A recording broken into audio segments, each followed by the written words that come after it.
Yes, hello. Nashukuru na nawakaribisha siku ya leo. It's my hope and my glad that you are doing well.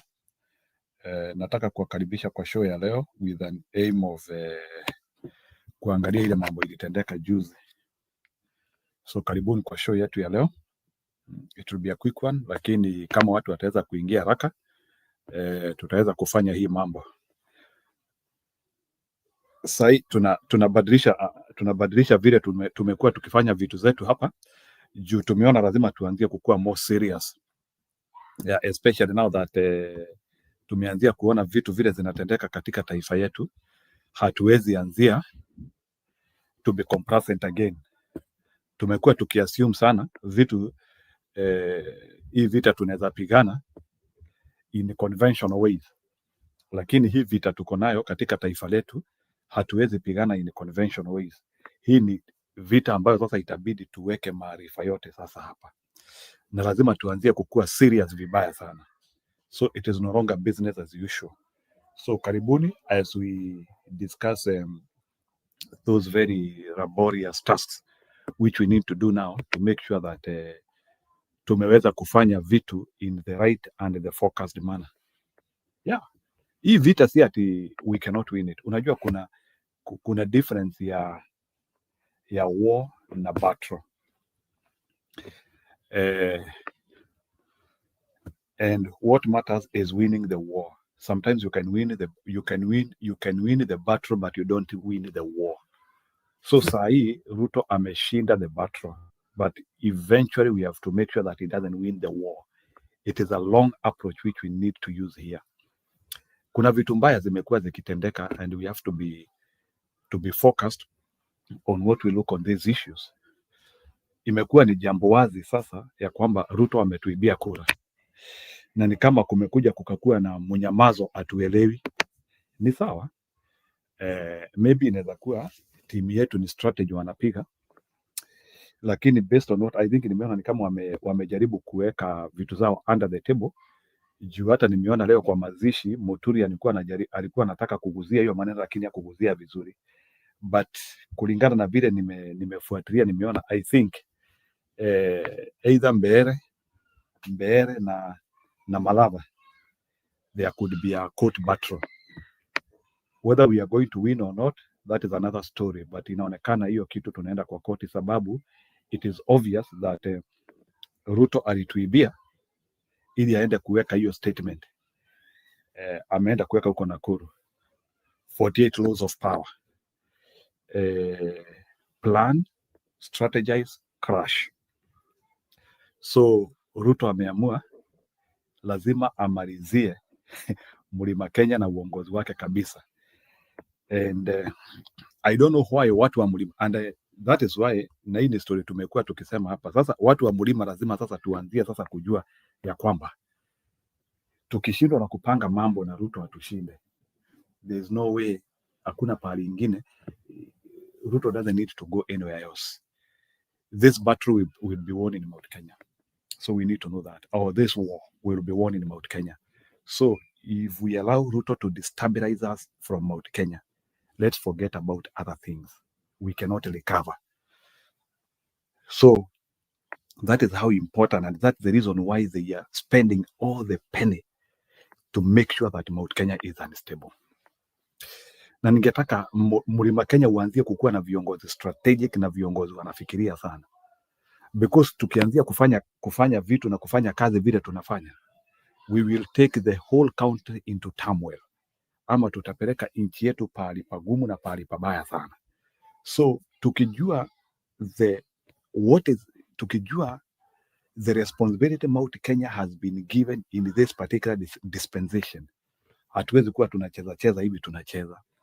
We have just a huge task as people from Mount Kenya.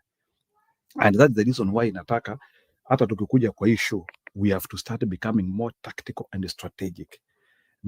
Na kujaribu kuona sasa vile tutaanzia kupeleka information mashinani na kujaribu kuongelesha watu wetu. Na hii story ya kuentertain, because sasa ile vitu nimekuwa nikisikia kwa mashinani, they are now overpraising mtu kama Itumbi. and how strategic he is, ati na vile anajua kupanga kura, sababu kile Itumbi anasoma ndicho IEBC inasoma. And then people suddenly, watu suddenly wanakuja wanaanzia kuona ni kama ni jamaa anajua kupanga kandi sana, ilhali si ati ni jamaa so strategic. He is doing the obvious things, but tusipoelewa zile vitu zinatendeka, we will have a long night. We will do all these strategies we are doing, na ni kuangamia, tutaangamia. And you can imagine there's no way of overworking only to hand over leadership to Ruto in a silver platter. Na kama hatuna strategy ambayo itafanya kazi, itabidi tuache basi, and we give up. I agree with what Stone PK said yesterday. If we are not going to become tactical and strategic, then let's not waste people's time. So our next move in politics has to be strategic and organic. We have to know how we will continue bringing people on board, how we will continue the campaigning Ruto. It looks now there are still some pellets of UDA and Ruto people in Mount Kenya. Sasa, that is a litmus test which we have to still understand. And those pellets, plus their huge money and the system which they have, police na vitu zingine kama vile mliona wamefanya mbele. And these are some of the things, but unaweza kuta hata sasa hata wale watu walikuwa nataka kukua pande yetu wakitutoroka. Ikifika level timu yetu, watu waanzie kuona ni kama timu yetu haina hope, timu yetu iweze shinda uchaguzi. Mtaanzia kuona sasa hata kuna watu wameamua kurudi kwa Ruto tena, and that is what he wanted. That's why hata toka jana I have seen so many people now, they are very bold, wameanzia kuitisha viti and they are parading UDA colors. They are parading UDA colors. So it is something which is happening. So, and it's something now which we have to speak honestly now. Wameanzia hata kupata courage. We had already said that yellow fever imeisha Mlima Kenya, but sasa yellow fever sasa wamepata confidence na wameanzia hata kuparade their candidates. They have started out even parading their candidates. So wacha nione hii message nani Njiro, mbona tusinifanye nini? Let me see. I don't know, there is something which is springing in my computer here, and I'm unable to see messages. I don't know what it is, but itabidi niangalie kwa simu. Kuna kitu inajitokeza hapa kwa my computer, so let me check in the phone. I will have to check messages in the phone.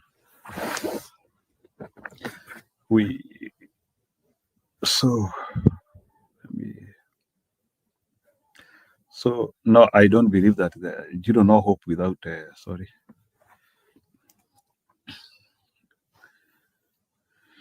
Wacha niweke sorry, wacha niweke na wale wanataka kukuja show mmekaribishwa. So I just want to put this one for comments. Nataka tu kuangalilia comments kwa simu yangu. So shift strategy, right chat. But Njiro, no hope without ODM in opposition, wasting of time defeating Ruto. Agnes, ODM haitabaki kwa broad based. You mean tuingie blood based? Njiro, mbona tusiunde channel? Let me see what you're saying. Channel moja na kina Bernard na Mokua Media. Okay, that is Iolele. I don't know, but maybe already unajua saa zingine I don't know, like at times already nani kitu nakwambia, some of our people are not resilient as some of us, so we don't want to be in a channel and then suddenly tuanzie kujikuta tunanunuliwa. So we want channels which are a bit strong and a bit independent.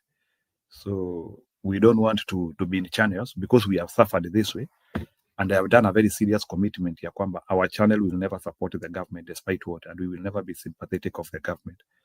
So for me to join another channel, I will need more commitment than just participating in a show. Yeah, so Olele, I will need more commitment. So I don't want to join with people who want to go and auction us to Ruto. So I'm not that kind. So for now, it's not that I don't want to collaborate with the people, but I need people with commitment. So I don't know Mukua. Bernard, I know him. I don't know if he is resilient to any manipulation. I'm not sure. So unless I'm double sure that somebody is committed to manipulation, I will not agree on that. So I want resolute people. I want people who, despite what, hata ukiletewa pesa, you will not change your argument. And I will say this because we were in Motembei, na hii ni kitu nitasema, we were in Motembei and we saw Motembei immediately after elections ameenda kusifu Ruto. We don't want to do that cycle again. So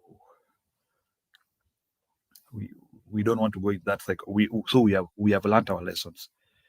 Motembei betrayed a very long cause. We were with him for over 3 years, and going to entertain Ruto was the lowest moment of our participation in his show. So there's something already I want to tell you. When people are coming here and spending their time and watching the video which you are doing, and then you start to go and entertain things which they do not support, is also betraying their commitment which they had given in your show. So that is the reason why I will only agree to collaborate with the people nikijua ya kwamba those people cannot be bought. Yes. If you cannot be bought, I'm ready to collaborate with you. So I need more commitment than that. So not just mere rhetoric. But kama we ni mtu ambaye ukioneshwa 500,000 ama 1,000,000 ama 20,000, you are shifting your regions, I will not collaborate with you. So we will need more commitment than that. So yes, we cannot collaborate. So I'm just responding to already the reason why sometimes we take it slow to collaborate with people, because we don't know how resilient those people are when it comes to motivation by goodies. So I don't know. So it will take time for me to agree with people, especially when it comes to these issues, because I have seen people betraying others. We have been here. We have helped to grow channels, and those channels somehow started agreeing with our enemy. Yeah. So whether we win or lose, we will never agree with our enemies. So, and we will not start giving our enemies power, whether we win or lose. So let us be clear about that. So whether we win or lose, we will never lose our messaging. Our messaging will remain hinged. So Olele, you can talk with Mukuha. If you want us to collaborate with him, we can talk and we hear. We sense his level of resilience in terms of decision making. So we need serious decision making, because whatever Ruto does, our channel has decided we will never agree with him. So sisi tushafanya uamuzi. So, and some of us, we are usually very strong we are even ready to remain alone. So even whichever the amount of owing some of us, we will never agree with him. Yeah. Some of people who work for Ruto, we know them by names. So some of those people, they have ever been close to us, but we still cannot agree with them. So the senator for Kericho was in university at my time, and I still don't agree with them, because I didn't see leadership while we were in the university, and I don't see their leadership now. So some of us, we are extremely resolute when it comes to decision making. So that is why some people might say that we are radicals. It's not that we are radicals, but it's like some of us, when we make decisions, it's very difficult to change them. So that is why hata Ruto akuja ibe kura zote, we cannot agree with him because we believe he is an evil man. So I have seen some of the people who are even on our side after kuona kile Ruto amefanya, ni kama watu wameanzia kumusifu na wakiona ni kama he is a very serious man. No, we don't operate that way. We have already drawn lines with him. So there's not any amount of intimidation from him or trying to show he is a good person will make us respect him. So hiyo hatutafanya. So Ruto will continue being our enemy. So he is still our enemy number one, and he is our target number one. So, and that is how our messaging will continue. So Bwana Orere, we need more commitment than just collaborating. Yeah. Because we have seen how things can be. Munakuwa mko kwa channel and then a lot of disrespect happens. Collaboration with the enemies inafanywa bila uamuzi wenyu. The owners of Mutembei at that time, they were supposed to alert us that they will be going to attend Ruto function and they will talk, so that we say our comment. But we saw a lot of disrespect. They did not ask even permission from us. We just saw them in a function with the Ruto. And that is why some of us, we gave up completely with them. You don't go and sell allegiance while you are carrying a group. And you are not consulting those people. If Mutembei came, I'm saying this thing open. If Mutembei came into his show, na atuambie kesho Ruto ako na mkutano na nitaenda, and I will be going there to praise him, it would have been much better than tunamuona huko. So that's why we fear collaborations, because we are not the same. We are not the same. So we are not the same. So we are not the same. So Kisii succeeded in protecting their votes. What happened to Mbeere and Marava? Lala, if you are not careful, 2027, mutaona giza. Okay, I have a headache because of Mbeere. Okay, we are waiting. Information in the streets is telling us that there could be one of the biggest court battle. Let's see how it works. But we're also waiting for our generals to speak. We will wait because at the end of the day, they have to count stock anyway. So we expect the United Opposition, as they call themselves, they will have to count stock. So lazima wahesabu. So we have to count our stock. So we have to count stock. So when they will be counting stock, watatuambia kile kiko. So maybe Kipril, before I put the link, I want us to advance our discussion. We want now to up our level of discussion, our level of resolution, our level of thinking. We now want to go now just beyond the lamentations and the things which are not making sense. I'm looking forward. We have to up our level of discussion. So if we are not able to do that, I'll be dropping some of us. So we want to have a very strong discussion moving now, because sasa tumeanzia kuona saa zingine we are entertaining a very shallow discussion and things are becoming bad. So we now want to up our level of discussion. We want now to make sure that the amount of thinking which we are applying here is high level, is tactical. So because we have still seen that a lot of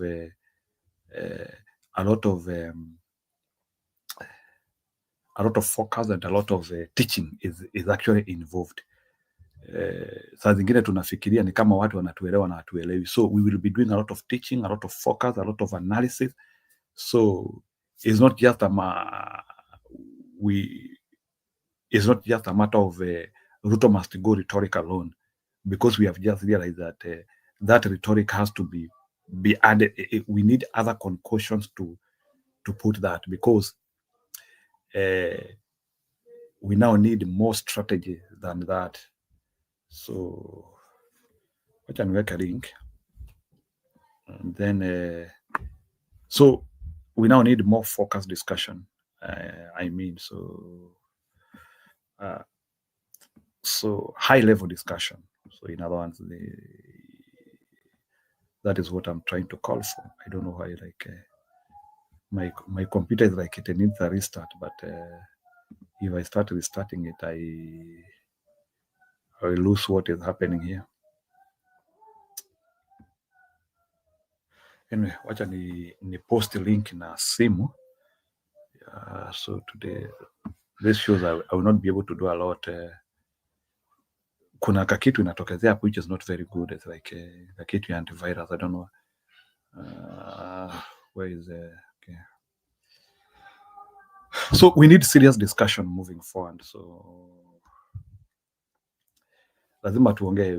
We have to perform, especially like the Mount Kenya region. Na kuna vitu nataka tuongee hapa, like how has this whole ordeal left Gachagua? Yes, those are things which we need to speak, because it looks like Mr. William Ruto and a strategy, because I think a strategy was about to finish Gachagua, so that now Gachagua is not able to talk anymore. I think to deflate Gachagua, they needed to do that. So I think the whole scenario of this by-election was about deflating Gachagua. Eric Ayaga, stop coming and telling me that you want us. We don't need your warning. So we don't need your warning. Your warning makes no difference to us. So stop coming to tell us that you want us. So kama ulituona alafu, those are type of discussion which I'm not entertaining. So after warning us, you know, any man who is celebrating stealing and bad character, I don't talk with them. I don't think I'm able to engage you down. Atakama, I can't engage you. I don't think I can engage you. So any person who is celebrating stealing, I am unable to engage. Whether I've lost or not, if you are not able to talk about character and morality, I don't think I can handle a discussion with you. Because any man who is celebrating evil, simply because it has happened in the side he thinks he needs to incline to, I don't think I can talk with those people. So we Bwana Ayaga kanyanga kubwa kubwa, leave us in our dreamland. I know you'll say leave us in our dreamland, it's okay, but I will not engage with somebody who is celebrating evil. Hiyo nayo hiyo sitakubali. I don't think I need to lower my thinking with somebody who is trying to celebrate evil. Hiyo nayo sitakubali. I don't think I've ever lowered myself to that level. So you can look for Ruto mwende mcelebrate peke yenyu na huko. So okay. Now people are dying mchana, and indicate people are saying that things are not working. So our day is coming. Yeah, our day is coming. So our day is coming. So Bwana Ayaga, we are just becoming serious. So the days of entertaining slots has gone to an end. So we are now applying another top gear. So anything to do with the Kasongo sympathizers, we have no time for them any longer, because we are sympathizing with you. Then vitu zinatendeka, you are the first people to laugh at us. Kind of disagree. It's like, because to you think like I kind of disagree. I disagree. You know why? Songo has done the worst. No, wait. You think you are coming. It's not about the mentality. Forget about mentality. Can you hear me? We have to be serious, brother. Can you hear me? So we have to be extremely serious in handling this stuff. So can you hear me? Even as we laugh, let's laugh and knowing that it's a country going to a destruction. So si ati tunacheka cheka alafu it's a country going to destroy. Unajua saa zingine some of us, we can see 2030. We can see 2030. And we see a country at a break. And some of us are busy entertaining. Yes, Kip, I can hear you. Anyway, I've been here talking and waiting for people. Let me allow now people to percolate. Kipril, naona umenipea pia video mingi. I'm unable to play Kasongo na sio kwa kupenda. I don't want to give him mileage, unfortunately. So no, I just want to. We saw his victory lap in Nakuru, and I don't want to handle that. This guy can't hear us, I think. So Keep, you can go out and come in. It looks like your connection with him is. Hello. Okay. Sema.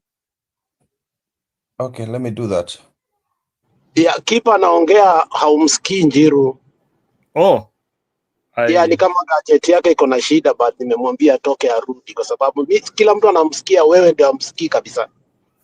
Okay, go ahead. Sawa. Yeah, Njiru, I mean, you know, politics is about contestation. You know, politics is not about life and death, the way sometimes we want to take it out of stretch. And in any way, to be honest, some of us foresaw this coming, and you know, and you understand how Kasongo plays his politics, and there is nothing so infernal about it that we should fear playing Kasongo and his rhetorics. Let me warn you something. You know, there was a particular time for like a year you never listened to Kasongo completely. And I remember that you will come percolate here with us and we discuss, but we didn't want to hear anything about him. And we failed to see where he's taking us to. And he ended up buying people easily and to be where he is because we gave him a tone deaf and blind ears. We cannot afford to do that. One of the reasons we cannot afford to do that is because as the moderator, the key moderator in this conversation, you must hold the narrative to the heart and understand, because one thing I came to realize over time, some of these conversations that we are having, we may go to the stretch of being petty, or sometimes we go to the stretch of being very, very intellectual, and which is a balanced view, and everybody has his own way to exhort what they need in the upscale of the media. However, whatever little that we have tried to do over time has made an impact to the politics of Kenya. Let me remind you, when Kenya was bleeding, and this is one of the key things we don't take accolades for, and I swear to you, it is through sound, candid talk, okay?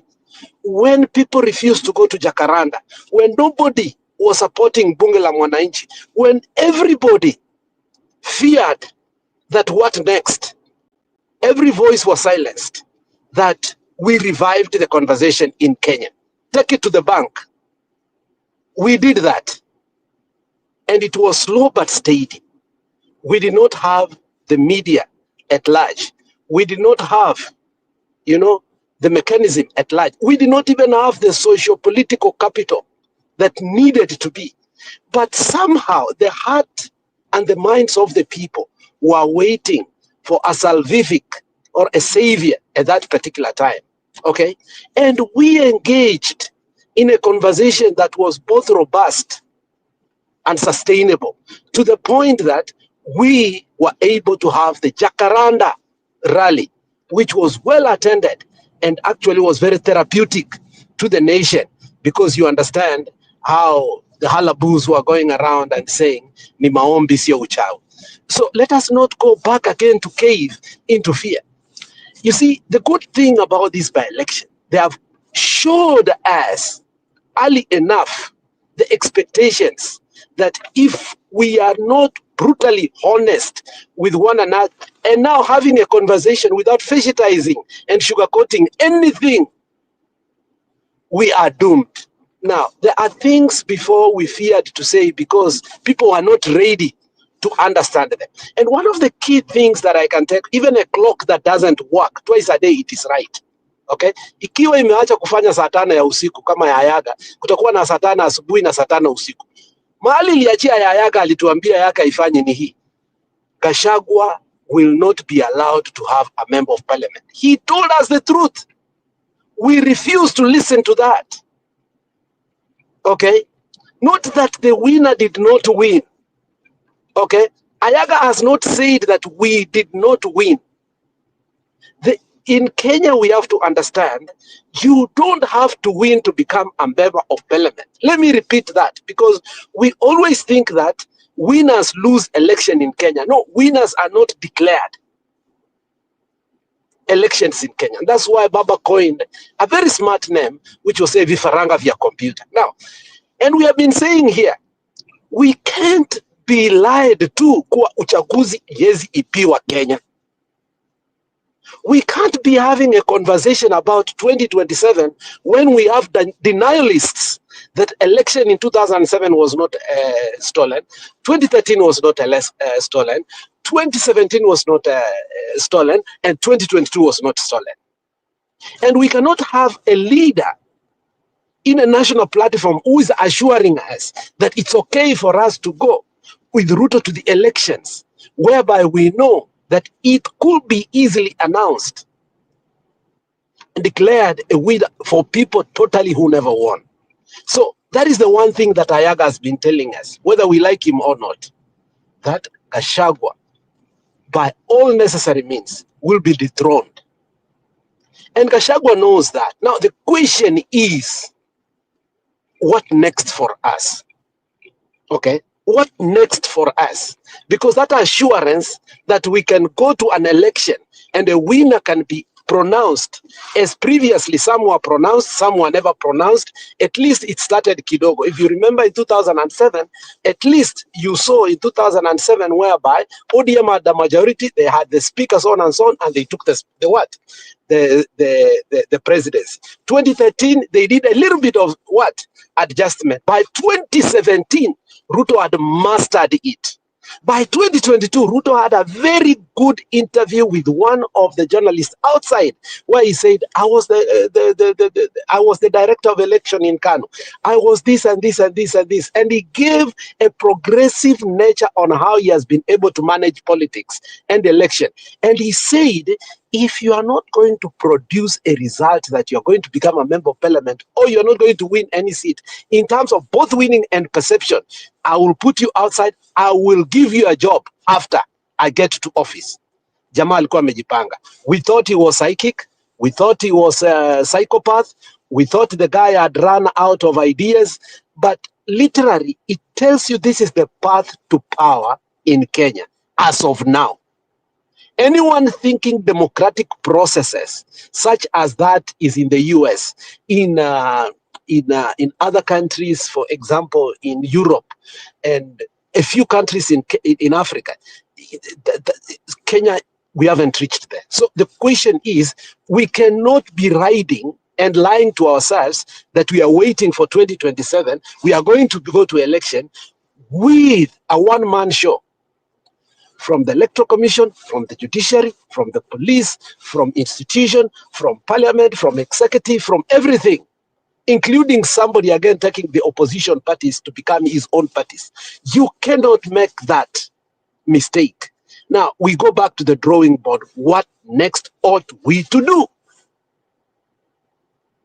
And you all know, that's not a new question. The only time Ruto was able to say, I concede and I fire the entire cabinet is when he was faced with overwhelming response from the People's Court. And that is the only option that is left. There is nothing else that we are going to discuss here at strategy, sijui tuweke Eugene, tuweke nini. In Malava, you know very well what happened. We took a candidate that was too close to Ruto, even though he had moved to our side. It was a mistake. It should never have happened. But at that particular time, when we were talking about that, we were overwhelmed. We think that, it's all well and good. Where we are at the crossroads. We either agree that Ruto is going to rule Kenya until he dies, or we agree into one thing. We must take this person by force, by fire, by force.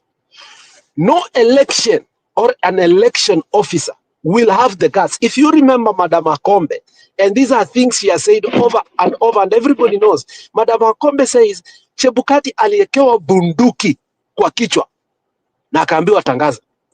We forget to talk about those things. Like history is so short-sighted in our eyes and in our brains that we think that now a new Chebukati will be able to do what the first Chebukati or whoever did not do. Not under Ruto. So anybody telling us now that we are registering people, we are doing this, we are doing this, we are just getting ready for a Ruto presidency until he dies. And the sad part of it, keep your coming in, is that I want us to look from this projection that is very fearful. For now, it's not that 2028 has not been stolen. It has been stolen. The sad part is the people that he has already stolen for are still waiting so that the term limit could be scrapped off. That is how far he is. As you are thinking about 2027, he is in 2028 knowing the members of parliament, if they don't die, those that he has lined up, and the 2/3 that will be able, because they already joked with that matter with Cheregai and the other guy from the Northeastern on how that extension is going to happen. When we were told these things, we thought it was a joke. Atwoli told us, this guy, the central bank, itakuwa kwake. You have seen CBN becoming now the national bank. Okay, for all the contracts and the corruption and whatever is happening. And that is the first term. And everybody will tell you that however evil an individual is in his first term, they have boundaries. They walk on eggshells a little bit. Unlike now, when they step in to the second term, that is when they become insidious, vicious, autocratic, and now, the hell has broken loose. And in such example, you're going to see it in Tanzania, which we have already seeing it, that it's going to be brutal. So, but the good thing about the Kenyan populace is the resiliency that they have, and also their IQ, the acumen they have. They are able to coalesce quickly and understand a solution to the problem. Now, if you ask me today, I'm going to be more radical on how should we engage and what changes or should we make. One of the key problems that we had, and I asked Madam Julia here several times, at what point are we going to tell Gachagua, it looks like now we will put you on the side, we need coalition, and we'll move forward.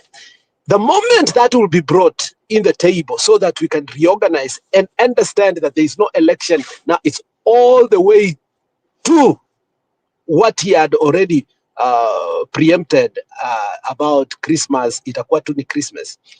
There are people who will think that we are fighting the leadership of the Kikuyu. No. It is going to take radical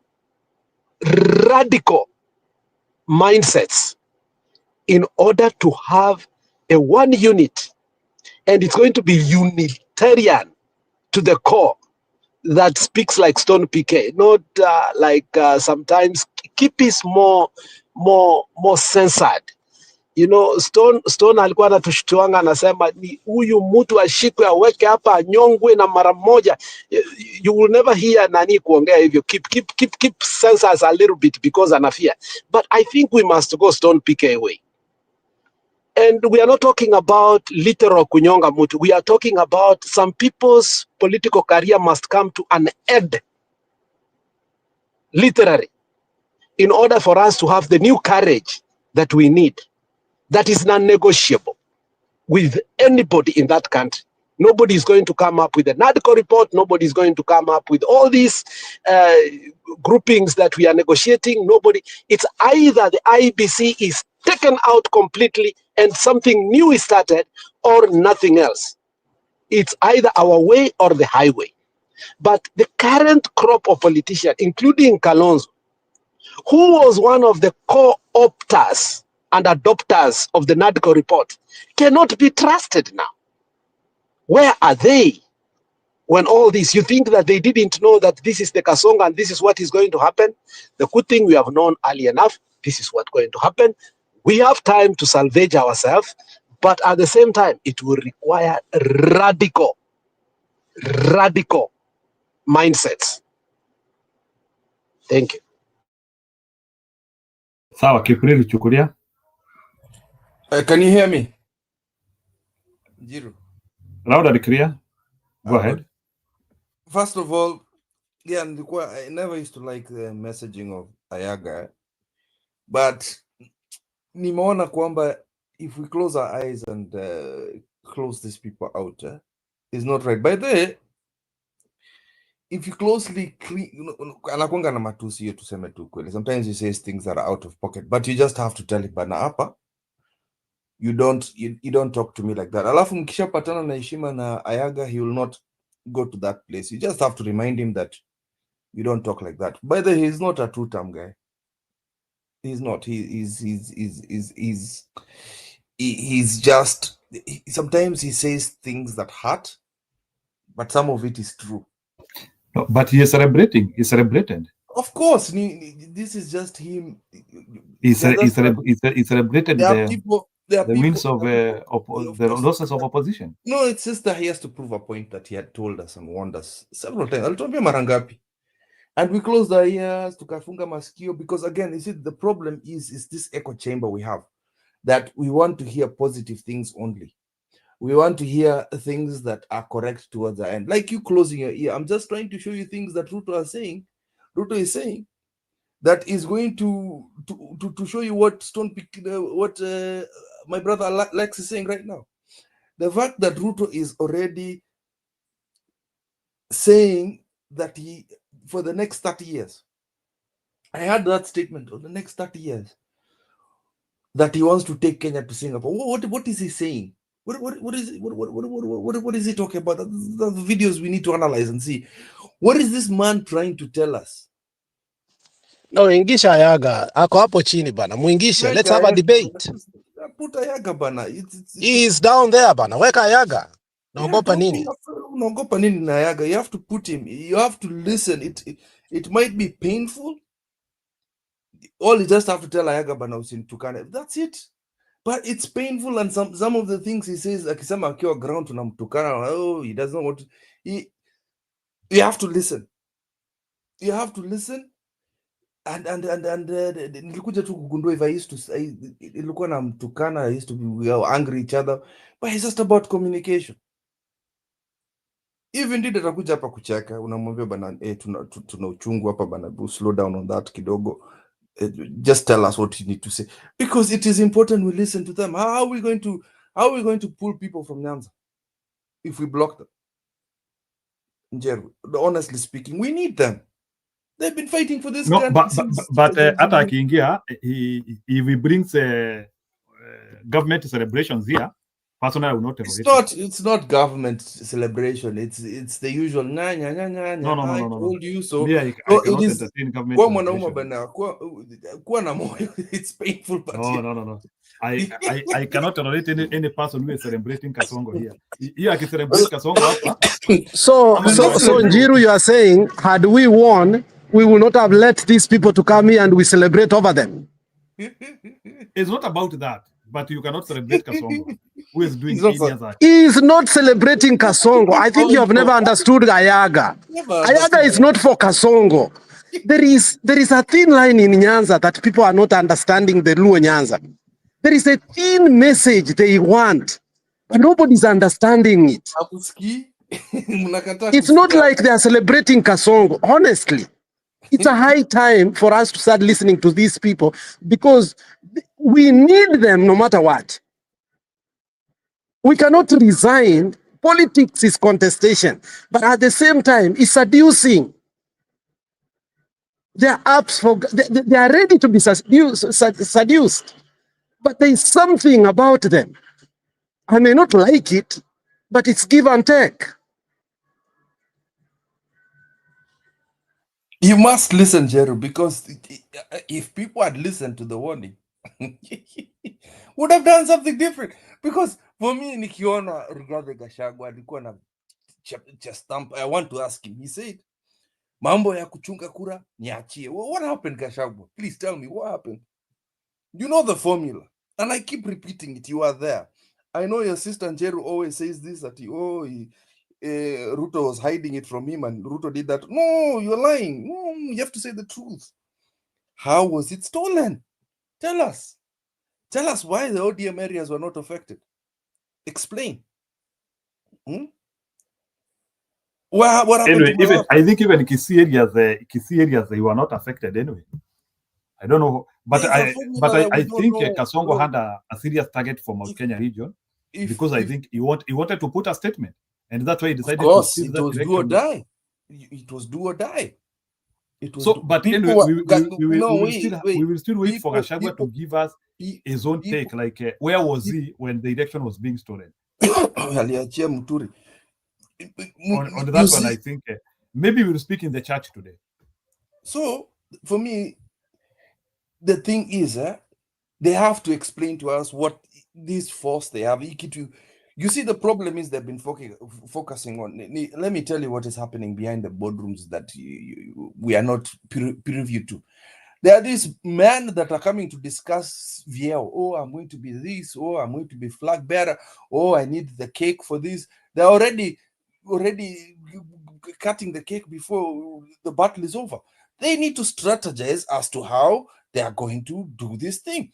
Sasa, tomorrow now, wakona goons, there's government machinery, they've explained everything, there's voter bribery, there's all these things. What are they going to do against that?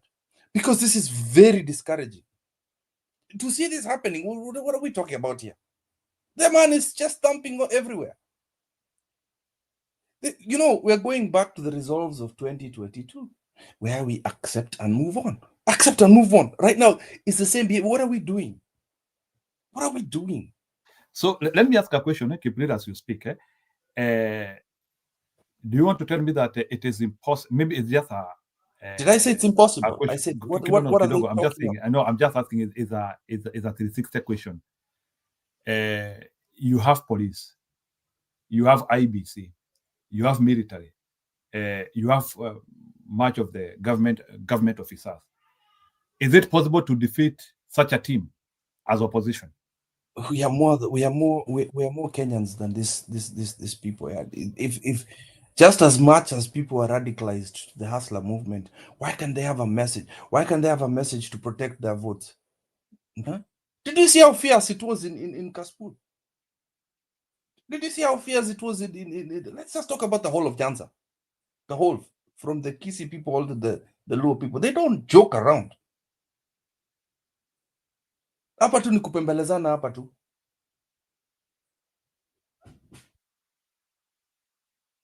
So for me, nasikia sasa kuna story ya kwenda kotini, then what? See kitu ya Magarini, the Magarini by-elections was caused because of court cases. Then what next? We're going to waste a whole year, 2 years, while these guys are going to be sworn in. Then what? There's an absolute resolve in Kenya. I'll just tell you the truth. That is why the man is celebrating. So what next? Naona tu ni kuachilia. You see, the problem is I'm feeling a resolve of giving up from these leaders. I've had nothing. All they do is the usual, looking at a camera, looking at reporters, and then telling us, reporting it to us. What do you want us to do? Munataka tufanye nini kama Kenya if you don't give us direction? What are you telling us to do? Oh, there's this thing that the government is doing. Oh, they've done this thing. It is unfair. Why are you crying to us? Munalialia nini? Munataka tufanye nini? If you're not, you call yourself leaders. Give us direction. Gachagua, tuambie, munataka nini? Gachagua, you wanted that hot seat. Ulitaka ya kitu na nguvu sana. Ukasema hapa Mount Kenya ni kwangu na kuna mtu atafanya kitu yote. There's nobody who's going to do. Mukash, fire si fire amekufanyia umeaibishwa hapo na Kindiki. Because it's hey, Eugene Wamalwa, you another useless person, man. Like, what I was expecting is actually tooth and nail. I'm very disappointed. Very disappointed with how they did their things. Whatever happens, nafikiri, I don't know what I'm expecting from them, but they promised a lot. Every time we look up a show, you told me many times, and I kept repeating it. What are you talking about protecting the vote? Do you know which animal you're dealing with? Kwanza Tanzania has emboldened him.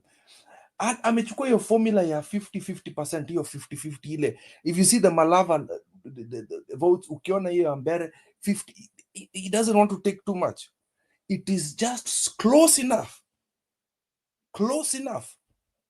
to look like it's possible, but it's not. Ukiangalia ground, down to the ground, I'm telling you, mtu anaitwa Karis was very popular with the ground, but no, you know the correct formula. We have a whole former attorney general akikimbizana hapa akipigana mangumi na youth. Let me tell you, this united opposition bullshit, sorry to say, this bullshit, where all they ever discuss is actually kugawana macheo badala ya kufanya kazi, strategies, how they're going to be. Like right now, the biggest thing they should have been talking about was IEBC, what they needed to do with the IEBC. Ever since I saw this, niliona kutoka mbali sana. None of the things about IEBC have ever been implemented by the NADCO report. Yet, we just sit down pretty and expect doing the same thing over and over again and expecting different results. Are we normal? Everything they're doing here as the so-called united opposition. See, Raila amefanya. Raila did that 5 times. What makes you different from Raila? If you think you're so special, what are you doing different here? Other than people who, Kalonzo, now I deserve to be president. Hey, I've been trying so many times, I deserve it. Gachagua is saying, I'm very popular in the mountain. I deserve to be president. Matiang, like, are those the things we need to hear? Or the big elephant in the room, which is this animal that we've been fighting for ever since I was in Tembe when I started coming here. I'm not talking about previously when I was supporting Raila Amolo Odinga in from 2013. I'm talking about him Munyama inaitwa electoral justice, and we keep talking about it and we keep giving up every time. Huh? We keep just slowly tunaachilia tunaenda tunafanya hivi. We are waiting for these political heads to tell us what to do. What are we doing? What are we doing about the IEBC? Duba nakwambia solution yangu ni kusafisha hiyo IEBC, iangusho kabisa, itolewe completely, and then remove this militarization of the electoral process. In the electoral process in Kenya and Tanzania and Uganda, the militarization of the electoral process is that the people are the enemy, not the thieves of the election. That is the problem. If we can get rid of that Munyama, we will be fine. And Duba, if you don't want me to rant, go switch off and go somewhere else. You can choose. There's a button there. You can unsubscribe and leave. Thank you. And you must play the videos, Njeru. Don't be afraid.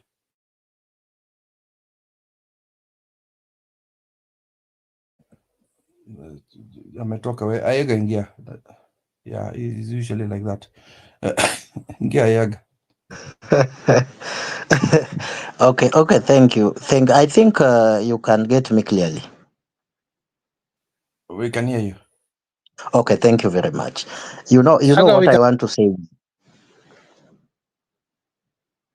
Alex Bundi alikuwa anaongea. I think he pressed the wrong button. Go ahead. Okay, thank you. So I think even in politics, let us just now be sober. You know, if you want to be a good political analyst, you better listen to somebody who is not singing your song. You will learn so many things from that man or from the leads.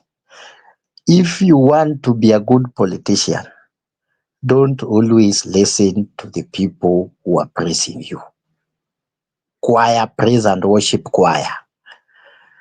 Listen also to critics more, because critics will just tell you your weaknesses that you have to change your tactics. I just want to talk about the around 3 or 4 by elections that actually took place the other day. Let me start by what failed Aroko in Kasipul. Actually, I was supporting Aroko. So the people who are mourning losses, I am part of the system that is mourning the loss. So what did Aroko did the election day? Some few days to election, he made some bad mistakes, like allowing the UDA people to support him, allowing people who had killed some ladies from Kasipul to back him. So I think he was moving well when he was alone, and the things were working on him. But 3 days to election, and even on the election day, when he came with goons to attack Opondo Kaluma, and imagine that was his stronghold. Yeah, and he scared people, and people never come out to vote, and he did it so early. If you want to create those things, what you do first, you mobilize your stronghold, you cause chaos in other people's stronghold. So when their people are scared of getting out and vote, your strongholds are voting keenly. So I think that made Aroko lose that election with a very big margin, because West Kasipul and East Kamagak, those were the stronghold of Ngondweri, and the son was mobilized his people very early. He never create himself into drama of Gunism or whatever he used to be, but on that day he knew what he was doing. That's how a good politician sometimes work to win election. The same drama caused Panyako his seat. Same drama. 24 hours to election. He wants sympathy, he's crying, going to police station, doing nonsense. Instead of those threats will always be there in every election. What you need to do, you need just to concentrate of giving media briefing and encourage your strongholds to come out and vote. If you have seen a man who want to be your MP is the one crying in public, surely, why should you go there out and vote? He's sending a message that it is dangerous outside here, and you need not to go and vote. So those small mistakes actually caused problem. I want to touch, I know, even in Kariobangi North, the problem that ODM lost in Kariobangi North and the Mbere problem is the same. And the one that Chwele Ward, they have a different problem. The problem that I told you, and I went to Embu, and I noticed 2 months to about to voting day, for voting day, and I told you here you will lose that seat, and it happens. And I also told ODM people they will lose Kariobangi, because when they did their sham election called nominations, there were some disgruntled members of the party, and they never take care of them, because even the ODM itself, there is a split, and the way I'm on the side of Sifuna Babu Owino. So whoever want to associate me with Kasongo, I'm sorry for all of you. And I think my MP Otiende also have spoken today after very long quietness.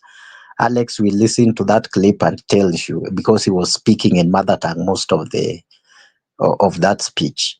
So I am just giving you because I've been around in this politics. And when I've stepped into a ground somewhere and I have my intel, I better share it with you. But sometimes when I come here, I just want to share so that we can see what we do in the ground. Nobody listens to me. In Mbeere, this is how opposition lost. There was a guy who was called Daniel Mbui. He was the candidate for the DCP. When they told him that DCP is now not fielding a candidate, but rather they are supporting the DP, where was that guy?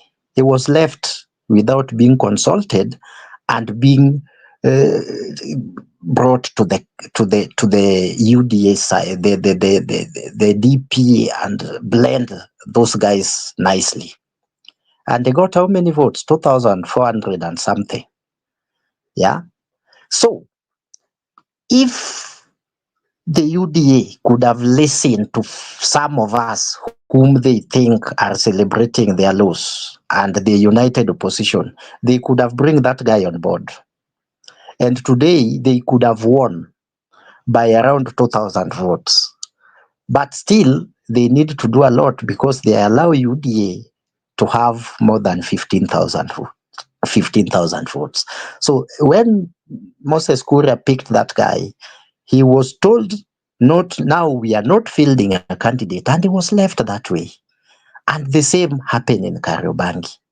That's how the DCP candidate won, because ODM had 3 guys there who were very strong, and they didn't manage their nomination very well. And these people were never brought together to back one candidate. So they all ran, and they got chunk of what the total vote, because if you count them, there are about 4-3 was there. If you count their votes, actually they are the majority. They beat that DCP candidate very far. Overconfidence had made the opposition lose in Mbeere and in Chwele. Wetangula was so proud, in the ground when they were campaigning. Even they almost shot Natembeya there. At the end of the day, they lost that election. Free and square. Nobody is speaking about that. And that election has finished Moses Masika Wetangula politically is done in Western, in Bukusu land, where he has ruled for so many years. So what I'm telling you guys, you need, sana Mount Kenya need to have one party. This thing called negotiations is what made ODM. We lost even a governor here in 2022. How could ODM win the Senate and women rep, and they lost governor? Because they went to a negotiation with Jubilee and Wiper, where they bring Igathe and Kaloki as candidates. We need you people in Mount Kenya, you need one party. Fronting one side, even if you give a weak candidate, like the son of Ongondowere, a 25-year-old who cannot even speak fluent Kijaluo, he will win that election with a strong party backup. He will win that election. The candidate who win in Ugunja, I don't even know his name. Yeah? I don't even know his name. He was a guy who was even not known. He has never been in politics. But Karis is somebody who has been MCA. So he was a very good candidate. The problem, too much parties. Have one strong party. If it is DCP, it should be DCP from Nyahururu to the other side of Mount Kenya. Make that party be one party. Don't have DCP here, DP here. You have another party. Those things, always you will have a candidate of every party. Then you will go to negotiate. One candidate will feel disgruntled, and may be the one that is spoiling the votes for you. So that is what happens in Mbeere. Awangesikiza mapema, ama wangesikiza the telltale mapema. And I think Kindiki was very sure He was very sure and he promised Rigathi Gachagua, nitakutoa nguo. He was very, very sure, 100%. He was very sure with that seat. Why? Because the blunder had happened. Finally, nikimaliza, I don't want to talk more. I think there is this thing that many people have been telling Mount Kenya people that they vote through emotions. Going by Rigathi Gachagua himself, his own words, he has been abusing the Mount Kenya leaders that they are not of caliber of leaders like the ones that ODM is giving. So Mount Kenya, from going forward, somebody can just dispute it. They will see fire. Mount Kenya people will vote for leaders with quality, not just people who can go out there to abuse people, abuse Raila. Raila is dead now, or abuse a certain community and then they get voted. They will not. Mount Kenya will start voting for quality leaders by themselves. So I think that is now another demographic that any by-election that will take place in Mount Kenya, it is a matter to watch. They will start voting for leaders who matches their counterpart from other region. Because you even get, Rigathi is mocking them.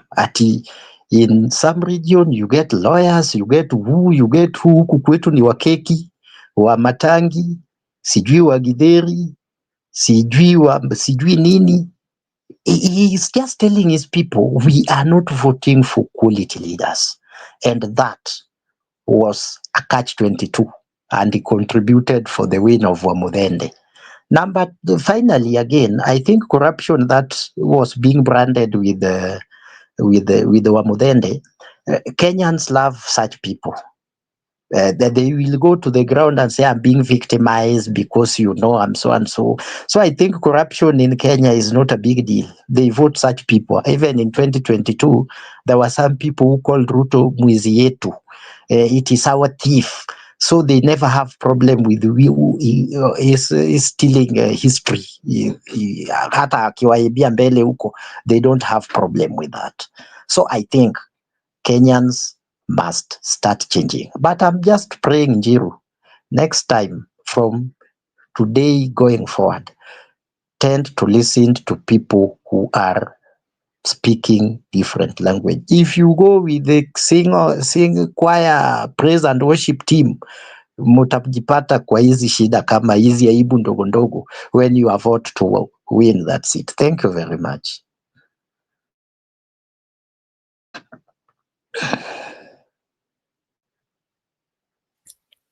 Njeru ameenda tena.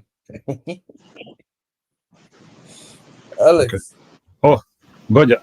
Let me react, I was here. Let me react alafu nirudishe Alex. I want to first of all give a different analogy of what Eric Kayaga is not understanding. Number one, that DCP candidate was sponsored by Moses Kuria, who is a fugitive for Ruto.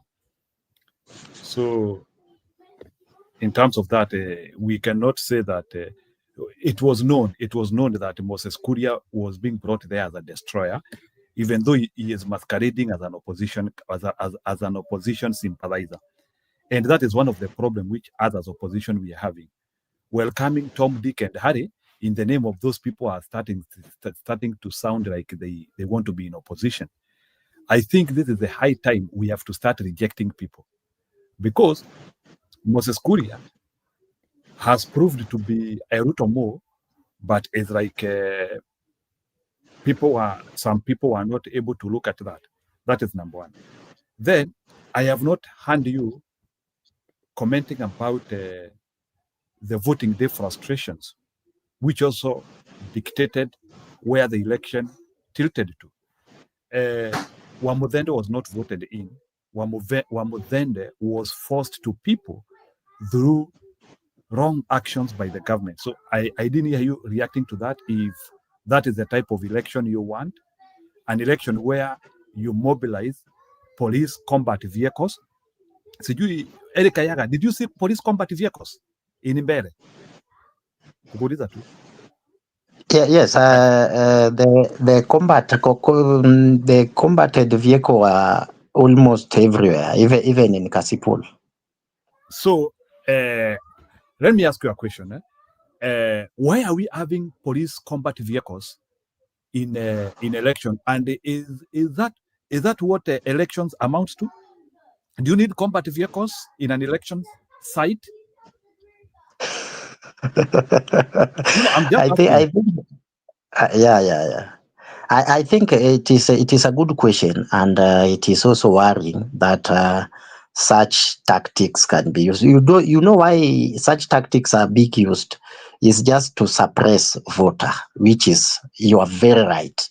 It is to suppress the voter, not to come out, because there are some people, when they have seen tankers, they have seen combated vehicles rolling around, they will not come out. But I'm very fortunate that the region where I come from, every election we see those vehicles, so we don't fear them. We know that these things are just there to threaten us, so we will still go and vote our candidate we want to vote. So I want to call people from the Mbeere North who has not been used to such kind of things during election. Those things are not there to beat you. There is no war that has been declared during election. It is just they are using the threats, and I'm praying that they get used to it, because it is part of intimidation. Because there are some elderly people, if they saw those things, they will even call their grandchildren. Tell you, I've seen those lorries, don't go out. Those people are here to kill us. And that is what some people want, so that they can get a leeway to rig their candidate. Because somebody say bad leaders are elected by good citizens who do not get out to vote. And I think also the united opposition, I know they are going for election in Isiolo South. We had the MP there died. Learn to do voter protection. It is always a must. Have your candid and honest agent, and also don't leave those polling stations. Stay there. Let nobody cheat you. It is always a tactic of government. Atipiga kura alafu ende nyumbani, alafu kaa there, sit there. That's how you need to protect your vote until the end of voting. This idea of you vote and then you go because you've seen some police cars, and election mostly by election. Hold on, Ayaga. Are you telling me Mbeere was not protected? We had people in the ground. That is a fact. This was absolutely forced. This was radicalized, because you are not. You are talking as though the Mbeere election was fair. I can tell you as a fact, we had people on the ground. People are being, some people are maimed. Some people are in hospital right now because of trying to protect their vote. Well, the initial police, what I said in my initial statement was the fact that the police were not there to protect the people or the kura. They were there to protect the thieves of the election. In some areas, especially ODM, as you know very well, Ayagaya, the ODM broad-based is also being protected, because that was also his intention. So there, I'll tell you, I'll respectfully disagree with you. Mbeere had a very, even with this, what do you call it? With this, what you call the blunder of having multiple opposition leaders. Let me tell you the truth. The guy called Karis was way popular. This guy was super popular, and the ground knew he was coming in. So that is number one. And the way the numbers for Mbeere and Malava came in is similar to what was done to us in 2022. I can tell you as a fact, take it to the bank. Raila Amolo Odinga did not have, what do you call it, a 200 gap with Ruto. Raila was way popular. Let me just, if you see, this is the thing, you guys are also being brainwashed to thinking that that was a close election. That was not a close election. the number of votes Ruto won, lost, stole, even in his strongholds, is what he was pinching kidogo huku kidogo hivi until he fills it up. Then it's 50% of people that did not even go vote. So this thing of us being brainwashed that was a close election or anything like that is what I'm trying to tell you, Ayaga. I completely disagree with you there. What Njeru is afraid to tell you is the fact that it is that election, hata ukijaribu kuprotect aje, we tried. I'm just going to tell you, from the ground, we tried to protect that. They tried to do that in Nyanza. Oh, I think the Goonism there was solid. Let's talk facts here. Politics in Kenya is about Goonism. You know, this thing of stepping on eggshells about certain topics. We have to talk frankly and the truth to each other. Tuongee tu ukweli. When Gachagua said he was going to protect the vote in Bere, what was the assumption in my head was that he had people that would stay, like you said, and protect that all night and wakae ngumu, but they were outplayed. I'm sorry. That is just And on top of that, you know, I think we are failing again to listen what Ayaga. The principal points of Ayaga are this.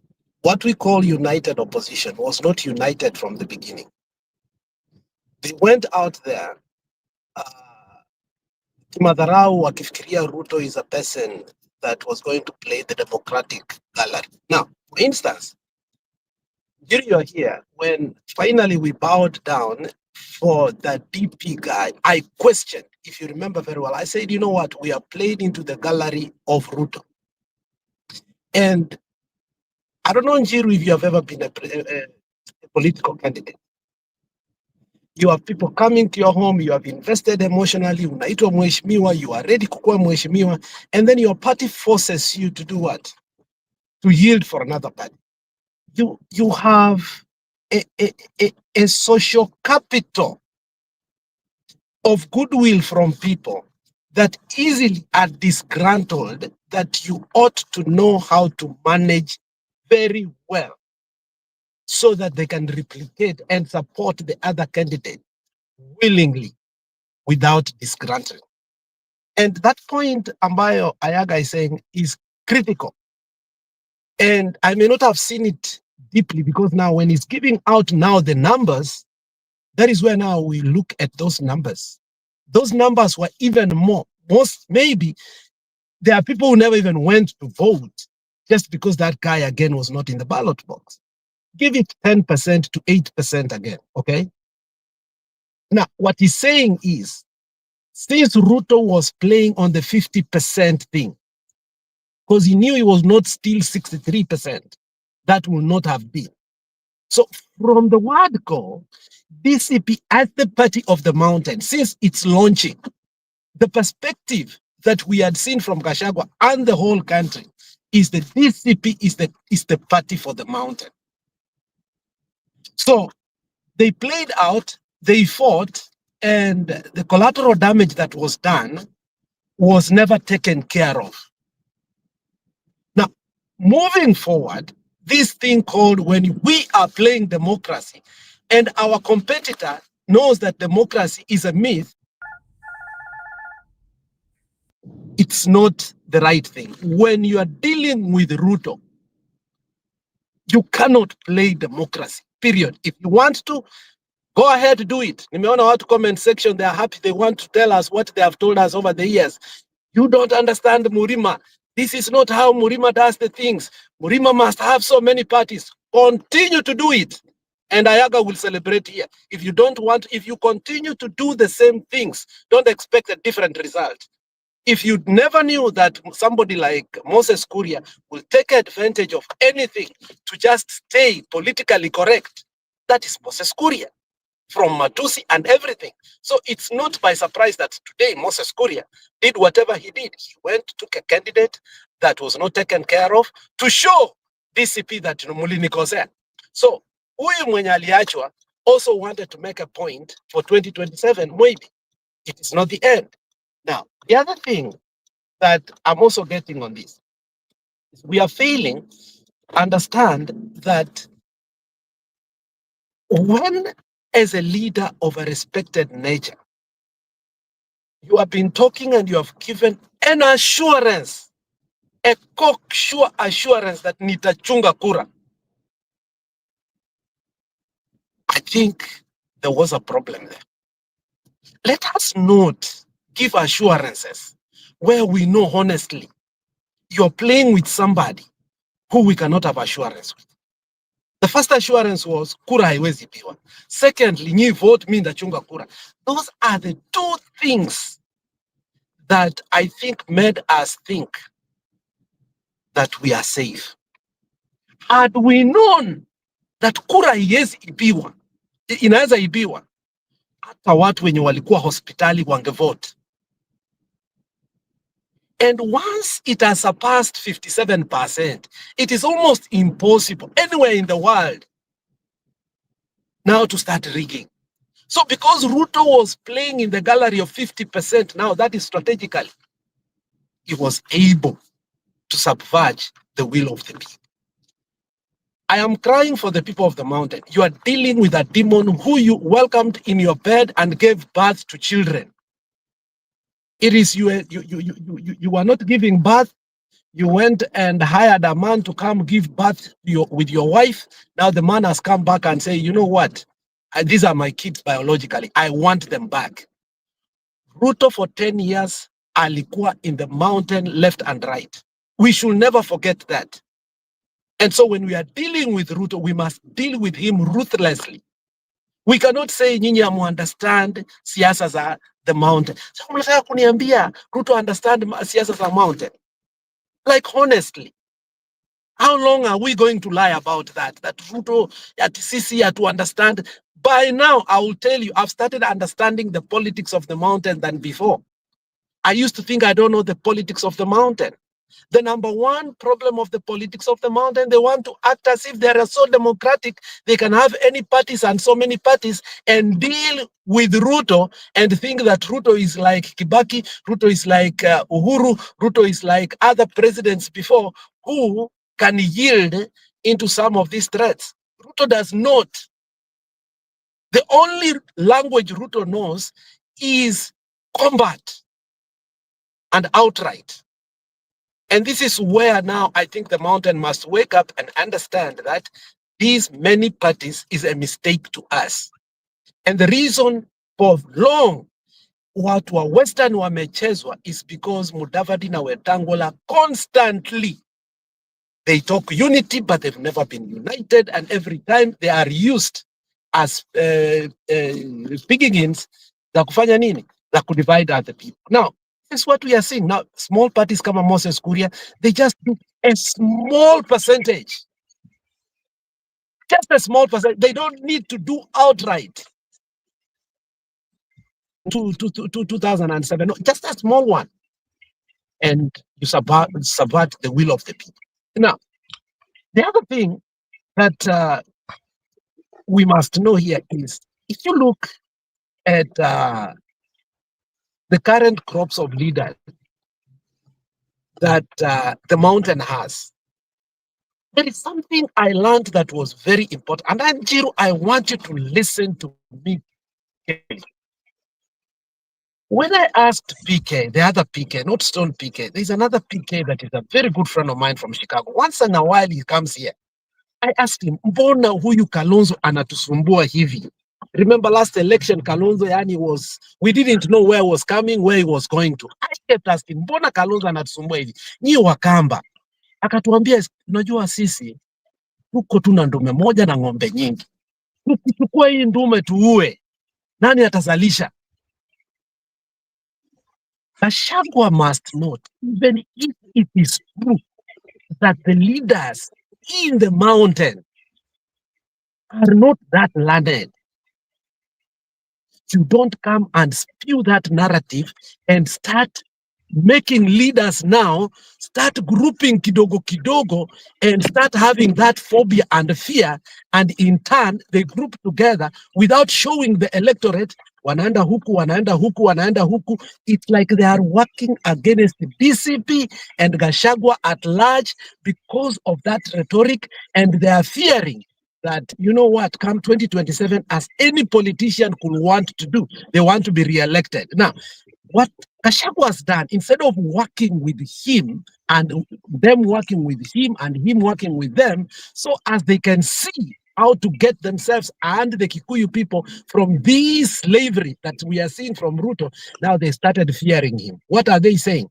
We are not assured by working with this man, this will happen. We are not assured.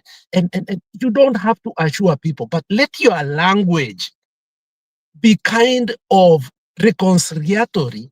Even if you don't like some leaders, you allow them and give them what we call, and you extend an olive arm for the sake of not sowing division. I can tell you for sure, even if I was a member of parliament and I'm not learned, and I hear such kind of rhetoric, I will align myself with anybody that will be against who?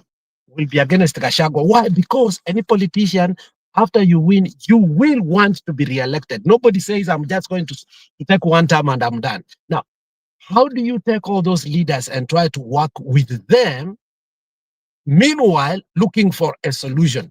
Do you completely take them out of your what? Your equation, and think that they are not meeting the electorate every time?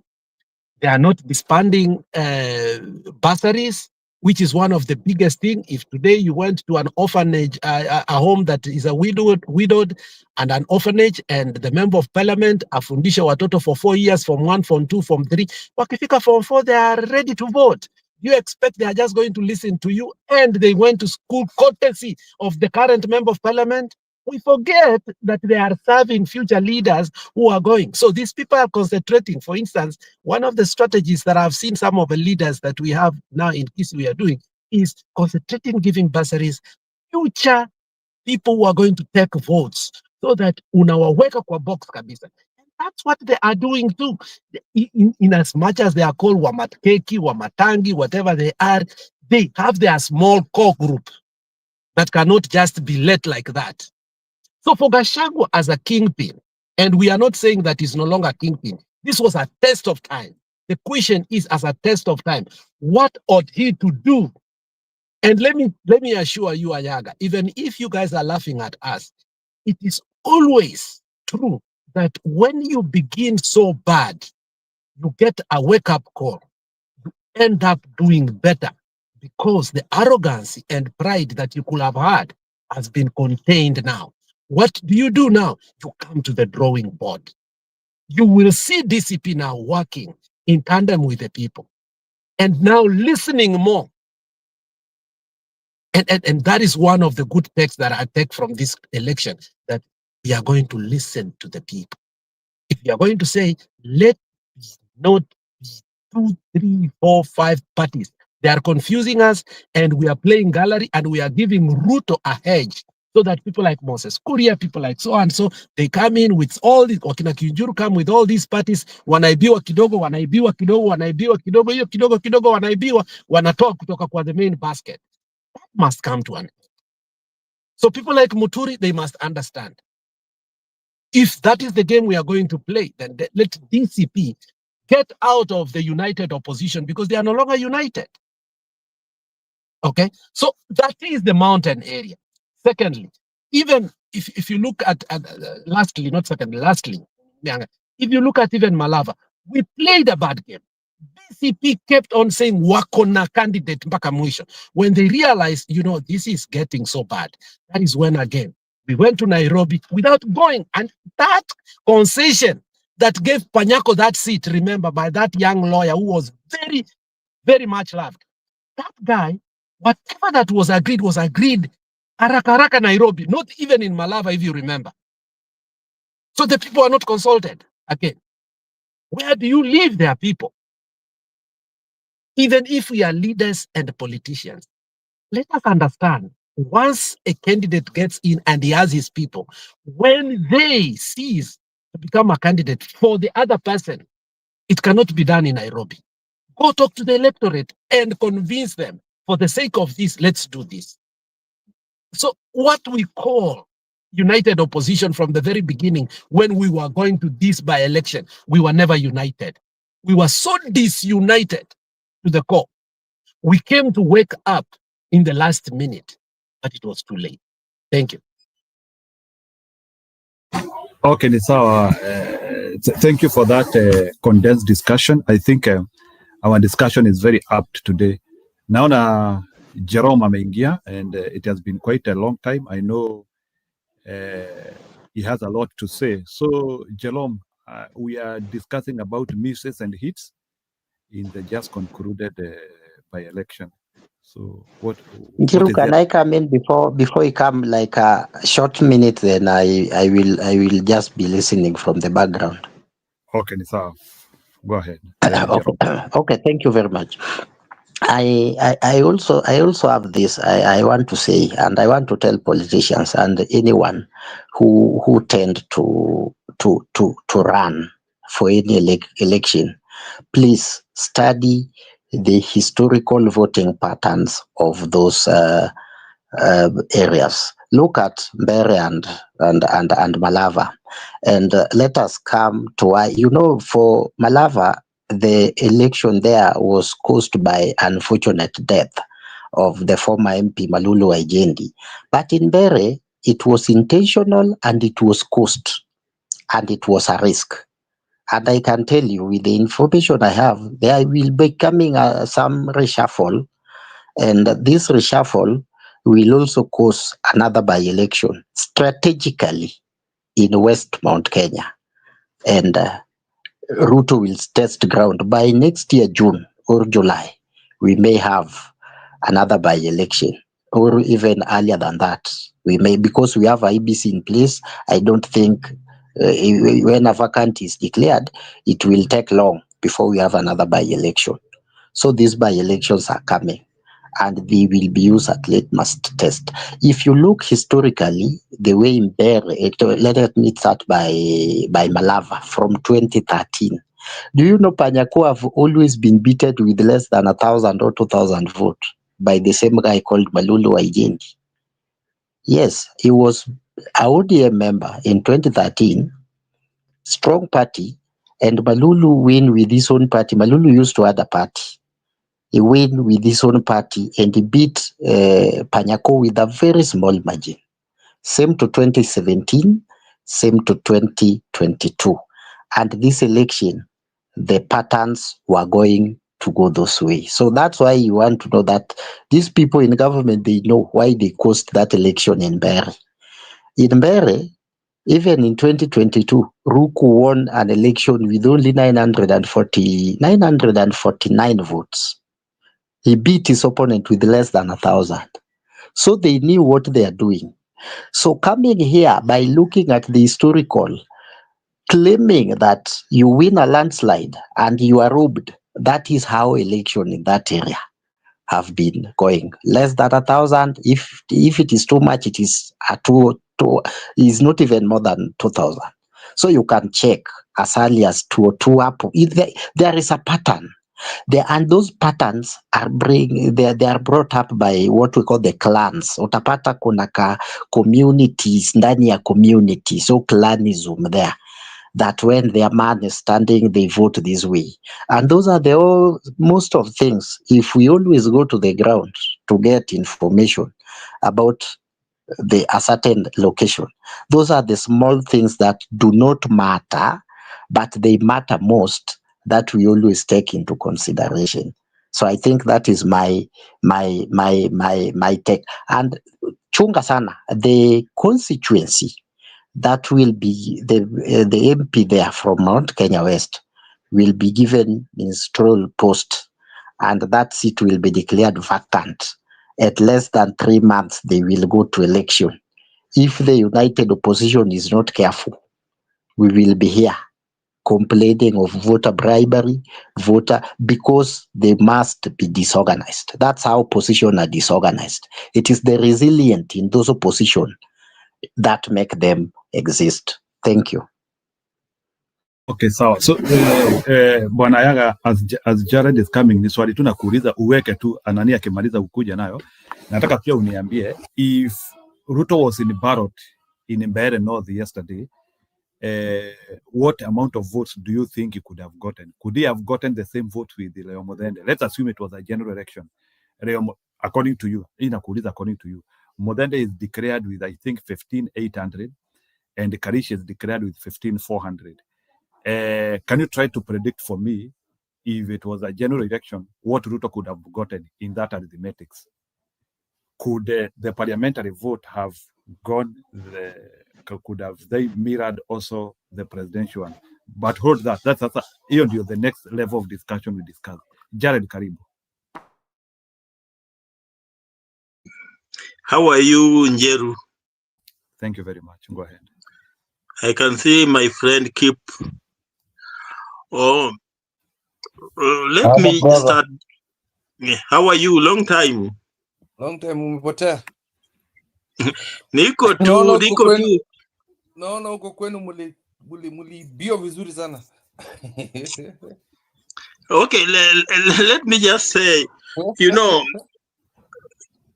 we are dealing with a guy who has decided to play rough on us.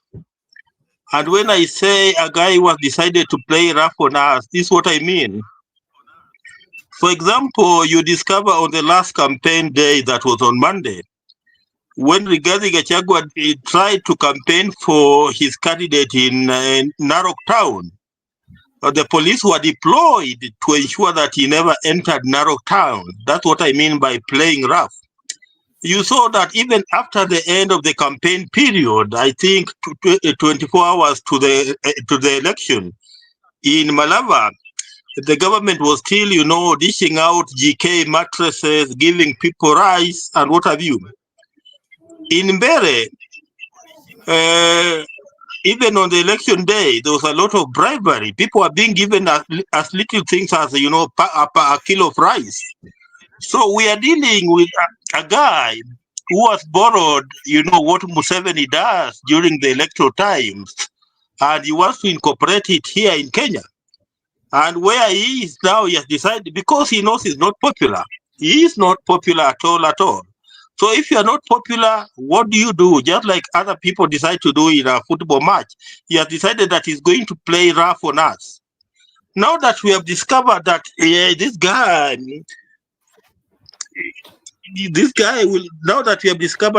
is likely to continue playing rough on us, what should the united opposition do? You know, that's the question. I've listened to Alex, and I tend to agree with Alex on a number of issues. For example, Rigathi Gachagua needs to tune down a bit. He needs to tune down because, you know, at times, you know, the human nature, you know, people don't like, you know, I know he's a tough, he's a generally born tough guy. But, you know, at times, you know, when you just stamp a lot, you know, people don't take it very, very nicely. Let me just take an example.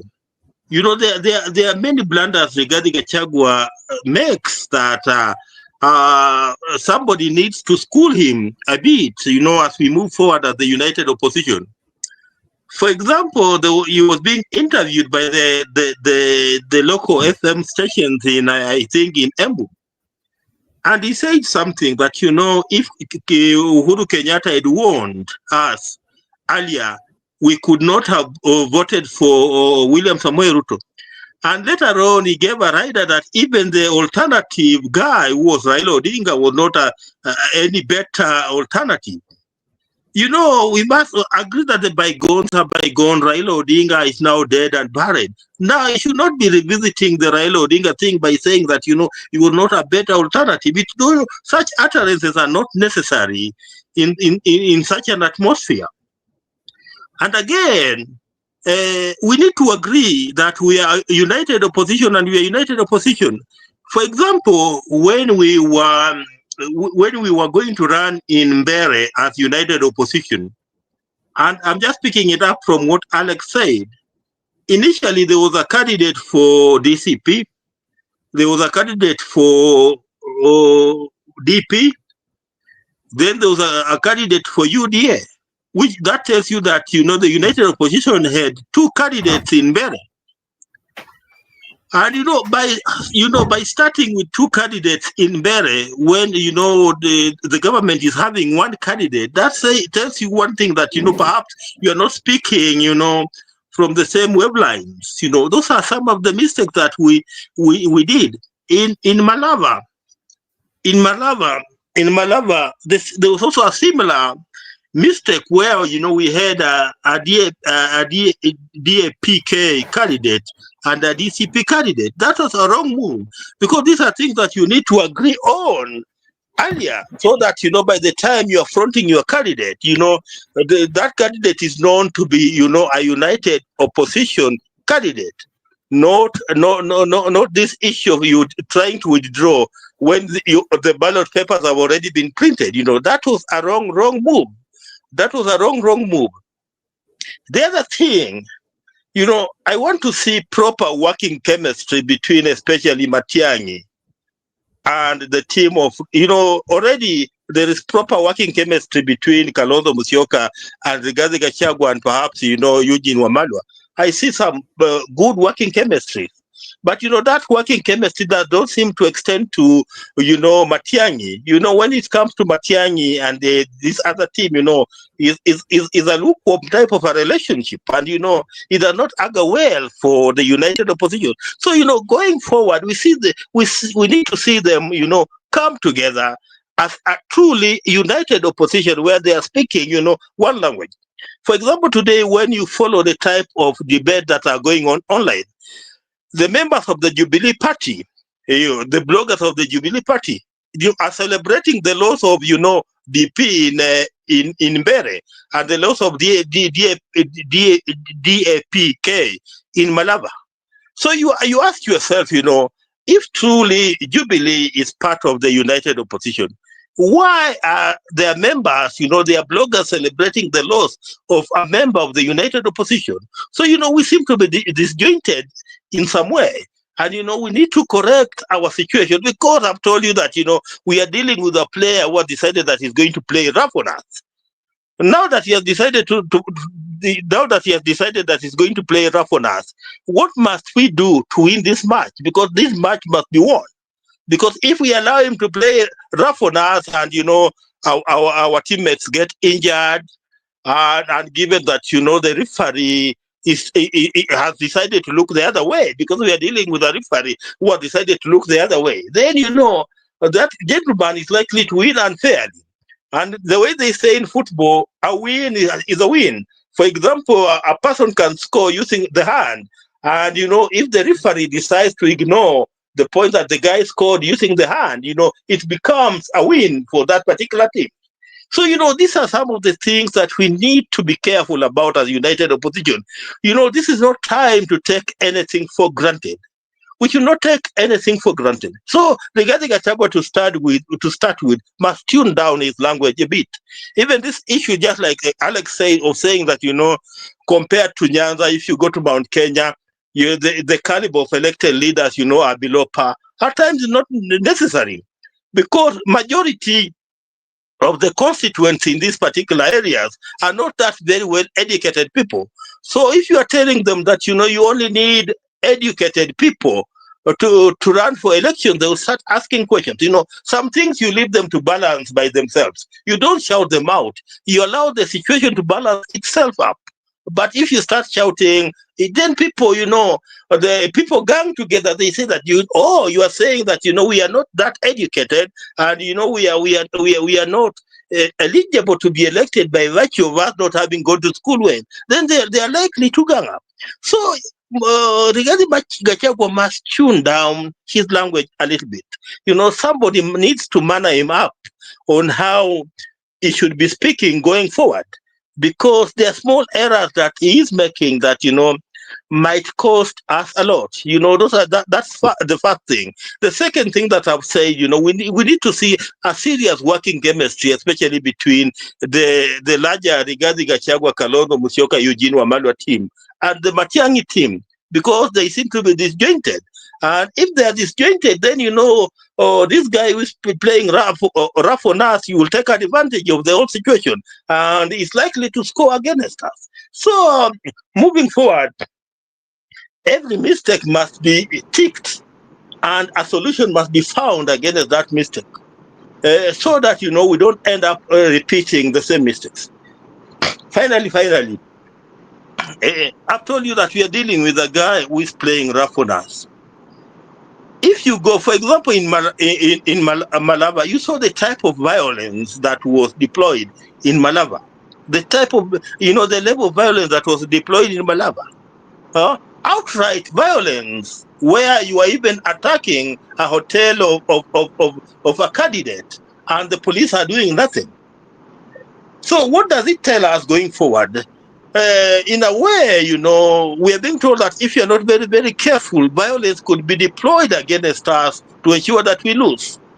So what becomes the solution to that particular issue? That, we have seen open violence. We saw it even in Bere. We have seen it in Malava. And we have seen where, the police are being used, like the situation that we had in Narok. How do we deal with such eventualities, especially as the united opposition, given that we don't enjoy the monopoly of power? These are some of the questions that we need to ask and see if we can get questions to them. Finally, the IBC has started on a very, very bad note, and if we are not very, very careful, this could be a worse IBC than the Chebukati one, because we seem to have the chairman of IBC here, a gentleman who doesn't seem to know what he's supposed to do. Perhaps at least Chebukati was, much averse. This guy does not seem to be knowing what he's supposed to do. So we have a lot of homework to do as the united opposition, and it's back to the drawing board, because the gentleman has discovered that he's a wounded buffalo, and because he's a wounded buffalo, he wants to use every means. The way they say that the end justifies the means. To William Ruto, what matters to him is the end justifying the means, and the end is for him to be re-elected in 2027. And he does not care how he's going to be re-elected, so long as he's pronounced as having been re-elected. So, these are some of the things that we need to note moving forward, because if we are not very, very careful, we might not be at a very, very good place. My friend Jiru, let me perhaps stop there. Okay, thank you, Bona Jaren, and I think our discussion is continuing to improve, and we are upping our game in terms of reasoning. I have heard what you have said. Maybe let me not ask a question now, because I also want to push the tray to other people, but I welcome you, and we keep on percolating issues here with an aim of advising our united opposition, as we call it.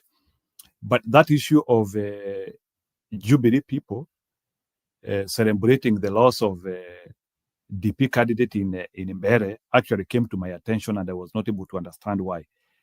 Ayaga has said that in Mount Kenya we only need to have one party, all the others we need to sank them. Then there is a question now which we ask. Are you saying that DCP and Jubilee should now enter into a battle of supremacy, and we try to identify which party is popular, and whichever the party is popular to sink the other?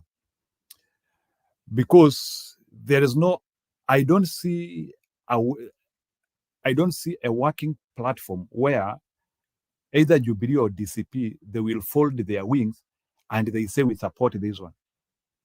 So I think they will have to agree in a coalition modality, unless they agree on not fielding candidates against each other. But I don't see an element where Mount Kenya will only have one political party. And I don't think Rigathi Gachagua will succeed in that. So when it comes to only having one political party in Mount Kenya region, I don't see it happening.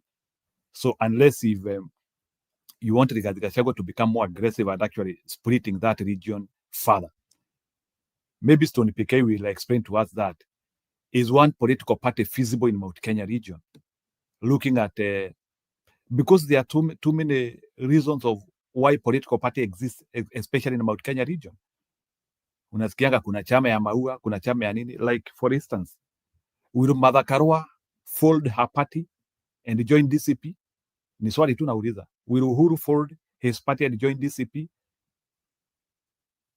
It's a question we need to ask, because this issue will remain with us for a long time. Robert, go ahead. Thank you, Jiro. Let me start from where you just asked that question. At this point, I think the best way forward, if we really get serious, we want to go ahead and win this election. This is the moment where everybody has to follow these parties, and we come with a united front as a party, not as an organization now. If you want to join opposition, the party is united front. Whatever name we call it, that's fine. Otherwise, we need to speak the same language. We need to speak the same. We need to speak the same language from the same place. Here's a problem. Big problem. At this point, I have a feeling that the Rigathi is going to start to do more, or the more he might do, the damage. I think time has come. These guys, they come and sit down and just say, "Is this the way we go forward?" At the end of the day, if everybody, they just come in and speak the same language with one candidate in every constituency under the United Front, not under TCP or under whatever Chubiri, under what, it's going, everything will be lost. Everything will be lost. What I'm seeing here is competition. Even before this election, there was competition of who is more popular among these guys of the United, who is more popular. And the guy thought that he's the one on top, he speaks, he might be able to choose whoever is going to be the presidential candidate, wherever. I mean, that one, we saw it coming. For people who are celebrating maybe to believe because the other people lost, I don't know, I've not seen it. It's a possibility it's there, but if it's there, that's kind of, that's a setback. I can just call it a setback. But at the end of the day, I think if we want to win this thing, we have time. We have to sit down and come as a united opposition front, or whatever name we call ourselves. We go from there. But anybody who's coming here, Martha Karua is coming, Zapati, Chubiri is coming, Kalonzo is coming, Matiang'i is coming, hell no. We want to lose big time. And there we go. It's time for us to speak the same language with one voice as a one party. Hii mambo ya kusema si nini na nini, let's forget about it. Otherwise, huyu jamaa is ready to kill people. He doesn't care he gets a re-election. And you know it's a murderer. You know from his history. It's a murderer. He doesn't care. So, the question remains. Because now, your ego, Gachagua, your ego, maybe Matiang'i, your ego, Kalonzo, at sasa mimi ndio whatever, now we are on the same ground. There's a zero ground. Let us start from there as opposition people. Let us form as the same party. Let us speak the same language. From there, we get ourselves together. Otherwise, yoyote ambaye atakataa, let them out, because that one, they don't want to win. They want to make themselves popular. That's where I think where we were before these prior elections, and we have seen what the results is. If we go with the kind of ego they went with from all over the place, we lose. But if we want to go as a united front, like we call themselves, as one party, we win. That's my opinion on that. I'll speak more. Let me give it to somebody else.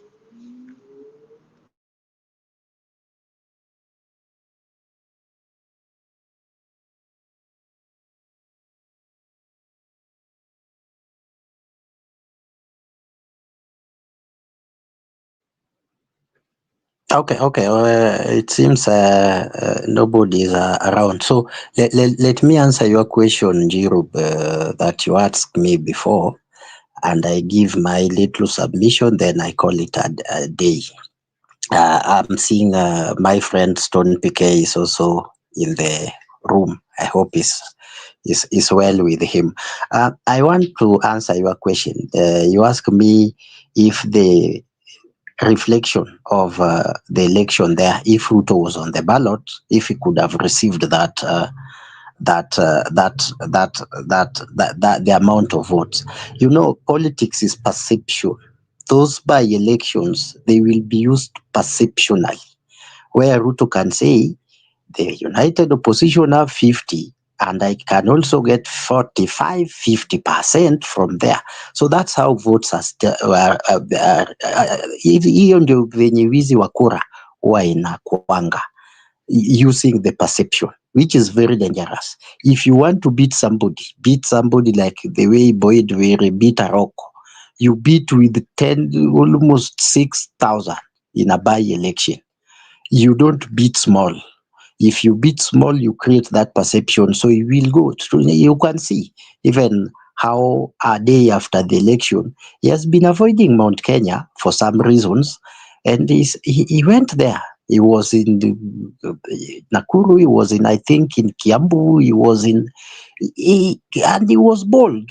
And he was now even telling Rigathi Gachagua and the United Opposition Command the truth that now I left for you the region, you have failed, and now I am coming back for these people, they still love me. The perceptionally, he got what he wanted with that by-election. Finally, I think I will tell the whoever is advising Gachagua, pride always come when you are about to fall down. Rigathi Gachagua need to calm down. Create a party, but calm down. That's why I think the Jubilee, because he has been even downgrading some leaders of Jubilee, like Matiang'i and the rest. He needs to calm down. He needs to know how to work with the people because I didn't even see too much the people who have been working with Rigathi Gachagua. Some people like Murang'a Senator, I didn't see him too much engaged in that election. Even the Laikipia guy, I didn't see him on election day.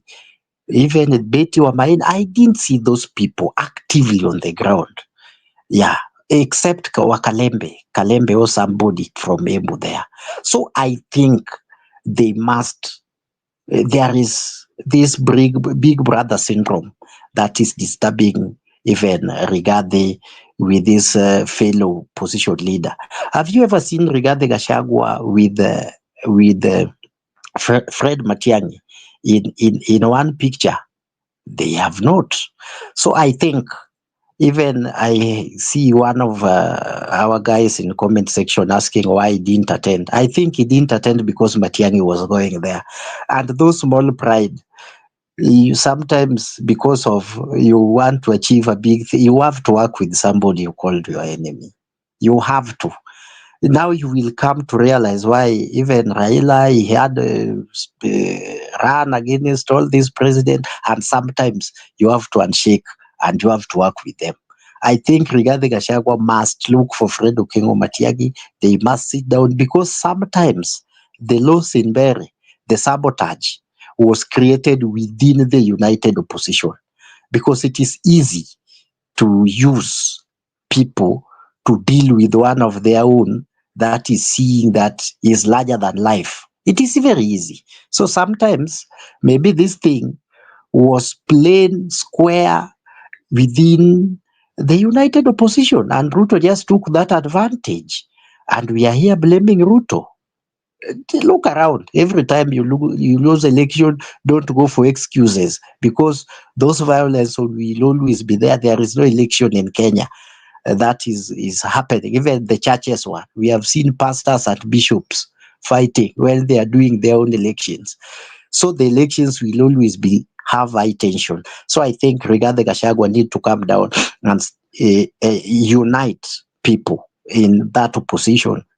Even if you are a big brother, like ODM always have a big brother, but when they are going for coalition, they can bembeleza mtu kama Kalonzo Musyoka. They beg even people like Wetangula.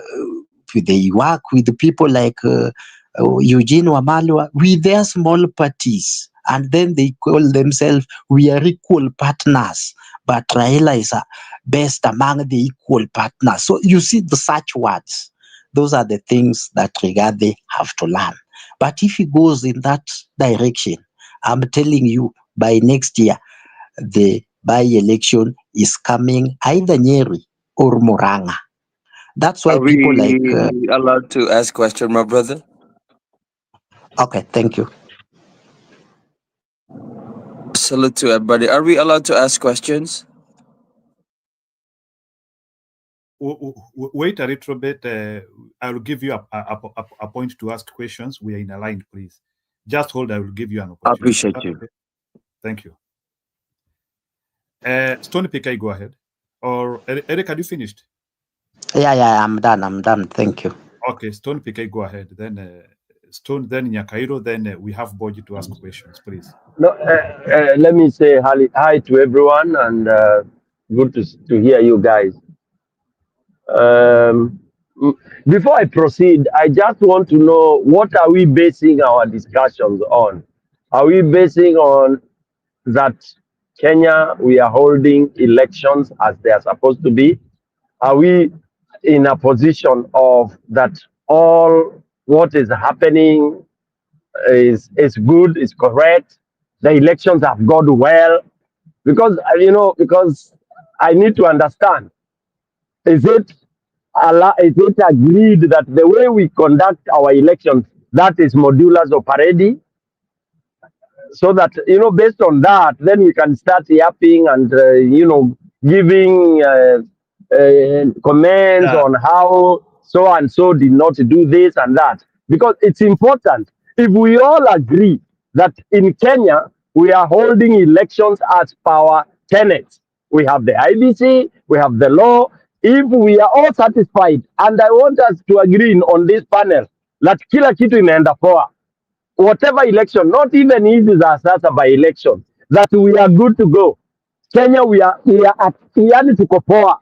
Tuache hizi stories zingine, theories at politics is perception, is this, is that's nonsense. And I would like to urge our colleagues, we need to move a little bit higher to be able to agree that, okay, this is how we want to hold our election. When we start agreeing that it's good to have violence in elections, it's good to have we are being DS, man.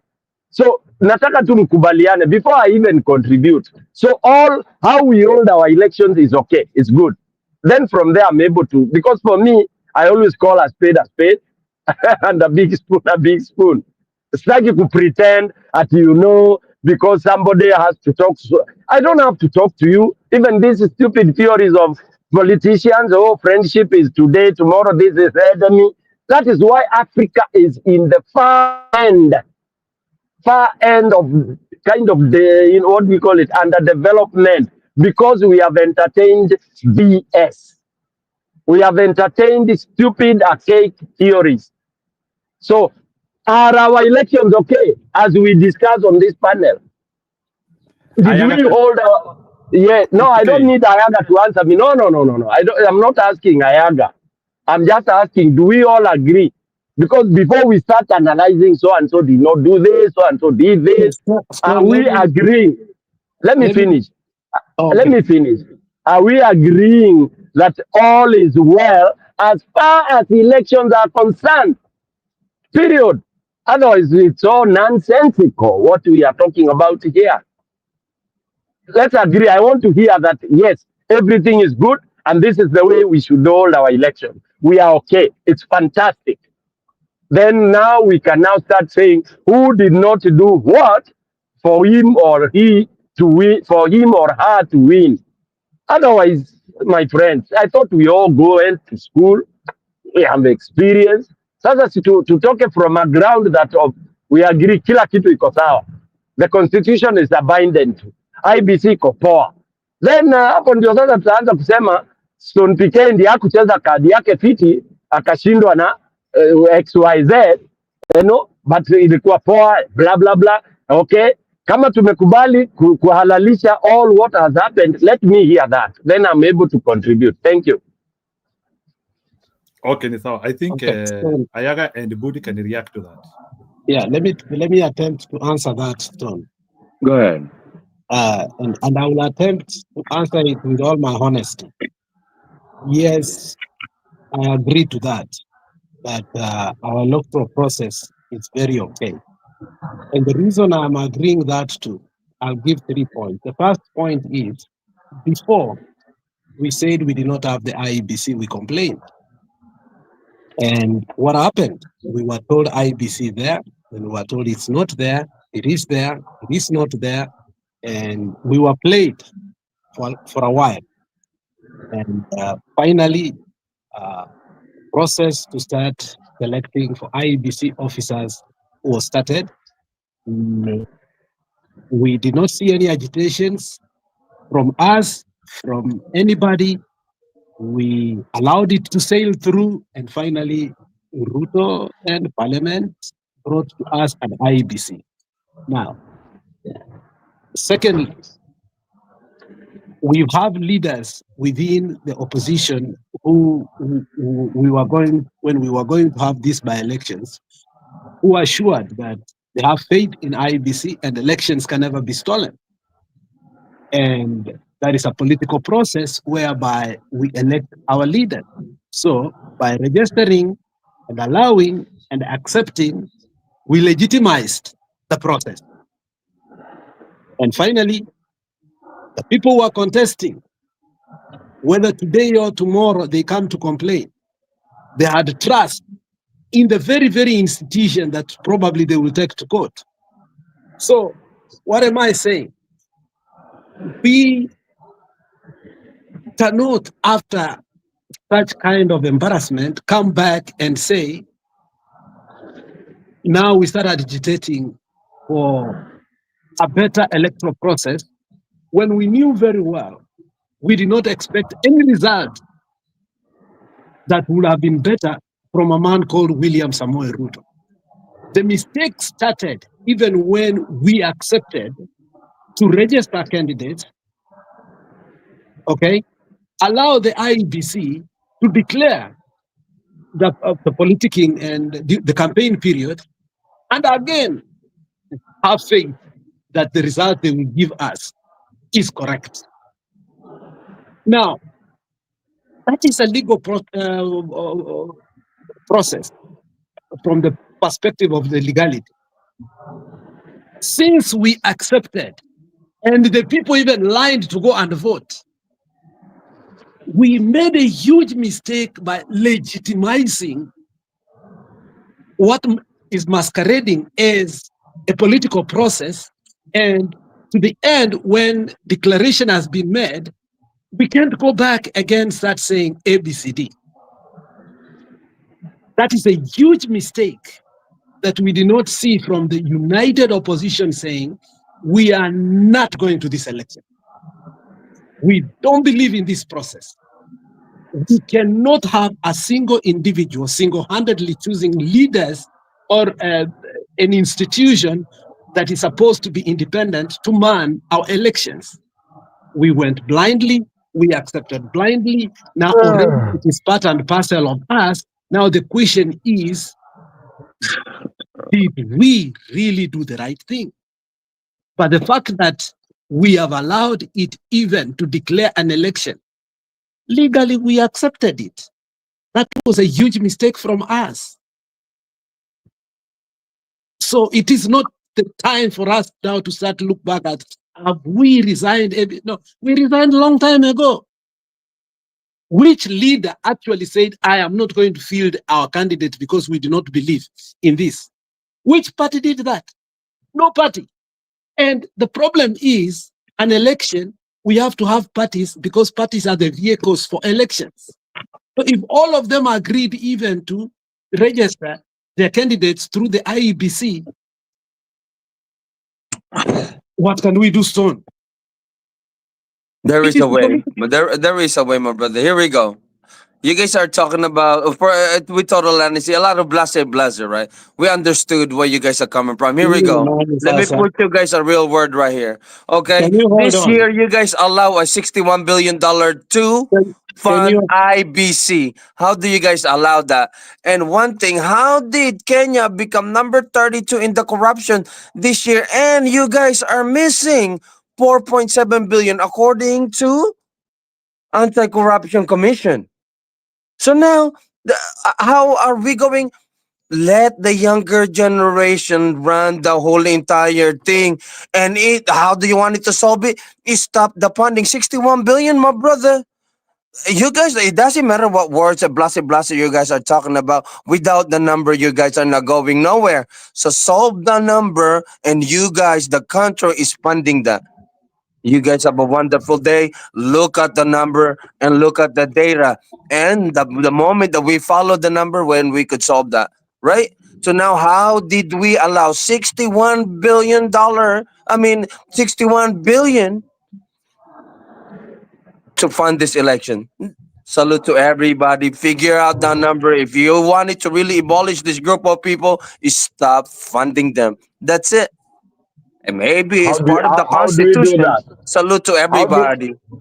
How do we do that? Give us a solution. Give us a way. How do we do that? Huh? How do we stop that? Look, and the corruption that it's missing to the country, my brother, is 5% of the GDP. I feel bad to the people. That's your own money.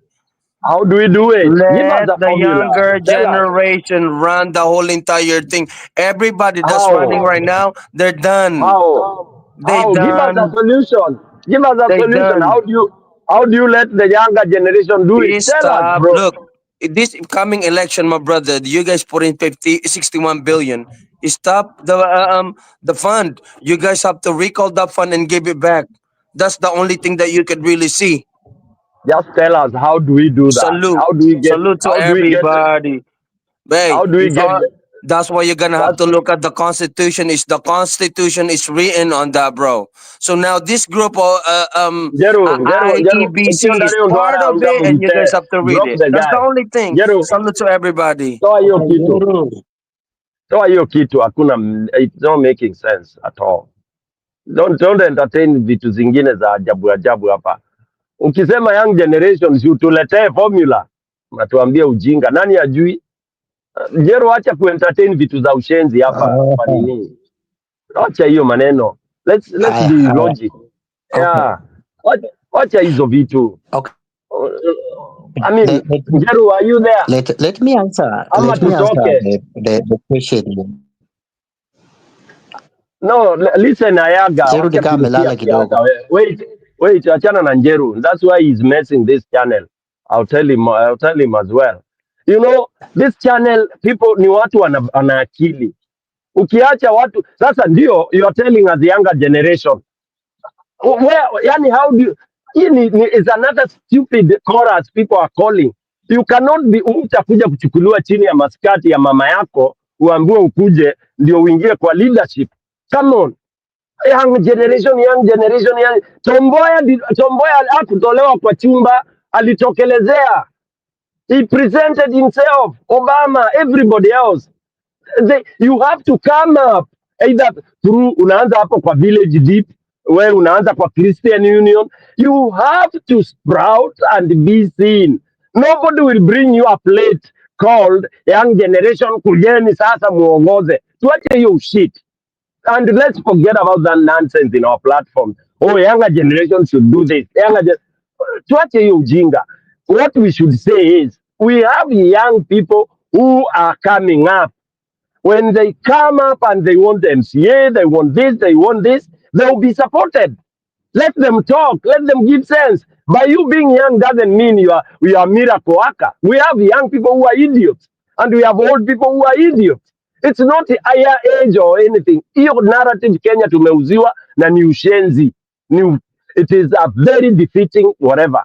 What we want to do is, a leader is a leader. An intelligent person akiongea hata kama ni wa miaka 22 in front of 60, 70-year-old people. Watu wana clap and they acknowledge it. Kenya, we are being cheapened into a lot of garbage. So, huyo wachana huyo, Wait, ask a very no, good question. no, I no, think that is where we were. Huyu jamaa distract from where we were coming from. I think no, he asked a very good no, question. Tuendelee na hiyo. Huyu yes, jamaa is distract. no, hiyo pia bro Bundi, hiyo pia iko kwa watu wengi. Ati Kenya ipewe young generation. Where on earth has that happened? Young gen wako wapi? Mlikuwa na akina Morara, sijui watu wakasema oh, Morara is tough, ako wapi? Bro, people, leaders don't sprout like mushroom. They don't. And tuache hiyo ujinga.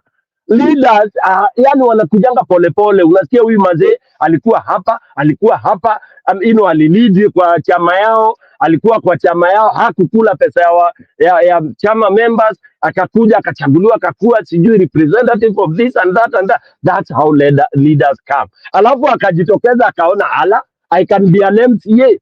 Anakuja anaongelesha watu wanasikia haya, huyu kijana anaongea sense, then he's voted on the basic thing. Huyu kijana akikuja kuuliza kura, can he get a fair treatment in the electoral system for him to be voted?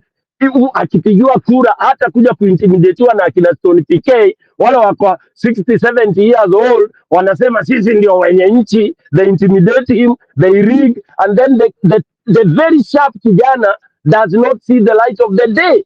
So what we should be gearing on is, can we have an electoral system that can allow anybody, hata kama ni mbuzi itasimama na watu waseme ndio wanachagua, ichaguliwe, ipewe cheo. Back to you Bundi or Ayaga if you want to talk. But let's not entertain vitu kaa hizo garbage za huyo jamaa. Yeah, 61 billion, yes, but he should give us a formula to stop it. How does Wamboi ako pale Githunguri, Aoko ako pale Nyasiongo, anauza ngwashe zake pale, unamwambia you Kenyans are stupid, you have allowed this. No, let's not allow that kind of nonsense. Back to you guys.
Sorry. Yes, Tony PK.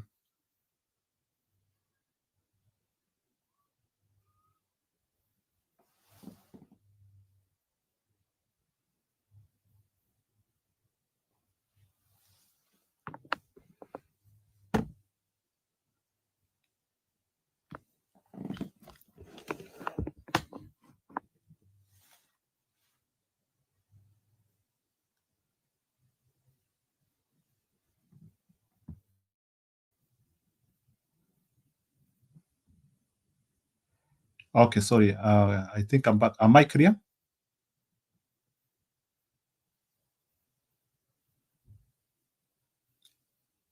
Okay, I think the discussion was going on well. Yeah, people can return to the discussion. I think Stone PK asked a very serious question. Yes, Stone PK, can you hear me now? Stone, can you hear me? I can hear you, Njiro. Watu wamedropiwa na nini?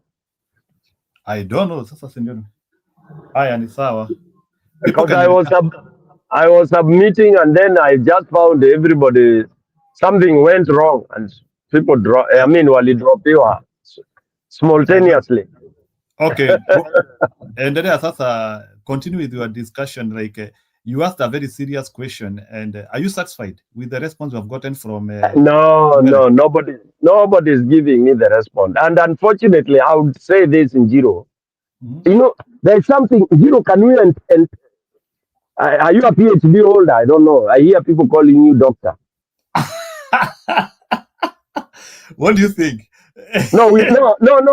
For me, I don't care. With all due respect, why I'm asking that is I think we should embark on this research. Okay, irrespective of your whatever in our individual. I want us to try and understand something about Kenyans.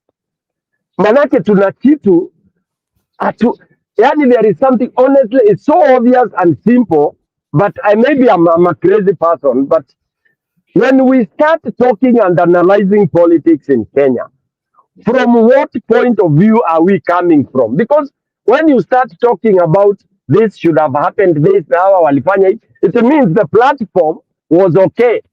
The field was good. The competition was okay. So we are analyzing who did not do what to win. So, Stone PK, let me ask you a question. As you entreat in that thinking,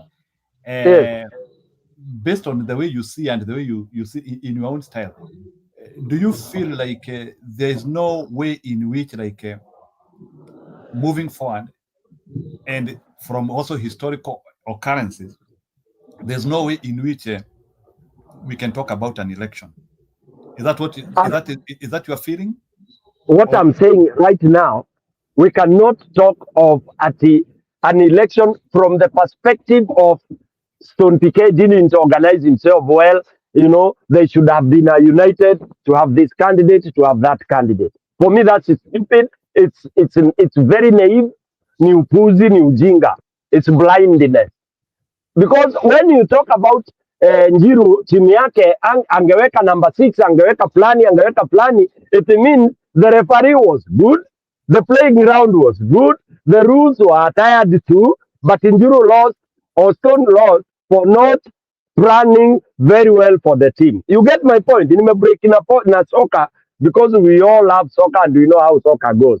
So that's the simplest I can do. So do we believe our soccer now in Kenya, which is politics, elections, do we, as well wherever we are, do we believe that the game it's very well done, the referees are there, and everything is okay? Tuache ujinga ya perception. Because I hate that vocabulary.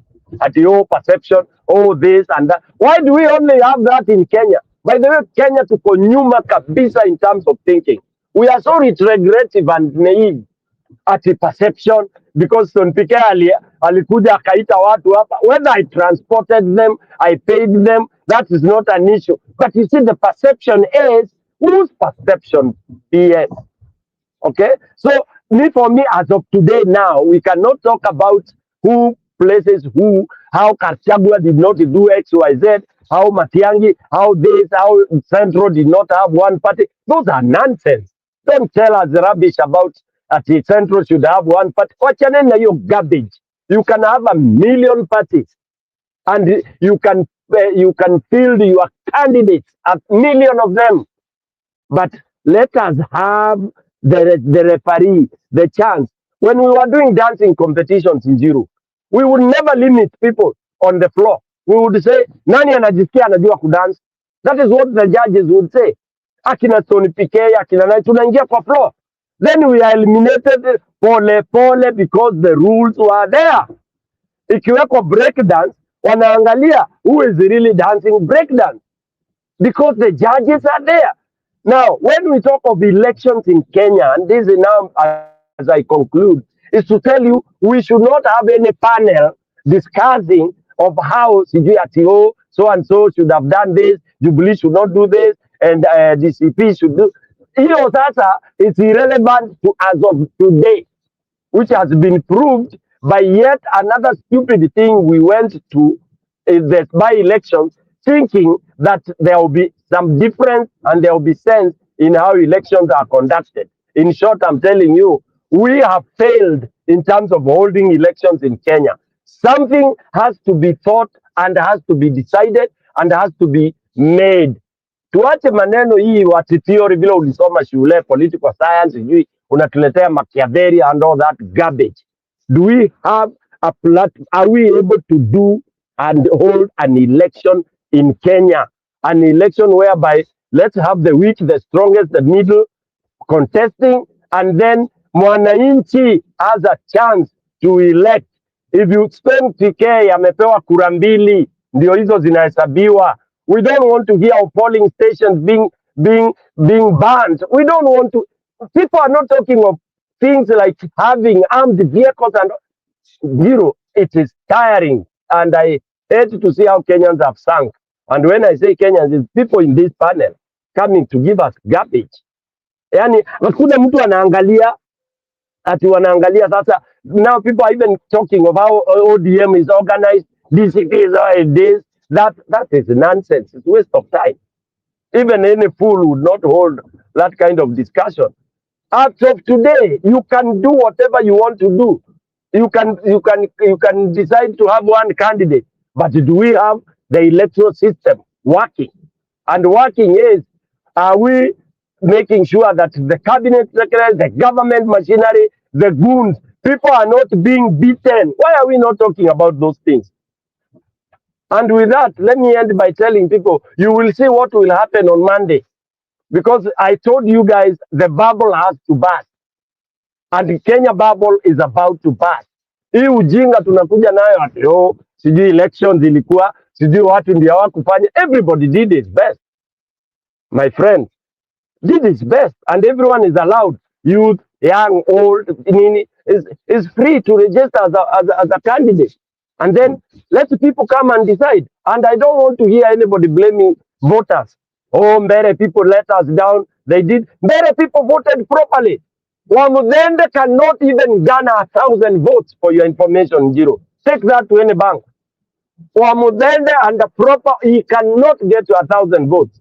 Same thing in Malava. Tuache ujinga hapa ati nini nini. Wamudende cannot get 1,000 votes. That I can tell you with all the authority. Thank you. Back to you, Jiro. So, Stony PK, I hear you.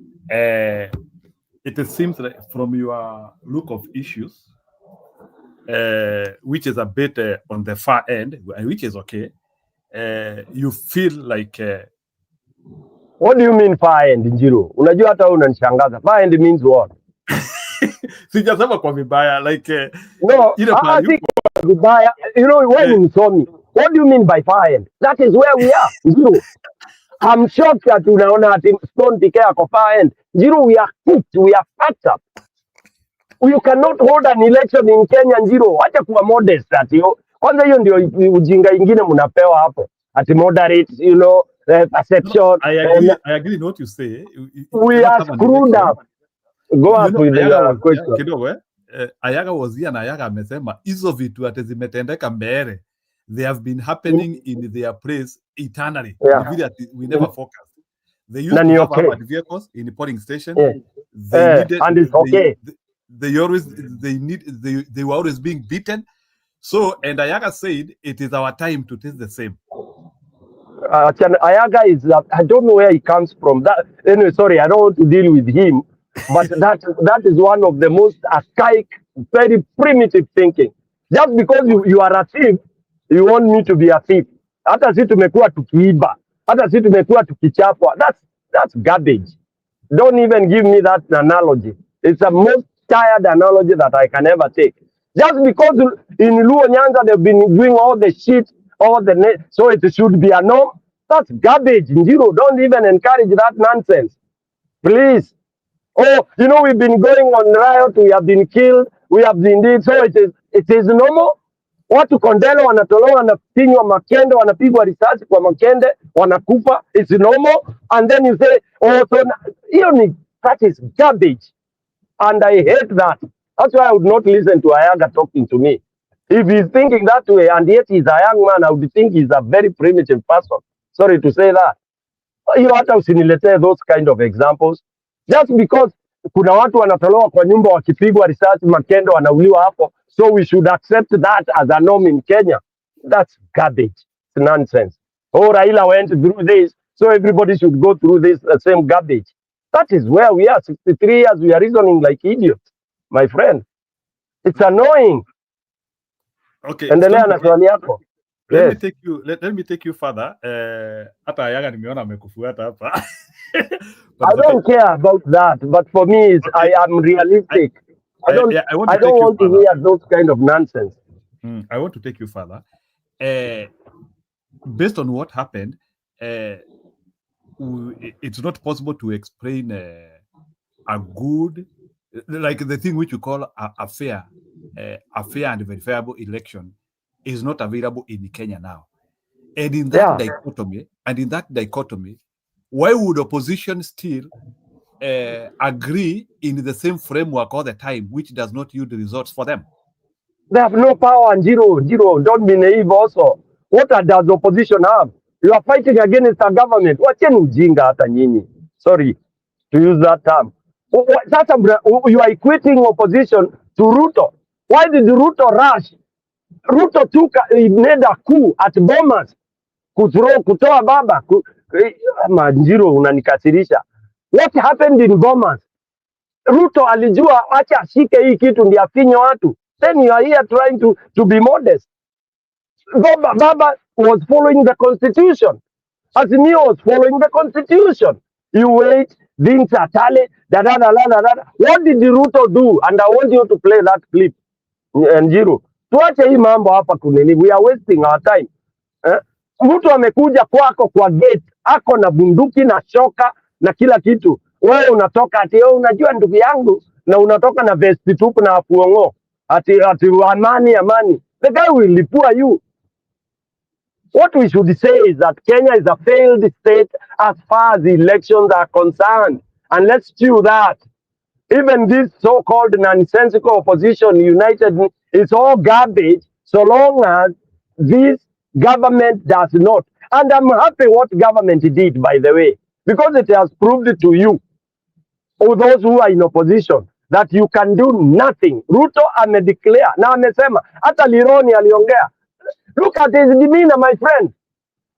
That is why you can never, and I want to bet here. Ule mtu atafanya, mahali siasa itafanywa na election ifanywe, Ruto atolewe, ama candidate wake atolewe. Hatu watu wanasema, opposition imeshinda MCA. To Ruto MCAs is garbage.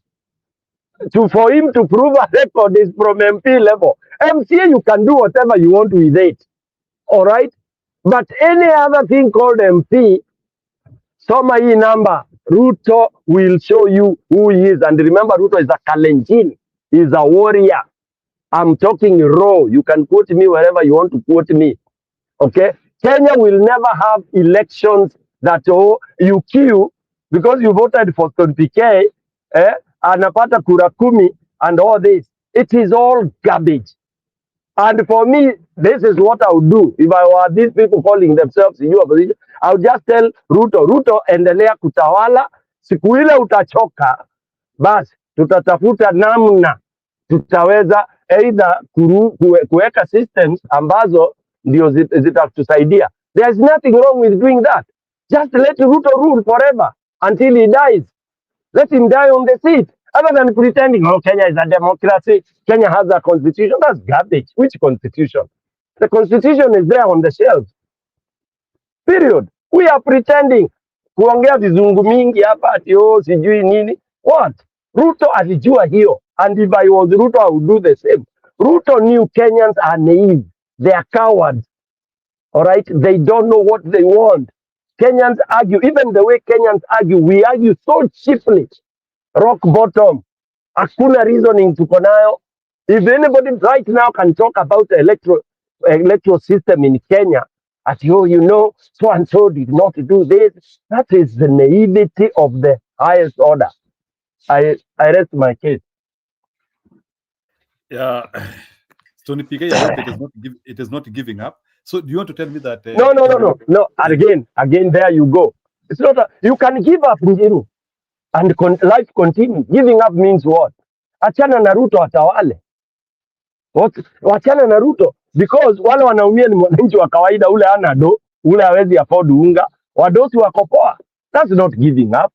Whether you give up or you do whatever you want to do, the status will continue. Ruto atatawala. Look at Ruto when he is also talking kwa meeting. Remember, hata huko Kikuyu, hiyo inaitwa sijui Central, Mlima, Ruto, kuna watu wanaimba afadhali Ruto because it is about my stomach, bro. Take that. Hapo, huko Lironi hao watu, nani aliwalazimisha wakuje kumchangilia? I mean, let's not be stupid, man. Sawa.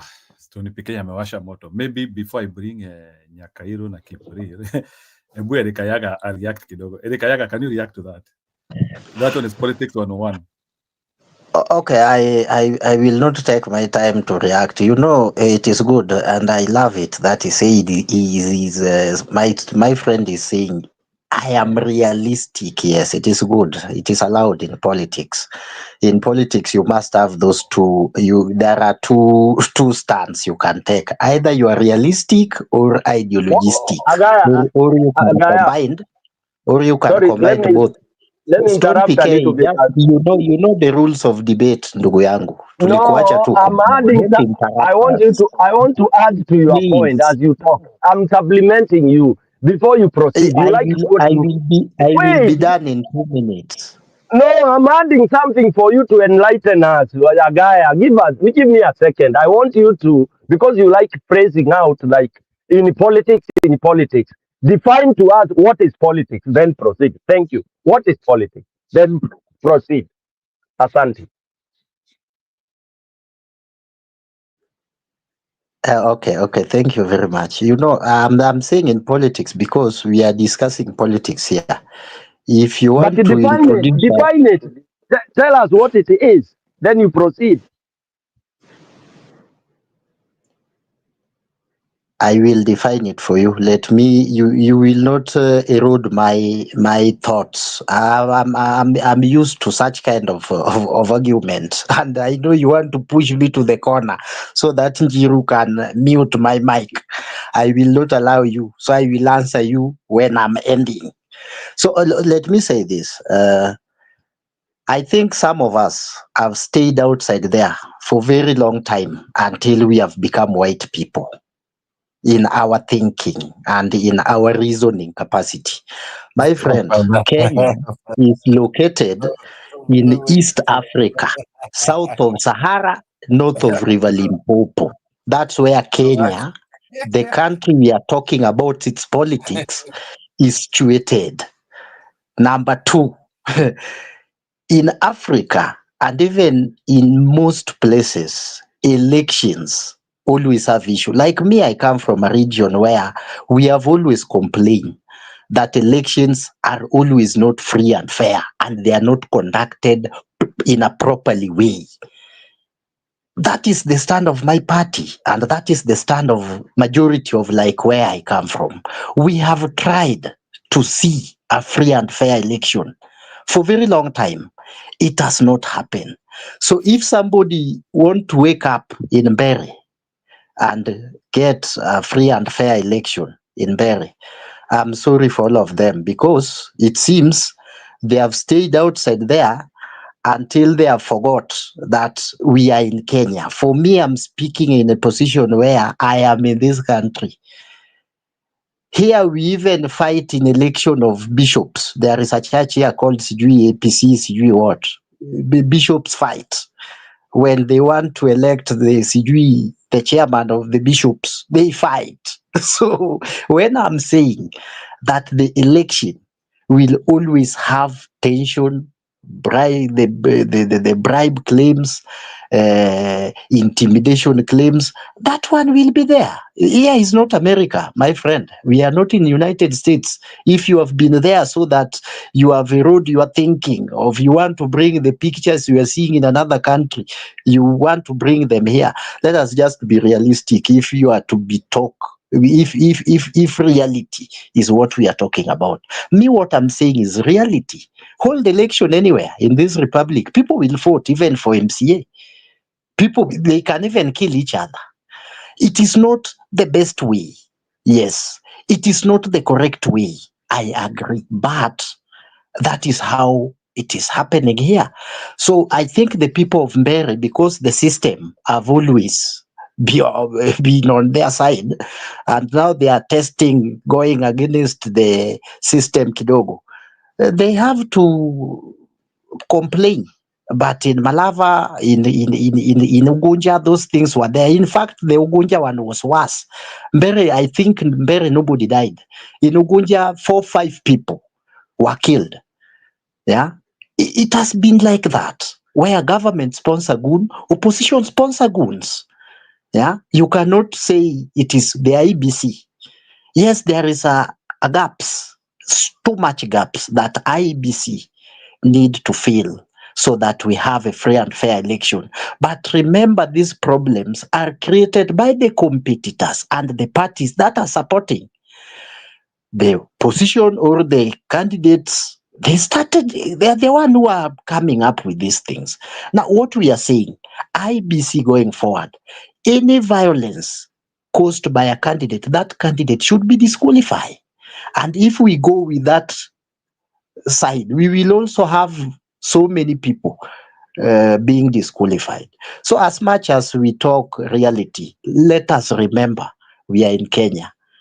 We are in Kenya. We are in Africa. Uganda will go to election. So you have seen what has happened in Guinea-Bissau, where the military have to take intervention when everybody, they have done election, the results is not even out, everybody claiming to be winning it. So let us just be reality. We will not make Kenya United States of America in one day. Even in United States of America, they fought and they did assassinations for a very long time until they stabilize the institution that are given by, that have the law, the mandate by the law to conduct election. As we are moving there, even in that United States, people want to give us with example. They don't have democracy. You can have a few majority vote, but win in some states. Then you have what we call the electoral college enough for you to be the president. Let us not tell people as if where we are, where some people are staying is now better than Kenya. We do fresh air here, so we do fresh air here. Kenya is not even industrialized. Our brain is very soft and very clear.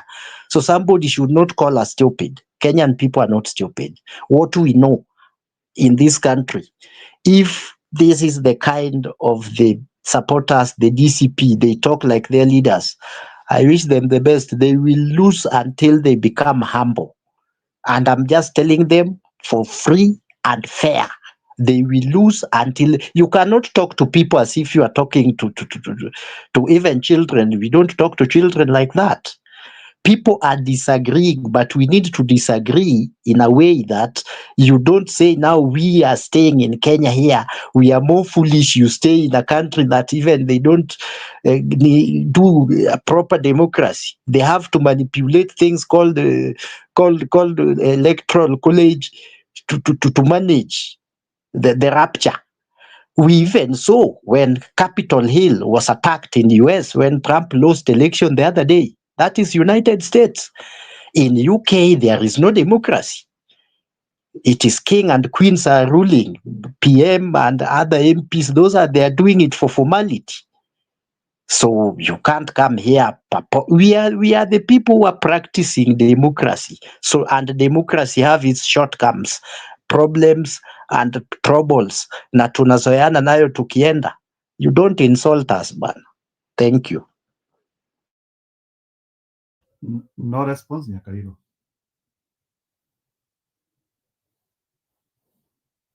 Mama Nyakairo. Thank you, Jiro.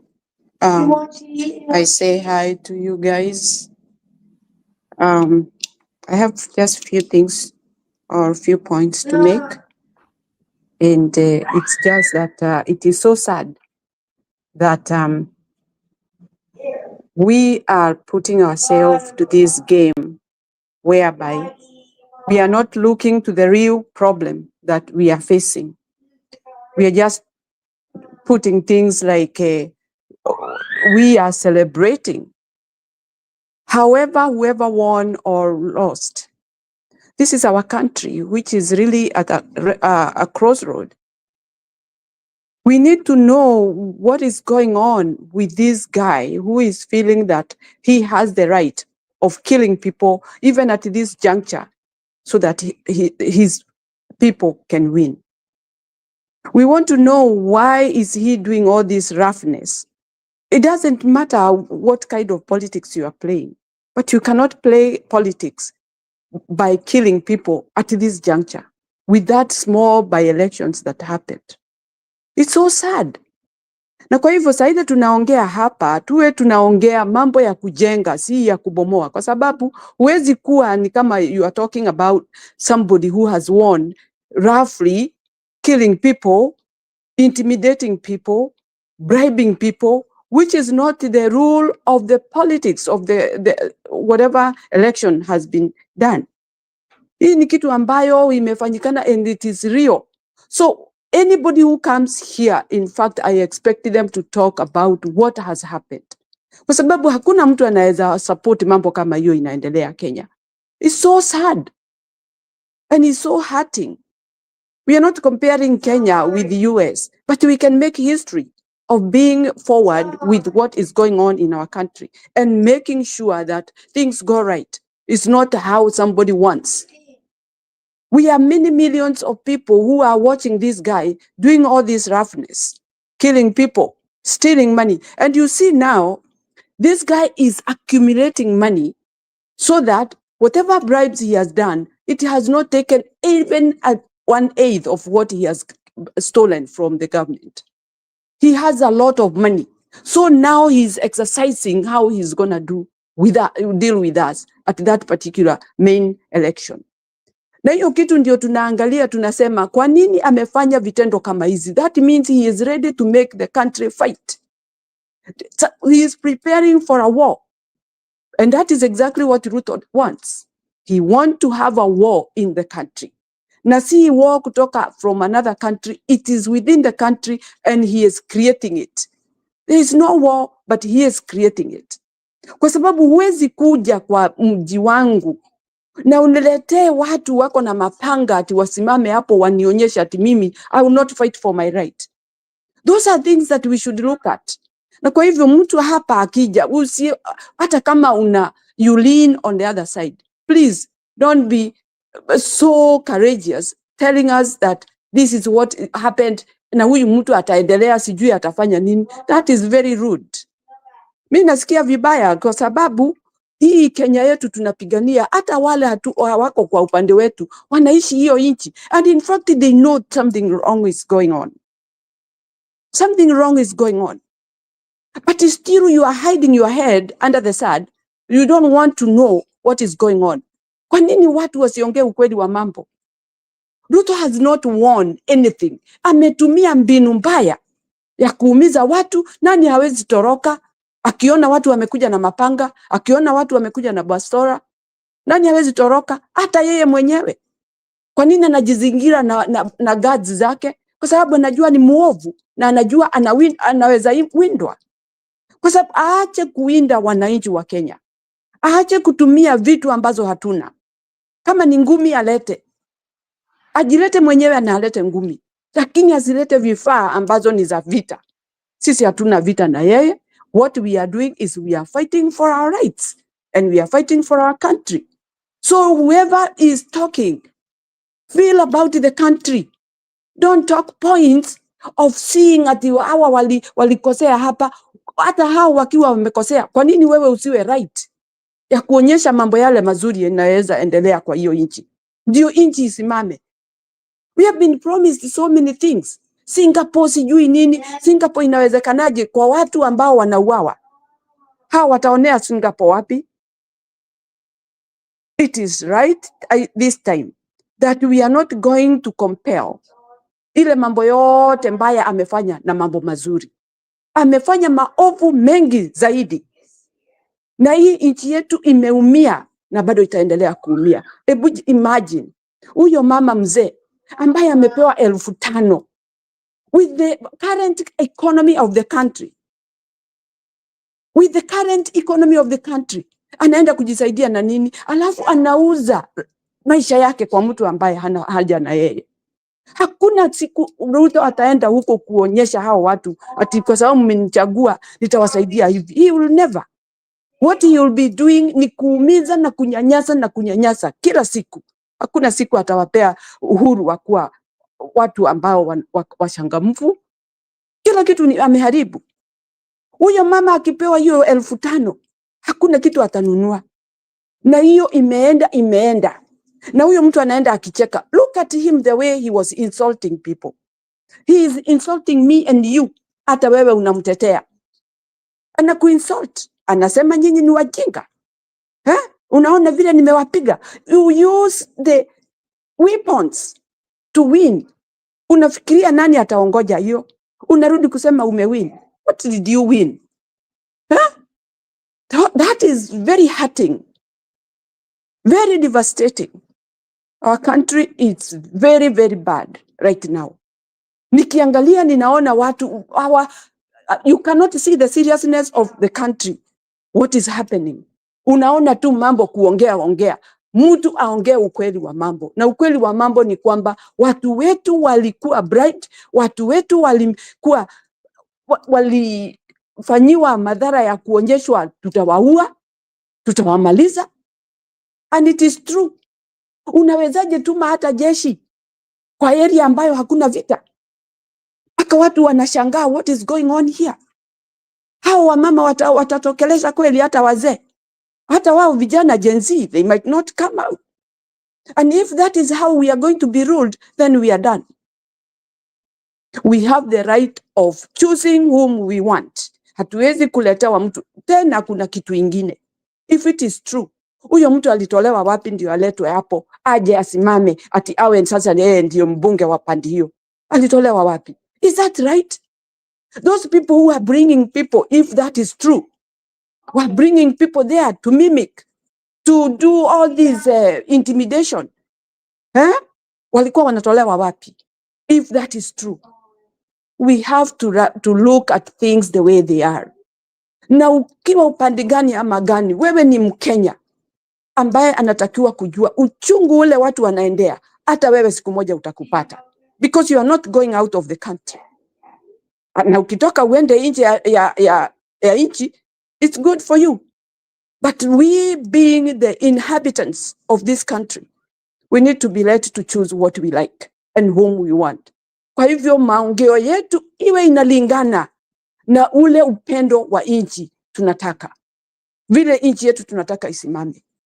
Tuache kupiga mdomo tu, tuongee maneno ambayo I'm not insulting anybody. But I'm saying this because I feel so bad because people are not being serious of what is happening. Hamuoni huyu mtu anatupeleka kwa shimo. Hamuoni huyu mtu anaumiza watu wetu. Hamuoni huyu mtu anaua watu wetu for no reason. Na hamuoni huyu mtu anapanga vita ambayo ilifanyika, watu wengi wakakufa. And yet now people are just talking. I expect anybody who come here, you are not supporting the government or you are disapproving the government, but you are talking the reality of issues that has happened. Ndio tuwe sasa tujue ni aje tunaendelea. Lakini si kuongea ati aliwini nini. Mtu hawezi kuja na mapanga, hawezi kuja na bastora alafu ni muongoje. Nitatoroka, obviously, because I was not ready for that. I was doing a humble thing and I was quiet. I didn't carry my weapon from my house. I came just myself. Lakini sasa ninakutana na mtu ako na mapanga. I have to run. So that is the issue. Mtu hawezi kuwa anatumia mapanga na mabastora. I expect sisi tumfikiria ati ni mtu mwema ama tumchague, lakini atafanya kazi ile ilikuwa inatakikana bora isiendelee, kwa sababu watu watatoroka waache kufanya ile manufaa walikuwa wanaleta. So Kenyans, it is time to think about Kenya, not about that man who is doing all these bad things. Ufikiria ati Kenya yetu inatakiwa ikae namna gani? Huyu mtu anatupeleka wapi? But that guy is doing evil in our country. That is what I wanted to say. Na tena kuna mtu amesema hapo ati tusilinganishe Kenya na USA. We are not comparing Kenya with USA, but we can make history of making our country great. That's all I wanted to say. Thank you. Thank you, Mama Nyakairo, and thank you for that passionate discussion. Pacho, go ahead before I get Stone and Musimamo. Long time. Can you react to what is happening? Sai tuko na masalvo mbaya sana after the big steal by Ruto. Go ahead. Ni aje Jeru. Tuko bana, tunaendeleza tu. Tunaendeleza. Nimeona Stone for after a long time. Sasa Kenya niliwaambia vizuri kutoka kitambo, shida ni ujinga. By the time we'll solve ujinga, that country will move forward. Bila kuangalia ujinga, you can hear somebody talking of Katiba. What is Katiba to Ruto? Ruto doesn't follow Katiba. Ruto alinyakua kiti by force, na nataka kukalia by that force. So Katiba kwake ni dream. Hiyo ni ndoto yako. You will talk about your Katiba, but what will he do? The opposite of that Katiba. That's all he knows. When you go to an election, you will bring goons and police. So wewe utaenda kucheza ball the way it should be played, but yeye atacheza handball na funge na handball, na hiyo ni goal. Wanahesabu. Hawatasema ati ni handball. They know they broke all the rules. Yeah, elections. CS should not be voting. Afai aende a campaign, that's according to constitution, but anafanya nini ndio huko ameenda huko. Speaker wa assembly mzima, somebody who should even not even be concerned with this election na nini. Somebody who should be neutral in National Assembly. Ameenda kubageni huko. So hiyo ndio shida tuko nayo. We think Katiba kimdomo, but where is the spirit of that Katiba ndani yetu? It's not there. So we just do what we want, what fit me. Bora inani benefit. That's it. Kuna jamaa amekuja hapo hivyo anaitwa si Ayaga, ni mjaluo huyo. Mwambie little did Kikuyu knew Ruto atakuwa hivi. They didn't know atata now to be this monster. So wajaluo kama wewe mjaluo, don't think umeatiwa yenu inakuja hapa mbele. This guy will strategize how to rule. Amesema for 30 years. Bado anakuja mpaka huko 30 years. Atafanya nini? The rule will change. For now, aliwaingiza box na 10 points agenda, which is not even following. Na mwingia box, you are celebrating it. After 2027, what will he do? He will change the game again. He will have another handshake with somebody else because atajua ashawa use. Sasa anatafuta kwingine, kudanganya huko. That's when you will be dumped. Na mkidampiwa, is when now you will start seeing and you go back to street. Hii ni kitu nakuambia, wherever you are, stop blocking your eyes to see anything. Let this guy don't do fool. Huyu jamaa ni mkora. He has been lying all along. Alisema bottom up, sasa ameleta ati Singapore. And I don't know how we get into these people. Yani wanambelieve kirahisi sana. So I don't know where you are looking at to, but the game of huyu jamaa, sometimes mimi naonanga huyu jamaa faa rule, aendelee kurule na afinye watu vizuri, ndio ikifika around 2032 2035 watu wamenyooka mpaka sasa hakuna cha mchezo. For now we are joking. Why is everybody so one? Mbona ni kila mtu amfuate mtu mwenye ana akili timamu? You have to let some people contrary opinion lazima ikwange, not that everybody sing for you. Kasongo ati anakuimbia, hiyo ndio unataka kusikia, and then you do that and you are doing wrong things. A country is ruled by a rule of law. That is what govern a country. Hiyo peke yake. Kama kuna rules it's okay, but kama kuna rules, then why do we follow that rule? Na mtu afanyi wasi kuwa, nilikuwa naona mbele wana nini, they were complaining. I was like, why don't you be goons too? Chukua kipindi ya hiyo jambo, wewe pia endeni vita, ni war. Sasa sikuwe ni election, ikuwe ni vita, mwenye tachapwa mwenye anachapana huyo ndiye anachukua. But when you take it easy, ati mtu amekuja na all battalion ni kama wanaenda war, ni chabe ya Uganda. Unaona wanaenda rally na convoy ya nini, mpaka unafikiria wanaenda war na nchi nyingine. Ni rally tu, wanafuata jamaa tu, mtu mmoja hivi. So bado tuna mchezo, si pia sasa hivi ukitaka kuvai, so uliniambia unataka kuvai, unataka kuwa MP, enda tengeneza gun kuna gun wengi na utabda. Kama ni vita, unasikia Kindiki anakuambia kama ni noma ni noma. That's what they believe, that's their spirit. Kama ni vita ni vita, kama ni kuiba ni kuiba. Hawana soft ground. Hiyo unafikiria their work is to come, invade, chukua kila kitu, wacha waongee kenye wanaongea, as long as they get what they want. That's what Ruto wants. Atakangi story ngine, that's what nasikianga anaambia jamaa ataweka nishindaje, because he's seeing stupid people still talking about democracy. Oh, sijui tulifanya hii, oh, this is what we will do. Hiyo ni ndoto. That one is dreaming, like anasema ni ndoto ya mchana. So mtu sifikiria ameachiwa kwa hii game. If you are in ODM, just know very well, ana calculate ODM. In Lowland, you will soon realize the whole of Lowland will be UDA. And that's their game plan. And nobody is seeing it. Anatuma Faruk Kibet huko nini kwa Waluya huko. What is he going to do? They want to occupy that area wa conquer na wa rule. So next time ukitaka kupita hapo, unaongea nao ndio unakuwa MP. Kama hujaongea nao, kama hujapiga magoti chini, no MP for you. Nyanza, they are doing it in a nice way. I like the way they are doing it. Wanadanganya ama jamaa tuko broad based. Jamaa wameweka kili ati ni broad based. But ama broad based ama independent candidate ni waki. Sasa pole pole wewe unafikiria ni mtu wa independent amegea, kumbe ni mtu wake yeye ndiye alikuwa ameweka hapo. By the time ODM will realize, it's too late, because ODM will have a problem with the nomination. Wanakonga na problem with the nomination full time. Then they will have the same thing. Then hapo ndio sasa watapenetrate. After nomination ya ODM, utaona governor Lowland anavai na UDA. Utaona senator anavai na UDA. Na amekuja kabisa na hiyo kala. Then all of that area will change to UDA before they realize. That's what he did to Mount Kenya.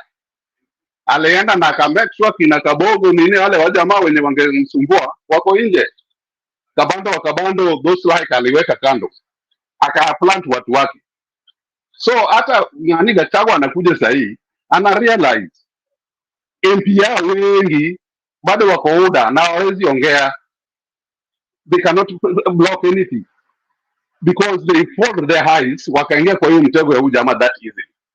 they would have DCP back then, wa negotiate na DCP, hata Gachagua angetimuliwa mbio hivyo.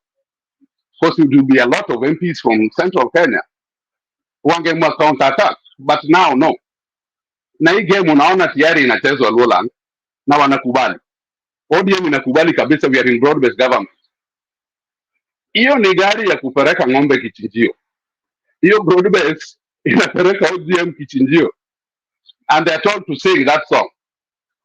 So wakifika mwisho, hiyo hawa kina Yaga will come out shouting, oh, huyu jamaa ametudanganya. Then what will you tell them? That's where you are heading to. Seeing very well you are going to that direction. That's why now I'm agreeing na Kisii. They want to be Kisii. Wajaluo wakae Wajaluo na wabaki kwa ODM, Wakikuyu wabaki hivyo, because no any other party in Kalenjin. Hata mtu mmoja mwenye anatoka tu hivi. That's why Seruka akona freedom ya kutembea kwingine. Then we'll ask them what is any other party huko, na nani ako Rift-Valley. Umesikia naongea sahi, amechukua wote mpaka Gideon Moi. Sawa, wamebaki kwao ni block, na wanakuja kuvuruga kwenu, na wanakuja kuleta nini kwenu. So what will he do? Si alete violence yuapo si kwao. Watu wakipiga wawawe mbere, nani amesafa? Nani akipiga Malava, nani amesafa? Ni Kikaruka amesafa? No. Ni relative wake amesafa? No. So we should be now tuweke tit for tat. Kama kuna party ingine challenging, basi wacha party ingine, watu wengine pia wakuwe na party yao. Wa Mount Kenya waingie DCP wote. If you want Mount Kenya, enda ongea na DCP. We negotiate. We share that power equally. Kama ni Wajaluo, kuja ODM, kuja kama tuko intact, we talk. Watu mpaka Masai pia ikawa form party yao. Then we will balance this thing. But mtu asikwambia ati kuna ukabila, na yeye mwenyewe ana practice that ukabila. Anakufunika macho. And then mimi ushangaa Kenya, sijui kila mtu amekuwa mrongo. Everybody. If you can listen to even a professor, unasikia tu yani anadanganya. Na unashangaa akona hii akili ama kile aliacha wapi? For a long time unaona mtu ameng'ara koti na tai, lakini anakuja koti na Kenya anaongea. It's direct opposite of what should be done. So moving forward imekuwa ngumu. The steps we made from Kibaki to Uhuru, tumerudi ile nyakati wa Moi ya siasa mbaya, maisha mbaya. Unaona raia pia ni wajinga.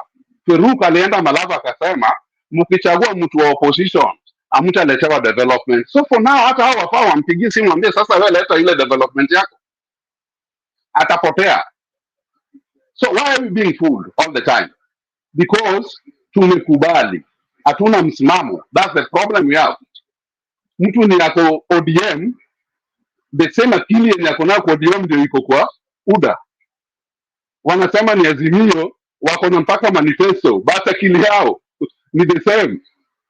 So we are running on stupidity for a long time. Na hii ita continue because we know how to talk a lot.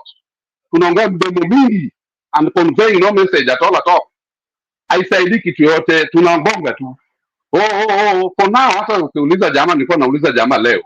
Mnaongea siasa na kuna school capitation ilikatwa. January inakuja hapa, how will you pay school fee? Do you have that money? Wanasema nini? Hata jui. Baada anaongea ati ameshinda, nani ameshinda. Then other things are blocked. Nothing is working. So sometimes you agree na Ruto, confuse them. Mpaka saa zile watachanuka, they will come out blazing, everybody will come out na watapigana. And that is when we will speak the truth. But kwa katiba, lazima tuangalie. You can't follow the rule when somebody is not following the rule. Itatuumiza because we keep on talking about it, but the spirit of our katiba haiko kwa watu. Wanaona kitu mbaya, bribery inapeana, dollars inapeana kwa watu. Mbona wanachukua? Now how many times have been told not to be bribed? Wanaambiwa na nani vizuri, lindeni kura. Kura kulinda ni kukaa hapo. Ni kublock any malpractice nini. Hiyo shida ya nini ya Mbere ilikuwa inaibwa. Na walikuwa wanaibwa kama wanaona. Because wanaleta vurugu na watu wanatoroka mbio na hiyo wanaisafu. Na wanakuja kama wanacheka na wanakuambia wameshinda. So we have just, yani tuko tu na wauni wamekuja kuiba, yani hiyo ndio kazi yao, yani ni crooked means, by any means they will do anything. Huyu jamaa anaiba mpaka do ya gava, anaenda kubribe nayo watu. He is doing it. Alienda huko sijui nini na private jet, do mingi, hakuna mtu anamuuliza. Budget yake ya ofisi ya president ni juu sana, kuna mwenye anaongea, bado tunaongea Malava, Mbere. Sijaisikia lini by election ikakuwa big deal kama presidential election. Sijaisikia, I don't know, but it's okay. Ni Kenya, tumeingia huko. Amefanya hata discussion za watu imekuwa ukuzi. Sasa hii watu wana discuss ujinga. Kila mtu, ukisikia mtu anaongea huko, hata ukienda TikTok utasikia ukuzi tu. Otherwise, wacha ni break for now.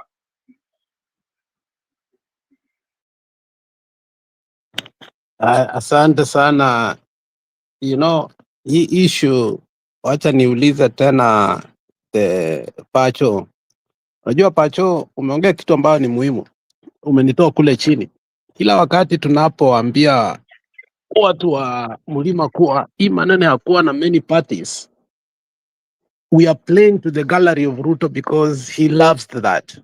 Kwa maana yeye unaona kwao, they are not even allowing any dissentation completely. Wamefika mahali wamenunua mpaka Gideon, walimu seduce mpaka akugombea kile kiti. He could have won through KANU, but they prevailed. Awakumunini now is presiding over government in a position we don't know, but you can see him doing government officiations. But anytime you bring this issue that why is Ruto and his backyard cannot tolerate any other party, but whenever you bring that to the mountain, wanatuambia sisi hatuelewi siasa yao, wao hawezi kuwa na party moja, tuwaache. I've never understood kwani ni nini sisi hatuelewi hii mountain ambao wao wanaelewa, yenye kila wakati tukisema in the mountain, if you cannot have one party, more especially right now that you are dealing with somebody who does not play fair no matter what. You know, we thought Uhuru was bad. We thought Kibaki was bad.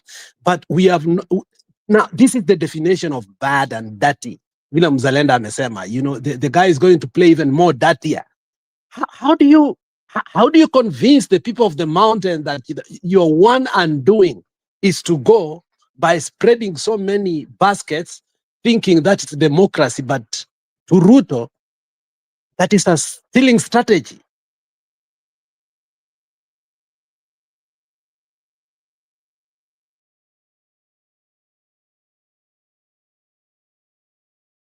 Hiya, Stony PK, I want you to, can you refocus to what Pacho has said? Do you think Pacho is getting closer to your thought line? Or are you parallel or you are connecting, Stone PK? Thank you, Njiro. Thank you, Njiro. Pacho is not getting closer to my line. He's on my line.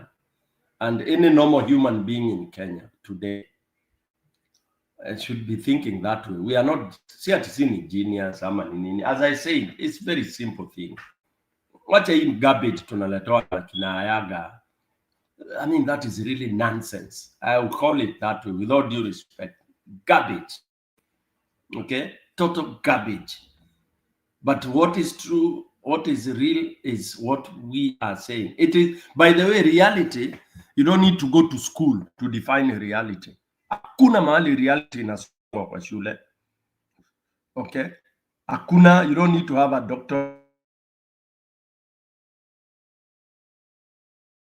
to deal with the reality. Reality ni kama vile unaingia kwa jango, lion ni lion, ukiona ni lion.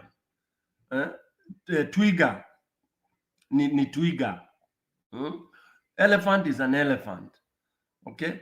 And when people start bringing stupidity, the theories zingine za ajabu, and I asked very simple question. When you keep on quoting to us, number one, kwanza, I want to debunk this. When somebody keeps on talking about, you know, when you leave Kenya, you go and live there, you become the white. That is the most naive statement I can ever have I mean, ati juu umetoka you are a businessman in Dubai, yani umekuwa Dubai, umekuwa Mwarabu, sasa ati ufikiri juu ya Kenya. Of course, yes, there are people who, and those are idiots, let me say, because in every society you have idiots. Because if you can enter America, you are 30 years, 25 years, and then you think you are an American, at sasa you don't understand the dynamics of where you are born, where your blood is. Of course, where tunakuchukua ni category ingine. There is nothing so sophisticated in Kenya that people who have lived abroad or who are in abroad cannot understand. Those who can't understand are just idiots. They've chosen that path, or they have chosen to ignore rubbish is going on in Kenya. I have friends wananiambiango siniambie maneno ya Kenya. They are right. That's okay. But some of us who are here, we are where we are, just ni kazi tunafanya tukirudi nyumbani. Just like the way somebody from Kanyuambora is based in Mombasa, kazi holiday anaenda anarudi nyumbani Kanyuambora. Mtu ako Kiritiri na kwao nyumbani ni Kiambere. It is as simple as that. So there is hiyo category ya kusema people start sijui thinking hakuna speciality. Mtu atakwambia ati you know I'm on the ground, I'm doing this, that. Rubbish. Rubbish ya pili ni kusema politics. In politics, this is what happened. It's garbage. What is happening in Kenya is not politics. And I'm saying this with authority. It's not politics. Unless you have category of Kenyans who do not really know. And that's why I asked that question, which sounds very stupid. Tell us what is politics. Because I hear some, unajua in politics, this is it. Just as number one, define what politics is. Nobody, mtu anaogopa to define, because once you define what politics is, then you know what is happening in Kenya is not politics.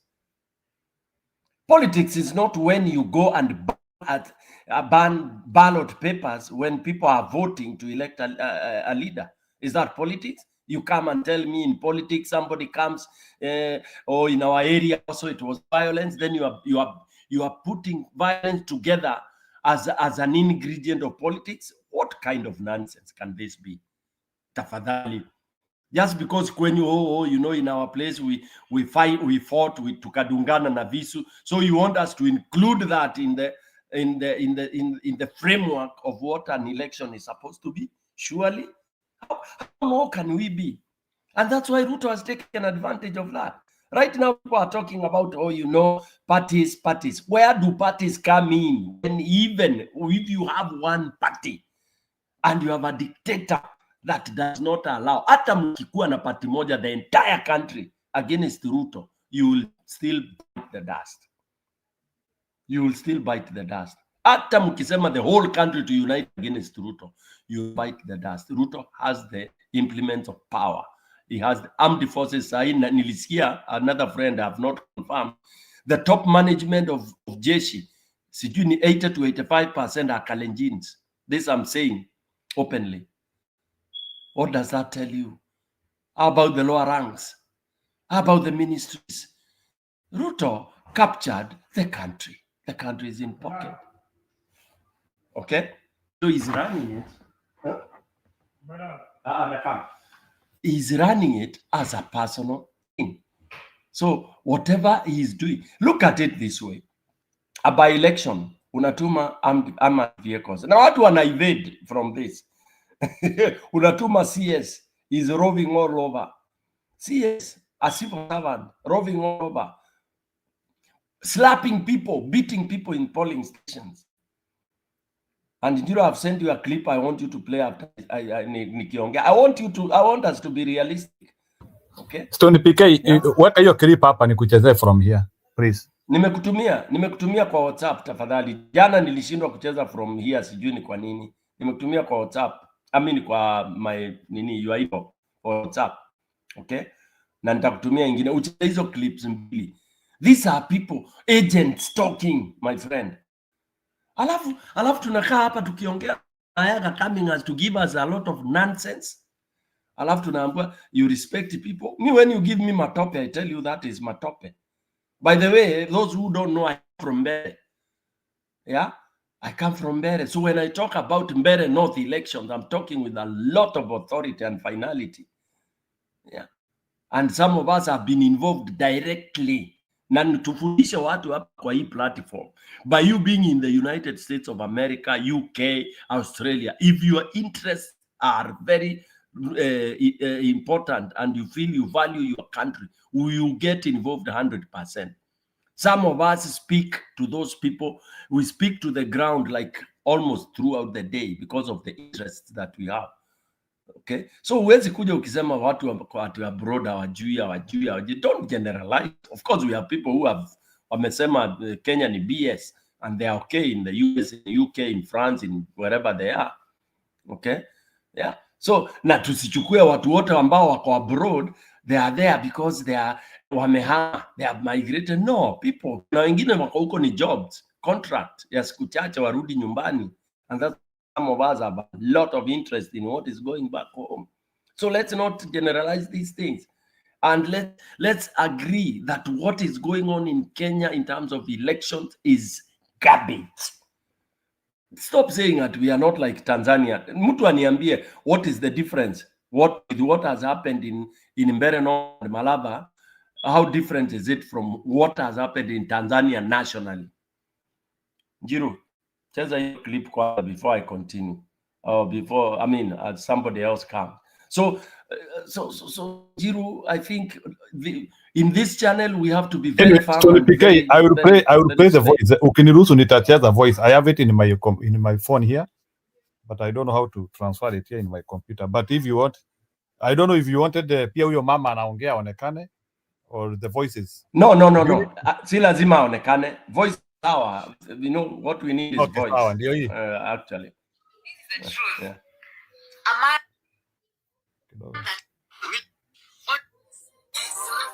Kidogo. Let me just play it. Umenituma yenyewe hapa. Okay, ndio hii. Naitwa Wangeshi somebody. Sijui kwa nini mnashindwa kushare Njiru. Sijui. Congratulations kama you all know turari kinyo haria mwisho nerari strategy marari metereire siaje gutarwo moke mastorm. Mimi I witnessed like this Getibore what they did. Kwaje gutarwo maratwa ni mwaki waripuka na niyo marokire marakia mwaki niguo kura citigatarike. In the process maroka maraigata agents aitu othe maratuhurira andu itu ona ndirari gwatiriri uyu ruku kwanza aracirapire kairitu kanini muno kangimwita nginya grandfather kama si babangu arakagutha ruhi karagwa maramekira fengu maramahuraga mamekirite fengu methi maracoka marathi maramadamu Okay, wacha nitumie Rex. Rex anasema atacheza. Rex, let me send it. Tumia Rex. Tumia Rex. Alafu the panel waniambie when somebody like Kayaga comes here giving us a lot of garbage. Yeah, nimetuma maybe Stone PK you can partially talk about it. Umesikia huyo mama anaongea story ya Getibori pale walikuja wakachoma polling station na vitu zingine. Can you explain the scenario of Getibori as we wait for Alex? Alex nimekutumia. Now Getibori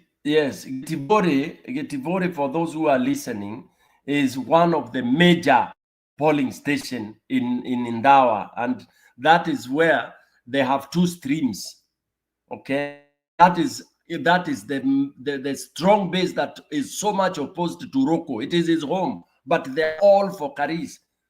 And that's why he went there and blew it off. He blew it off. All those votes were blown and they were not counted. Okay. And there were over 1,000, almost 2,000 votes or something like that. By the way, we should refer and see how much from that registration we were looking at yesterday. You go check what Getibori is all about. Yeah. He came, they blew it. That's what the lady is saying. And even Ruko beat one of the clerks, a girl that she's saying would have, Ruko is like a grandfather or a father to her, beat her up, and she, unajua Ruko is a giant. Alimpiga slap huyo mtoto akaanguka akaenda mpaka chini ya meza. All right, akawa pingu. Those agents, those clerks that were there, they were put in the vehicle, wakapelekwa kuwa dumped. Then we have some people coming here to give us garbage of how they know politics. People like Kayaga. I detested that. When we know the reality, then you're telling we in politics. This is what nonsense, garbage politics is about. Politics, when you storm a polling station, you slap people. Just because it happened in Luo Nyanza, you think it should happen and it should become law. It's annoying. It's annoying until we are saying, let Kenya split, let it ban. Then let the Luos go their way. Let have those tribal things. Because hakuna haja ya kudanganywa hapa ati oh, Kenya is one, is this, is that, is that. Tuache hiyo ujinga. If Luo feels that being in broad-based, everybody else should be, wacha waende. And I like what Pacho has said. They are just going to their grave, and they will never see the leadership of this country anywhere else. Never will they. Same thing with these Kikuyus when they start bringing all this nonsense. Because all these Kikuyus that were brought from Nyeri, overnight, they came and they gave their votes and they were given 10.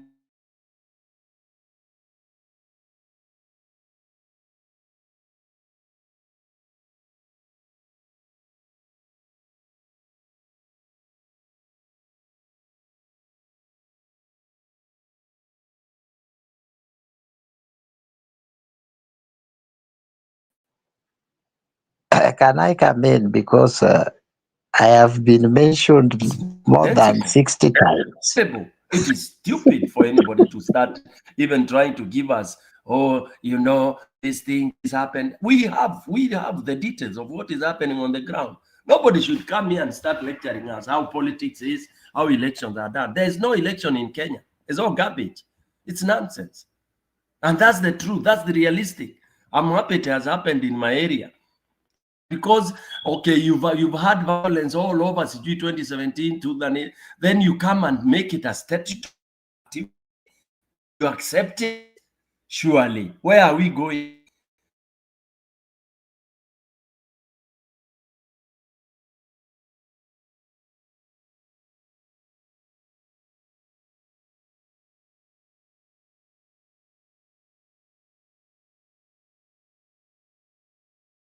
How nonsensical can we be? That any garbage, oh, you know, people in politics, these people play. Surely, when you come and shoot people in Kondele, I will keep on repeating that. Tuiweke hiyo playbook ya politics. Hiyo ni siasa. Surely. Oh, tumevuta bangi gani? I mean, seriously. Right now, we should not even be talking about that, or you know, in politics, or hapa ndio watu wanafanya even. Right now, there kuna politics inaenda. I'll keep on repeating. Kama hatuwezi pigana na Ruto, acheni aendelee. Lakini msikuje kutufundisha hapa, ati mkituambia kufanya, we need one party, we need this. Hiyo ni nonsensical statements that do not lead anybody anywhere. You can unite all of you in Kenya against Ruto. You will not go anywhere. You are going there empty-handed. Ruto anaangusha jeshi, anaangusha polisi. And again, please, if you did not see what happened in Mbeere North, enda kwa social media uone picha, live photos. Njiro, we had a team there that was giving live coverage. So nobody should come and give us here, kuja kutupatia vitu zingine za ajabu na theories how elections are supposed to be done. Sijui perception, sijui nini na nini. There is nothing like that. Yeah. So, and I will never even participate in panel where we have those kind of wastage of time discussing at the strategy. How do you strategy somebody who is coming in front of your gate, amebeba bunduki, na wewe kwa nyumba umelala tu na bibi yako na afuongo, anakuambia toka nikuonyeshe, then unaanza kusema unatoka ati wewe vile wewe umesoma science ya politics. Jamaa, what are we talking about here?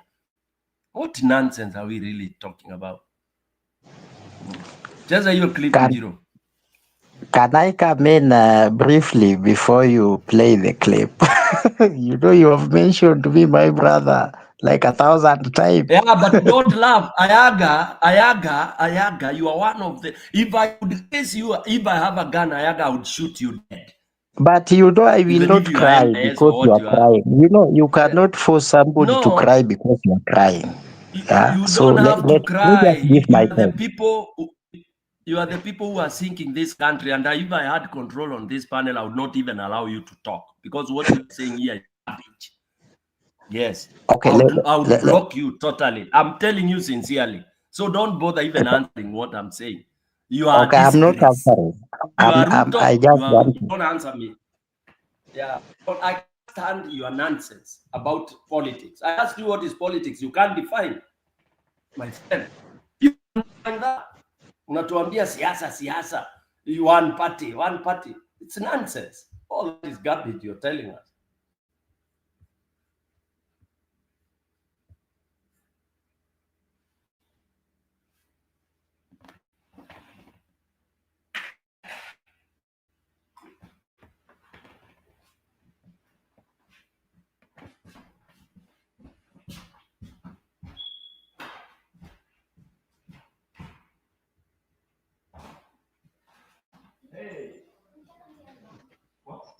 Are you done so that we can a little bit rebuttal? Because me, I've mentioned several times. Njiru, can I go ahead?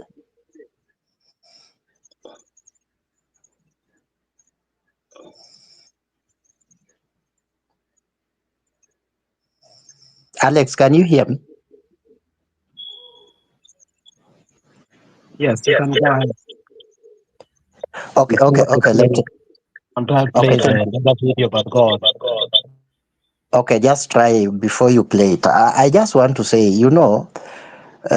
so we have problem because even that clip, it is a post-mortem of a by-election that has just ended.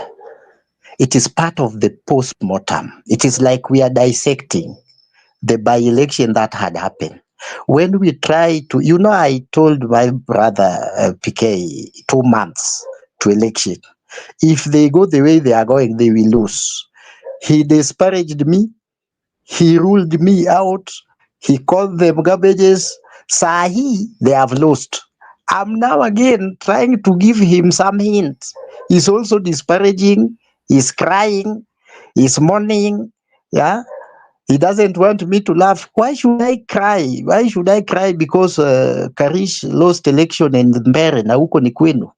If you didn't listen to us and you still don't want to listen to us, and then you want me to enjoy in your crying, I will not, my brother. Reality, the ones you are talking about, now you are collecting evidence. After election, we have a procedure. You can go to court, or you can ticket, or protest, or do mass action. It is allowed by law. So if you have those clips, the courts are there.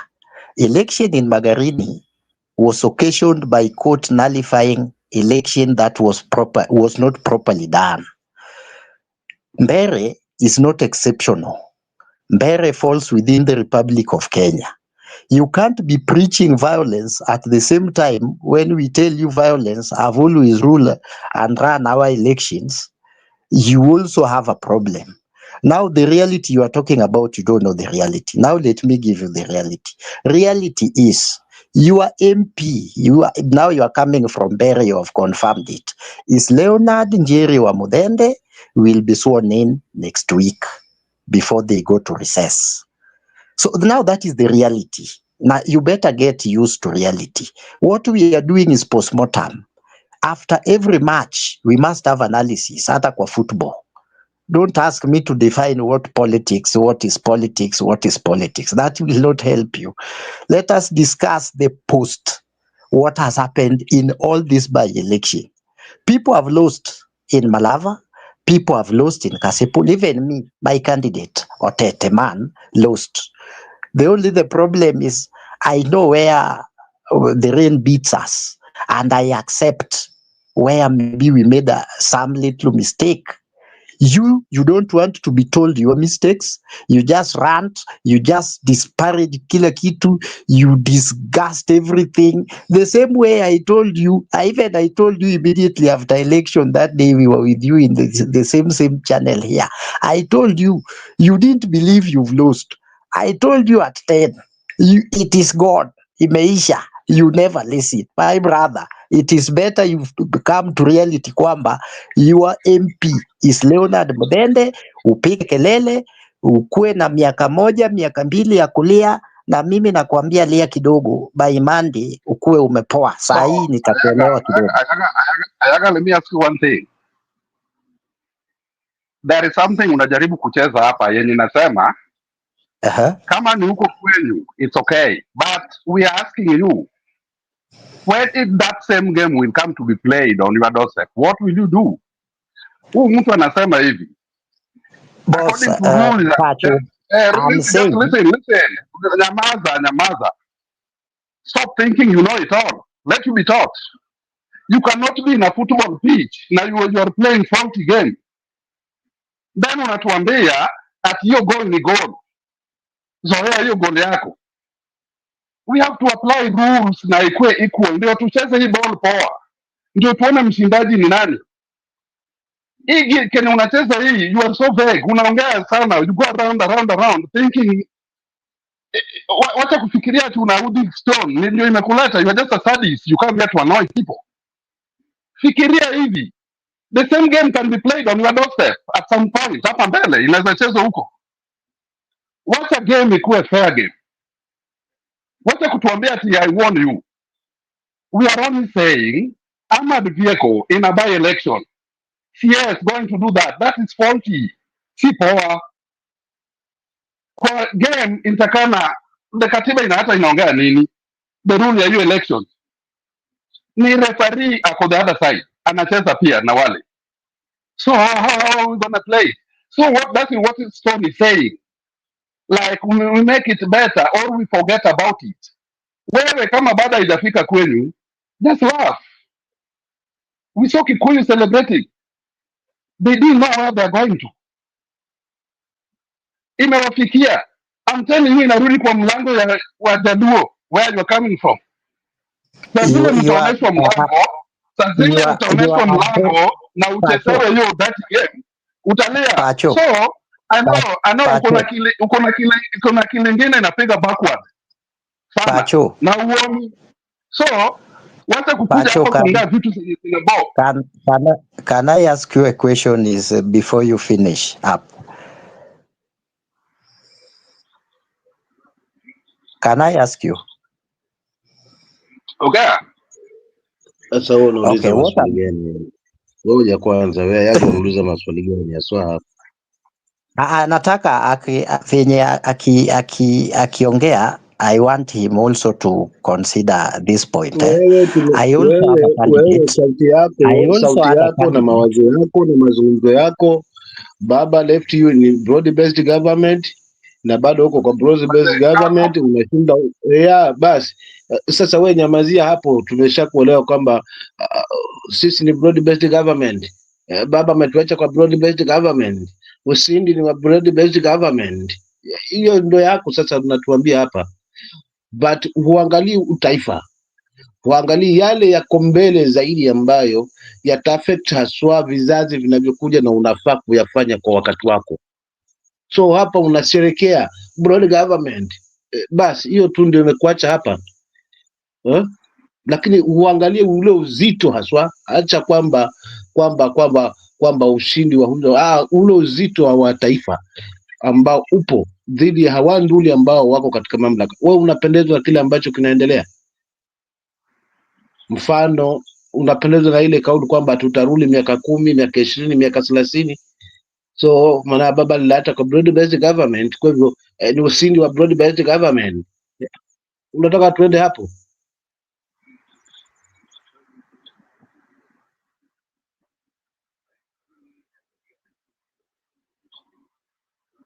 I think ndugu yangu, msimamo wewe unanijua, na I think you know very well that I am not in broad-based government.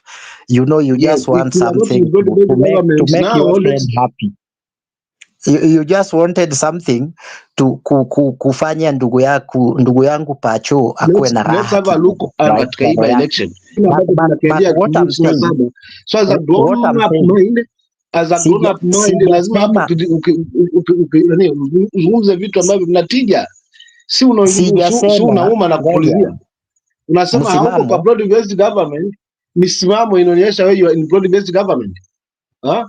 msimamo Ama ni wewe anasema mimi sili nyama ya nguruwe lakini mchuzi nala. Au hebu tueleze vizuri. msimamo you know, when I say siasa ni perception, Stone PK disparage me.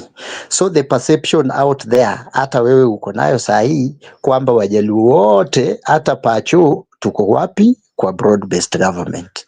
You know my stand. You know my stand. Me, I am not in broad based government. And that is something that is open. Somebody can just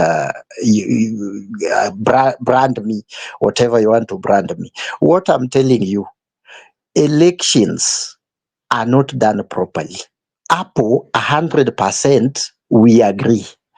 Even if it is not done properly, it's upon the candidate and the team to guard. And even Gachagua said it, nyinyi pigieni kura mimi nitagard. It is not Ayaga's word or Broadbeat's word. It is Gachagua's word. Ayaga, let me tell you, wacha tukwambie shida yako mali iko. You are suffering from what you call cognitive dissonance. Yani you try to think like you know very well you believe in it and then you play it backward.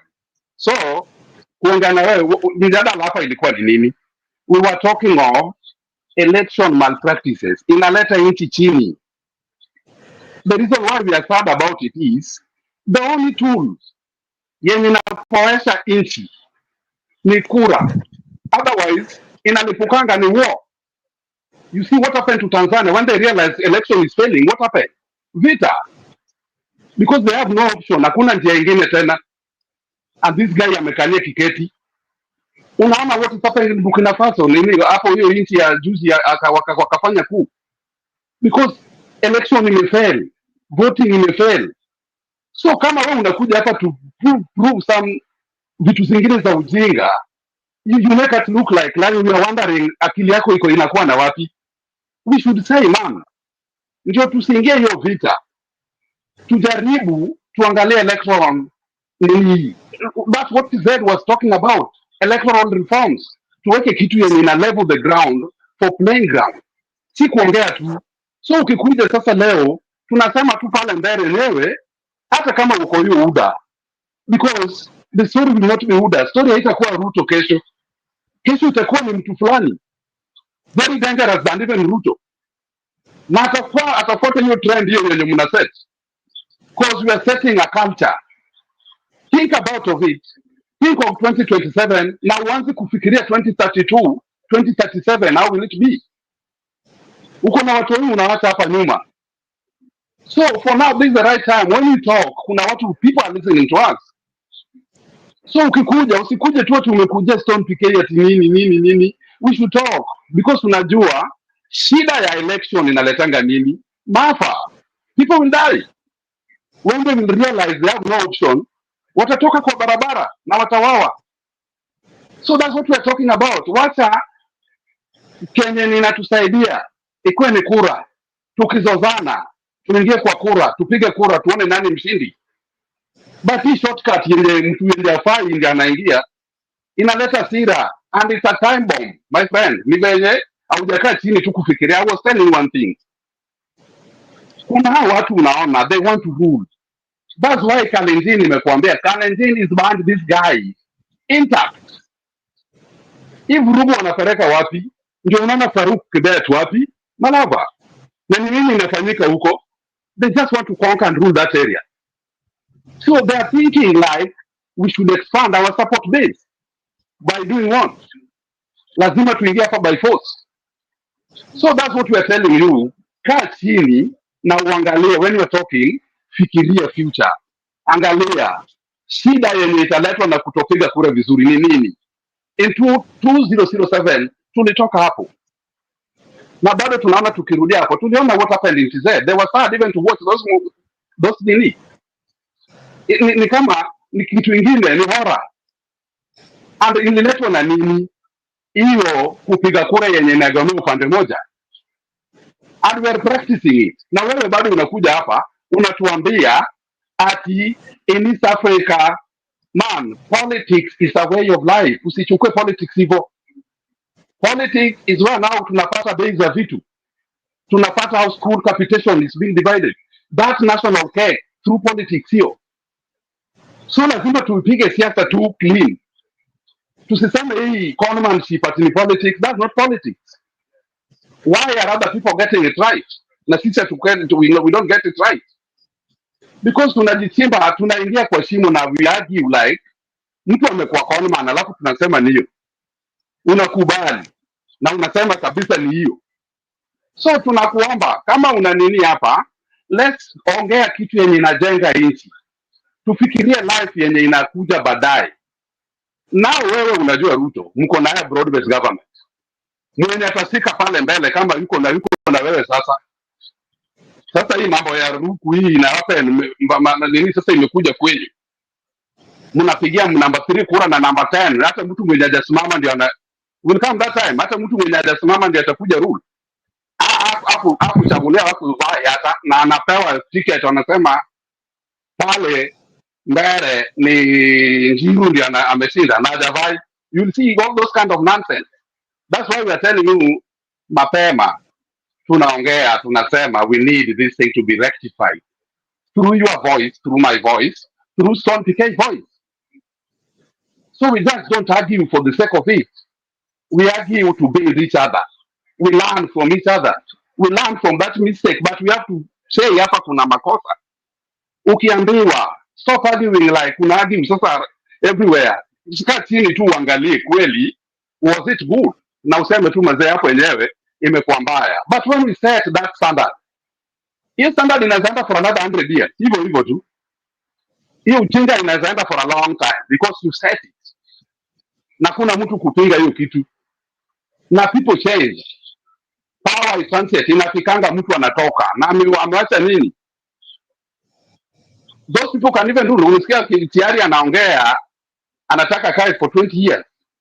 Utakubaliana naye after 2032 akikwambia yeye aendi mahali? Utakubaliana na Ruto? Amemaliza. Mnaona he should retire na anasema I'm not going anywhere. I'm here to stay. Ukitaka kujia ndio hii gani niko nazo. What will you do? So mjadala iwe kitu yenye inajenga yaga. Just open up your eyes. Na uangalia, we know very well. Uko smart unaona na you know very well. The game should be played. Now what should be done to Kenya? You know very well. Kila mtu anajua, but we are breaking backward na tunajua kabisa tunafanya makosa. So si maana ya kukuja kucheka ati ni kama is like mninusu huko si nini. That will not help us in future. Okay. Thank you, my brother. I want you also to remove this notion with the big English. You have a very good English that I'm in broad-based government. I've not said that, and I am not even planning to be part of that. So when I'm giving my opinion as Eric Ayaga.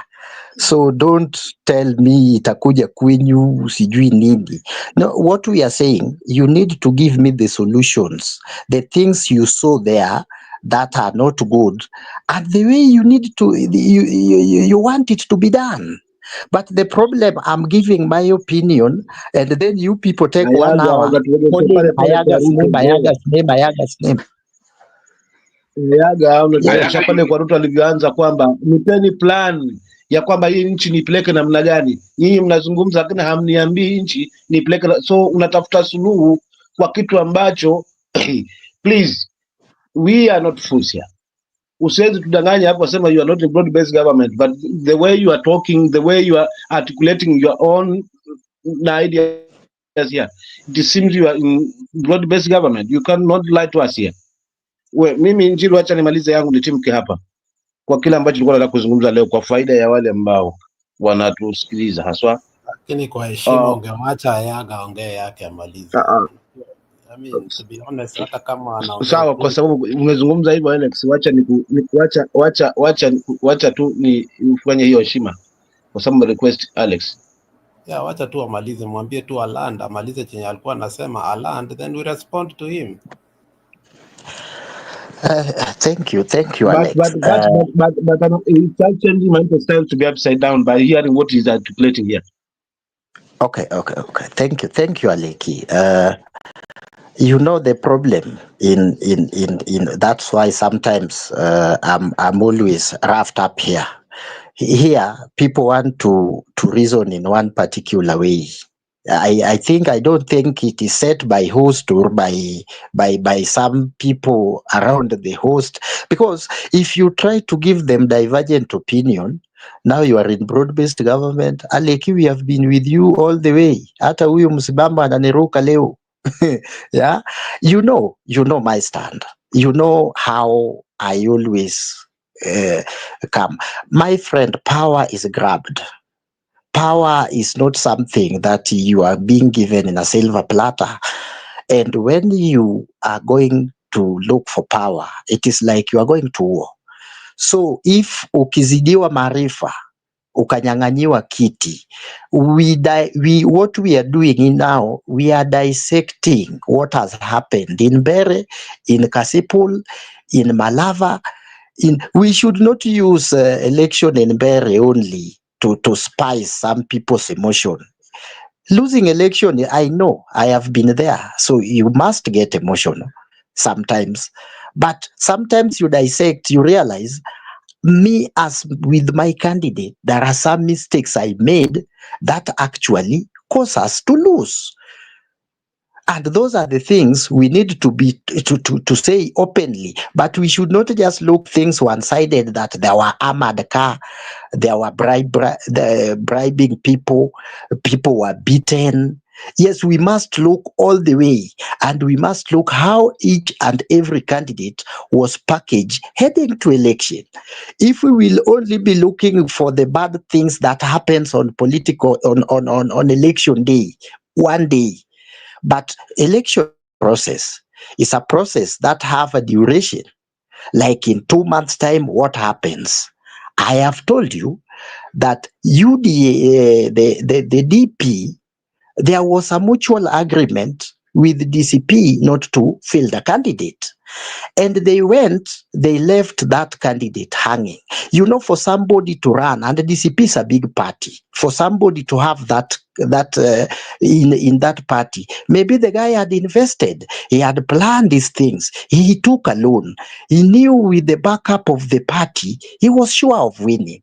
Then Dabra Kadabra, you are being told, you sit aside, we have our sister party, and we are going to support this sister candidate without proper channeling. That's why that guy ran on a chama cha kazi and got 2,000 votes. And the DP candidate got about 14. If you add those one, they had a win. Those are the things we need to look. But we want to blame Ruto in everything. I will also be told that, Wetangula is crying that Ruto did not help him win Chwele because Ruto sent goons. No, we need not to go that route. Sometimes just face reality and say, we as a coalition, even in ODM, we lost a seat here in Kariobangi. Why? ODM did sham nominations. They give Uma Majua. Then Uma Majua, there are some people who from ODM, around 3 or 4, went to other parties. If you add their votes, they are the winner, not the DCP guy. They are the winner, not Wanyoike. So that's where we lost. Before we accuse everybody else, hapo ndio tulishindwa. Now it must check that thing from that. Na hiyo kitu kidogo ndio watu wengine hawataki kusikia, ati ukiwaambia ni garbage, everything ni garbage. You can come from there but you make a wrong calculation. Utashindwa nani? Na sisi tutacheka tu. Ayaga, hiyo umeguza is still garbage as far as Mbeere North is concerned. Mbui is nothing in Mbeere. All right, the 15,000 votes that were replaced. You pretend to know so much about politics. I wonder which part of politics you participated in. I don't know whether you've ever been a candidate. I don't know whether I don't know. I was in ODM and I was there for many, many years. I never saw your name anywhere. Anyway, so don't try to justify us that you have gone through that. I don't think you've gone through anything. When in Mbeere North, Mbui Mbui would not even have affected Karis, and you don't know who Karis is, by the way. He would not have affected Karis by anything. Hakuna. They come from the same clan, but he is rejected because he is not capable. He's been an MCA. He was a chairman of the county, all right? And people have weighed his performance. He was rejected in broad daylight. So don't tell us, why are you going so villain? You're going so low, telling us that now we are supposed to look at who did what. Why are you refusing us to target when somebody walks in a polling station and bans and blows off that? Then you want us to ignore that? For me, that is even huge when you ban ballot papers, box full of ballot papers in a polling station. My friend, let's be rational. Don't tell us about, Mbui, if Mbui had not contest. Everyone has a right to contest. You could be my blood brother.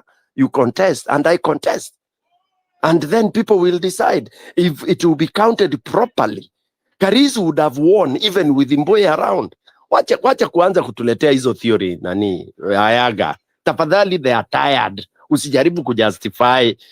Very msimamo amesema, wewe sema tu una pretend, but you are supporting Ruto. You are saying it is grabbed. How do you go to grab an election with somebody carrying guns and everything else? Ayaga, we are not stupid.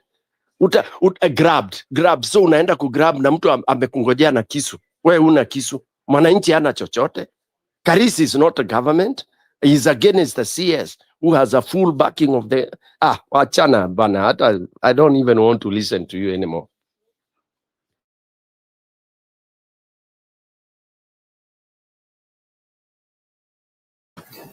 So, Muzanando, can you get in?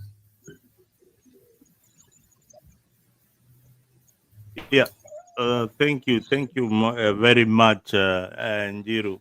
Habari zenyu nyote. I hope you Look, guys are doing Sarama, we are reacting on the just concluded by-election. And is there a way forward?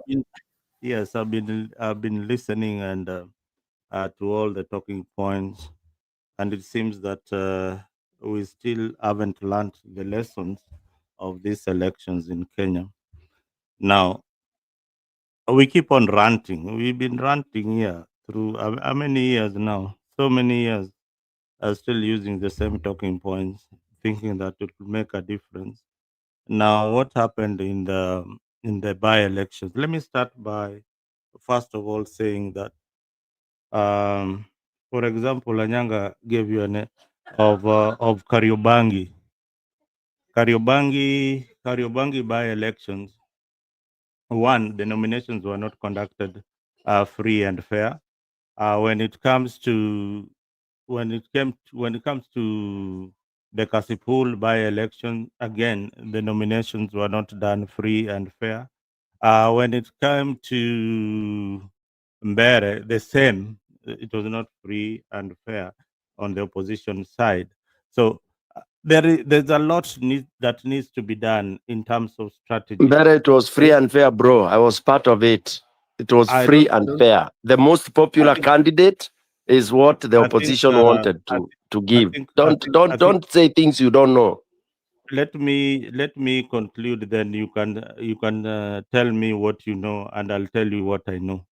All right. But for now, let me say what I know.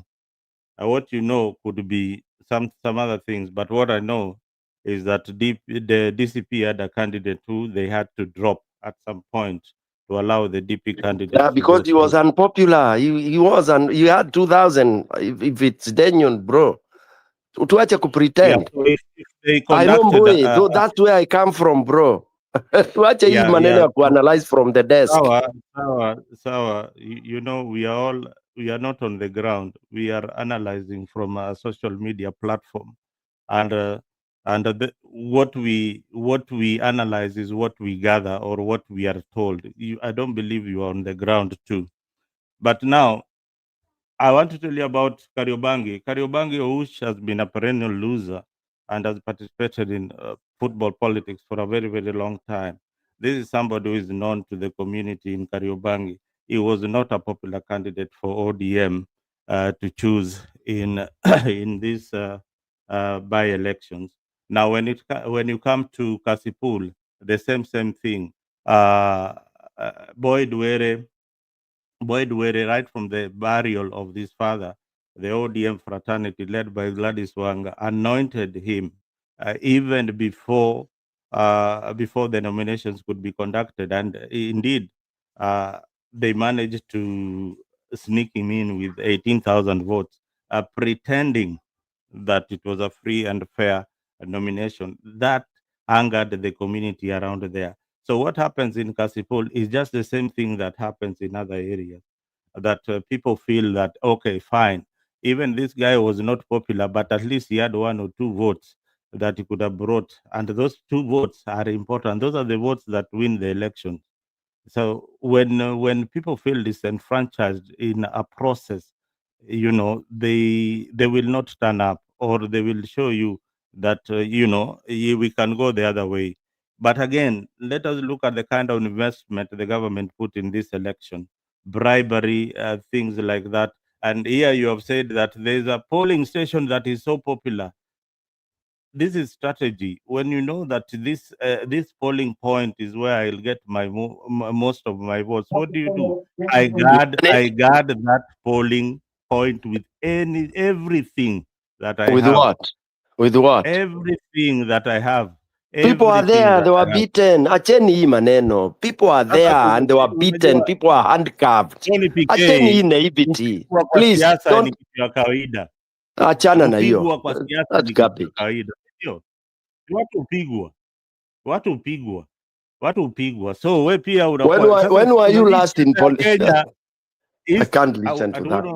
When was I last in politics? Are you asking when I was last in politics? I am in politics every day. So kupigwa ni kitu ya kawaida. So hii kitu inafanyika, uliona Malava, kulikuwa na kupigwa. In Homa Bay watu wangapi walikufa? Kupigwa na kuuawa. Hata hii watu wamepigwa, hakuna mtu amekufa. Kuna kupigwa na kuuawa. And it has become our usual norm. How do we react to this? How do you change this? Do you change it by just lamenting and complaining, or you strategize to see how you are going to counter this, maybe legally, or how do you do it? Otherwise, you'll be complaining here until 2027. Na bado Ruto atawanyorosha the same way. So you have to come with a strategic plan of how we are going to change things in Kenya. You don't change things by complaining. Hiyo imeenda, there's nothing you can do about it. Now let's look forward and see, ni strategy gani tutafanya, ama ni strategy gani here on this platform ya Njiru mtakuwa mnasema to sell to to give the right civic education to the people, so that they become aware. What do we tell the opposition? How do they strategize? In Malava, I think they were so disorganized. This is a seat that was supposed to win. But why didn't they win? Because they didn't have that kind of organization and structure. When Panyako needed money, ape na apatie watu, au walikuwa nakuja na hiyo pesa, wanapeana. Siasa ya Kenya imekuwa ni pesa. Kama una pesa, kaa nyumbani. Kama una pesa, if the opposition, Gachagua, Kalonzo, and everybody else want to participate in listen to yourself. Kaa ile nchi huko, bro. Listen to, that's garbage. You can call it, you've been calling it garbage all through. But what has it landed you into? You have landed up losing most of the time by calling it garbage. In 2022, I told you Ruto alikuwa na kunyorosha. Ulikuwa unaongea hizi ni garbage. What happened? You won the election. Garbage is always garbage. Whether you won, is still garbage. And if you believe in that, you are also garbage. You are not helping your base, boss. Hawasaidii. Unaongea tu garbage. Unawasaidia na nini? Saidia garbage yako na idea. Utaje hii kitu. Idea ni Mzalendo. Wacha nimalize ndio. Sasa wewe Mzalendo. That idiot. Oh my God. Hivyo ndio ulikuwa unaongea tu na bado ulinyoroshwa. Sasa hili kitu mimi nawaambia tu is very very simple. Sasa Mzalendo walinyoroshwa, what did you benefit kwa hiyo Ruto kunyorosha? kuna kitu umefaidika nayo wewe? You Is that see, something you are benefiting they from that like, nonsense? you Pancho, you should There's have learned nothing you your are learning. lesson. Wewe hata kama uko na What did job you learn? unakula What did vizuri, you your learn? family Yes, is what suffering in for you, what Kenya. did you learn? Wewe ulilearn nini? Wewe What ulilearn do I nini? learn? I learn nini kwa ujinga? Your family is So suffering in why? Kenya. What So are you pretend? you're still preaching the same thing, hoping to get the same results. You are repeating the same thing. You are the same damn I am person. We not have seen preaching you the for a same while. thing. Wewe I'm ni telling mjinga tu you wa kawaida for a strategize. long time. Strategize, we are thinking. Wewe ni mjinga tu I'm wa telling you kawaida. strategize. Kwenda Wewe huko, enda mimi peleka ujinga wacha huko. nikwambie mimi Enda siuziwi fungua channel uoga. yako, enda piga kelele huko, mjinga hii. You keep on So repeating uangalia nonsense kila saa. You angalia know what was sasa not conducted properly. You are unanitukana. So useless. unatukana Kwenda kwa nini? huko. Sasa professor Kwenda huko unatukana kwa nini? kabisa. When you lose your argument you start insulting. Bana all professor unatusi mtu bana. Ai buda, wacha nikwambie, There's wacha nothing like nimalize kutusi. We are kusema telling you, hivi. hakuna kitu hapa jamaa wanafanya na mnaambiwa vizuri. This thing is not. Sasa wewe unataka mtu agad kura. Unagad na nini? Na wale watu wako na gun. Unaambia mtu agad na mkono. Au ni gad na mtu amekuja na gari. Hata kwako mtu akikuja na bunduki. Umefunga Sasa kama kwako mwizi ameingia na gari. swali ni basi tunaongea nini kama unaogopa wako na bunduki? Si ukae nyumbani. Unaogopa utoke uende. So go enda uangalia watu type yako hiyo. Uende wadanganya tu wakae nyumbani. Waache kukaa. Yani unagadi wewe pia kaa mbali. Enda kuna mnazozana huko, uende ongee ujinga huko. Wait, gentlemen, relax.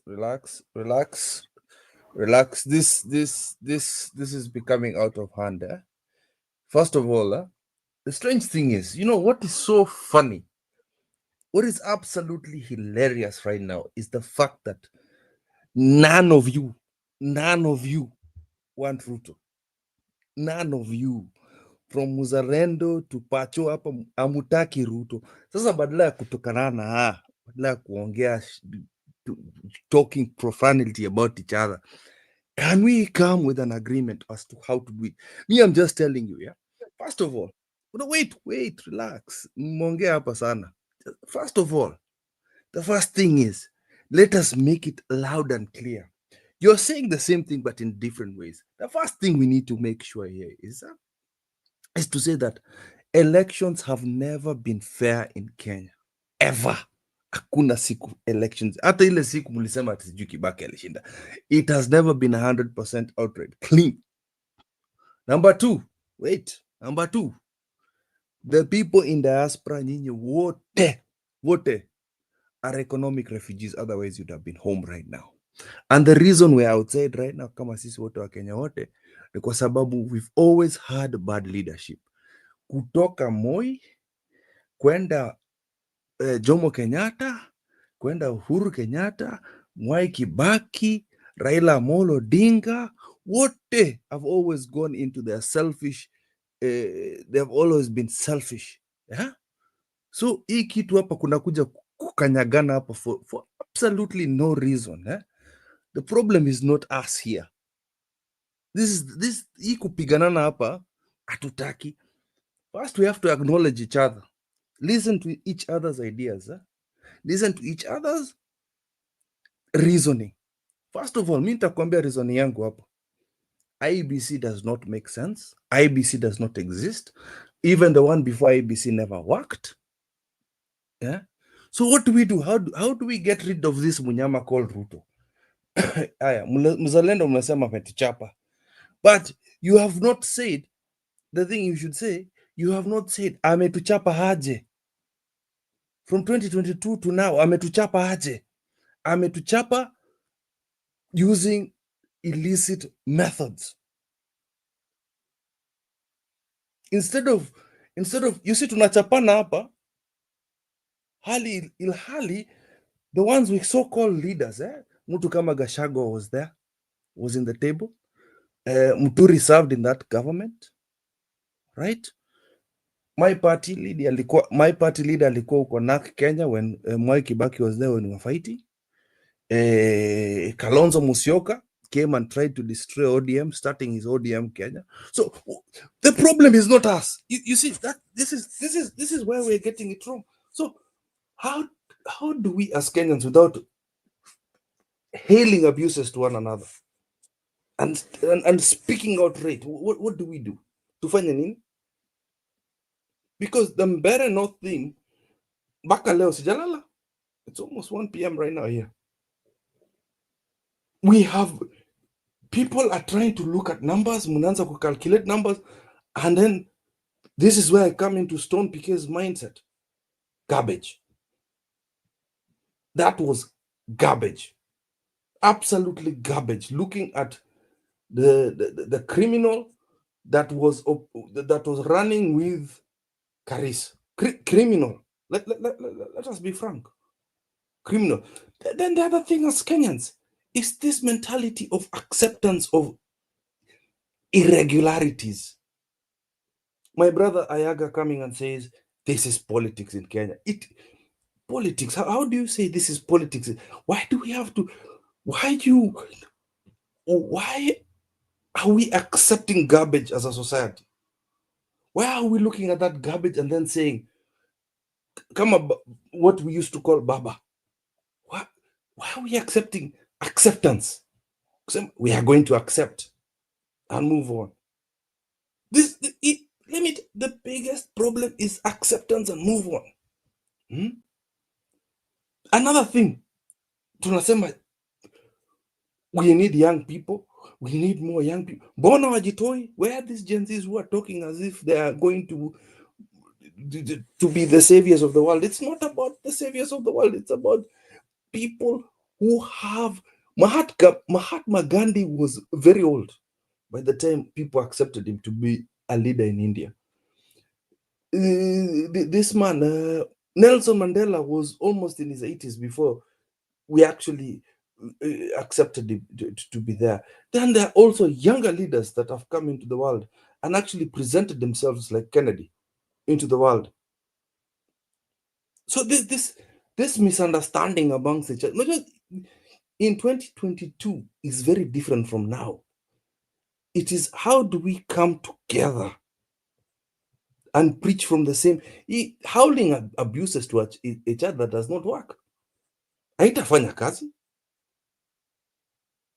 Okay, Mzalendo, tell us, what are we going to do? Apacho, tell us what we're going to do. Me and Msimamo, we're doing our thing here. We've got a formula. Tuko na vitu, ngoja subiri kidogo. Me and Msimamo, we've got our own formula. I'm not going to reveal it, but we've got a way that we think, we are hoping. You know, again, it's a fact. Hata huyu mjinga akijist decide kuiba 2027, I'm not going to give up. Because it's a long game. You know, if you're a revolutionary, you don't expect revolutionary aspects to happen in an instant or in a minute, because you would still see our aunties, our mothers, our everything waenda ku receive mablanketi na mattress uko Western. You'd see our brothers and sisters in Mbere wakipanga laini kupata peremende na 200 bob. Would see my cousins and brothers and sisters in Sugoi wakipatiwa sijui Christmas the branded stuff from Ruto. Until this thing, until we have... this is the thing. What are you guys going to do about your civil education? What are you doing on the ground? I'm going to tell you, I'm doing my part. Sisi tunafunza watu on the ground about what civil education is. And that is what you need to fight. Not amongst each other. It is disgusting how you guys are calling each other. Munatukanana hapa. You're very senior people here. You're old enough to know not to abuse one another. Hakuna mtu hapa anakuja kuniambia kwamba nataka Ruto. When you start telling me you want Ruto, hapo tunapigana. Then I'll tell you to get the F out of this stream. But here, you're actually speaking the same thing. And the thing I'm expecting you to tell me from what you said in Africa News is to talk about Gunism. This is another problem we have in our election, is Gunism. How do we get rid of Gunism in elections? How do we get Gunism in leadership? Every single MCA, every single MP, senator, governor, wherever it is, has goons. Why is it acceptable? Why is all this stuff acceptable? And Pacho usitoke bana. This is just a frank thing. Yeah. So guys, calm down, talk. Let us discuss maturely. We're all above 30 here. So tuzungumze kama senior members of the Kenyan society, and hii kitu ya kusema sijui diaspora versus watu wako some of us visit home 3 times a year. Some of us have businesses there. Some of us have musitufanye kututokana hivyo. We have vested interest at home. Simama buingia kidogo. Asante ndugu yangu hapo Kiprile na ndugu zangu hapo wote ambao tuko. Unajua siku zote mimi nasema likupigalo limekufunza. So hii by election imetuonyesha picha halisi ambayo itatokea haswa 2027 tusipochunga. Cha kwanza, hebu tuangalie haswa huu uchaguzi na zile numbers. Kwanza tu stick kwenye hizi numbers ndio tutajua mbivu na mbichi. Ni ushindani ama hizi numbers ni zile ambazo tulishuhudia 2002 kwamba viongozi washindani wanashindana na kura kidogo. Then tukishajua hili kwamba hizi numbers zina matatizo, tutagundua fika kuna mtu hapa chini ya maji ametuweka boya kwamba tunaangalia haya ambayo tunayaona ili kutusahaulisha yale ambayo hatuyaoni chini. Mfano, hakuna mtu atafuatilia hizi numbers zinapikwa wapi. For instance, nimeingia mahali ingine nikaangalia mambo ambayo yalivyokuwa. Unakuta kiongozi mgombaji alipata namba hizi polling station fulani, unarudi kwa portal unapata zimekuwa deducted, yani namba haiwiani. So lazima tuangalie mle ambao mnatupiga kwa ajili ya kuliokoa hili taifa dhidi ya hawa nduli. Si kwamba tuna ugomvi na mtu, lakini taifa halielekei kuliko, linaelekea kusiko kutokana na uongozi mbovu uliopo.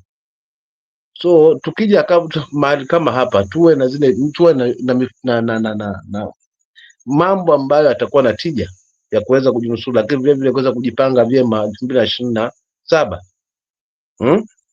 So tusisaulishwe tu kwa yale ambayo tunayaona, tujaribu kutafuta yale ambayo hatuyaoni. Mfano kama haya ya vurugu haswa yanayotokea. Kwa nini iwe vurugu? Na hii ni haki ya kidemokrasia Mkenya akuweza kuchagua yule kiongozi ambaye anafaa. Mbona asipewe nafasi yake? Polisi wanafuata nini hapo? Vita ni vya nini hapo?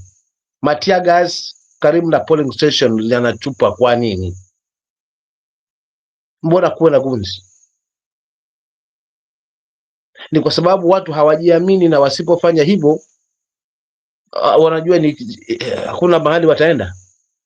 So ni sisi tukiwa hapa tuangalie, tusijaribu kupalilia ugonjwa kwa kuona kwamba huyu mtu yuko so smart kwamba hatumwezi kumshinda akili.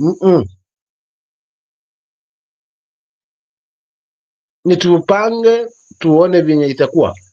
Mimi tangia jana majuzi nafikiria hapa inakuwa ngumu bwana. Mimi mtu amenishikia panga, alafu naambia bwana tuzungumze kwa amani. Wewe mwenzangu anapanga, mimi mkono wangu hauna kitu. Kisha mwisho wa siku ananikata na ile panga kwa sababu mwenzangu ana silaha. Itakuwa ni ngumu kuwa na hiyo game kuwa fair. So kama pengine mpango ni wagunzi, basi nao pia opposition wajipanga na gunzi. Kama kulinda kura ni hivyo, basi hivyo wacha iwe. Hapa umesema kwamba hakuna ukombozi unaokuja kwa njia rahisi. Basi kama ni hivyo let it be, lakini what we need ni kuhakikisha kwamba huyu bwana ameondoka haswa katika haya madaraka, kwa sababu anakotuelekeza siko. Alafu kitu kingine kikubwa ambacho nimekisoma hapa, umaskini. Itakuwaje mimi napewa premende, napanga laini kwa sababu ya premende, kama si maskini ambao umekithiri huo. Nitapangaje mimi laini napewa majani mawili ya sukuma na tomato mbili? Nitakwendaje haswa mimi siku ya uchaguzi napewa kilo 2 za unga? Ati nakimbia nyumbani kwanza nikale ugali ndio nje mpige kura huko. Vitu kama hivi ni hamasa kwa watu wetu haswa mashinani, wale walengwa kabisa ambao kwa shida walizo nazo wanauza kura kwa kupewa 2,000 3,000 na ndio hapo mtu anajenga matongo kwamba huu ndio wakati wetu wa kula. Tukiacha kula wakati huu basi hadi miaka 5 maana watakwenda kula pesa zao.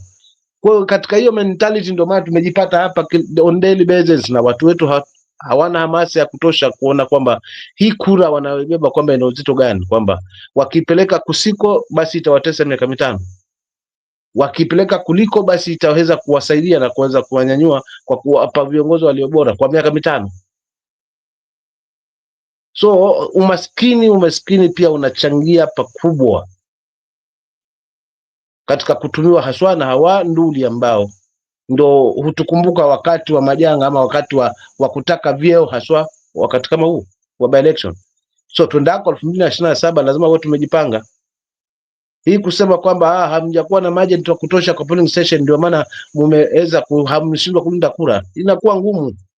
Huwa na agent pale hakuna shida, lakini agent yule kweli yeye na roho ya nyama bwana, kinapoumana pale mwingine yuko na bunduki na yeye hana, anafikiri itakaje. Hata mimi sky hapo eti lazima niangalie kwanza uhai wangu before hizo kura. So hii mambo ya kwamba mtu anakuta akiwa kwa power, yuko na pesa, yuko na kila kitu, anaweza fanya chochote, ndio tunataka tukae kama Wakenya tukomeshe hizi vitu. Na kama ni kukasirika, gunzo wa kwanza ni sisi wenyewe wananchi, kwamba tunapoona haswa kuna watu ambao hatuelewi wametoka mahali ama wana vitu kama silaha, before hata tuende mbali, kwanza tuanze na wao. La mwisho hawa young taxes ambao ni Gen Z wa participate ama swala kwamba wanaangalia nini kitakuwa, watokeleze kwa kila ambacho nimekusudia mbele. Akija nifurahisha, maana wangetokeleza kwa zaidi, hata kama uwezo ungekuwepo pia ingekuwa ngumu, lakini sijawaona. So let them participate on wajitokeza haswa katika masuala ya uchaguzi haswa, lakini vile pia hata pia gombea nyadhifa kama itawezekana.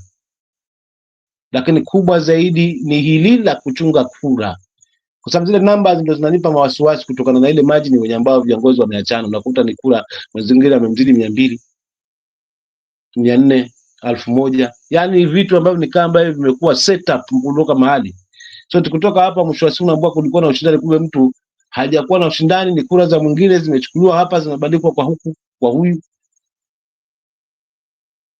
Then mimi tuzungumze kweli hapa, hawa the likes of na Faruk wapo kina mnagani haswa kwa serikali. Hawa watu wakina Ntundu wa are their mission. Mimi nitaacha pale, mtanipa majibu ya maswali yangu mawili. Asante.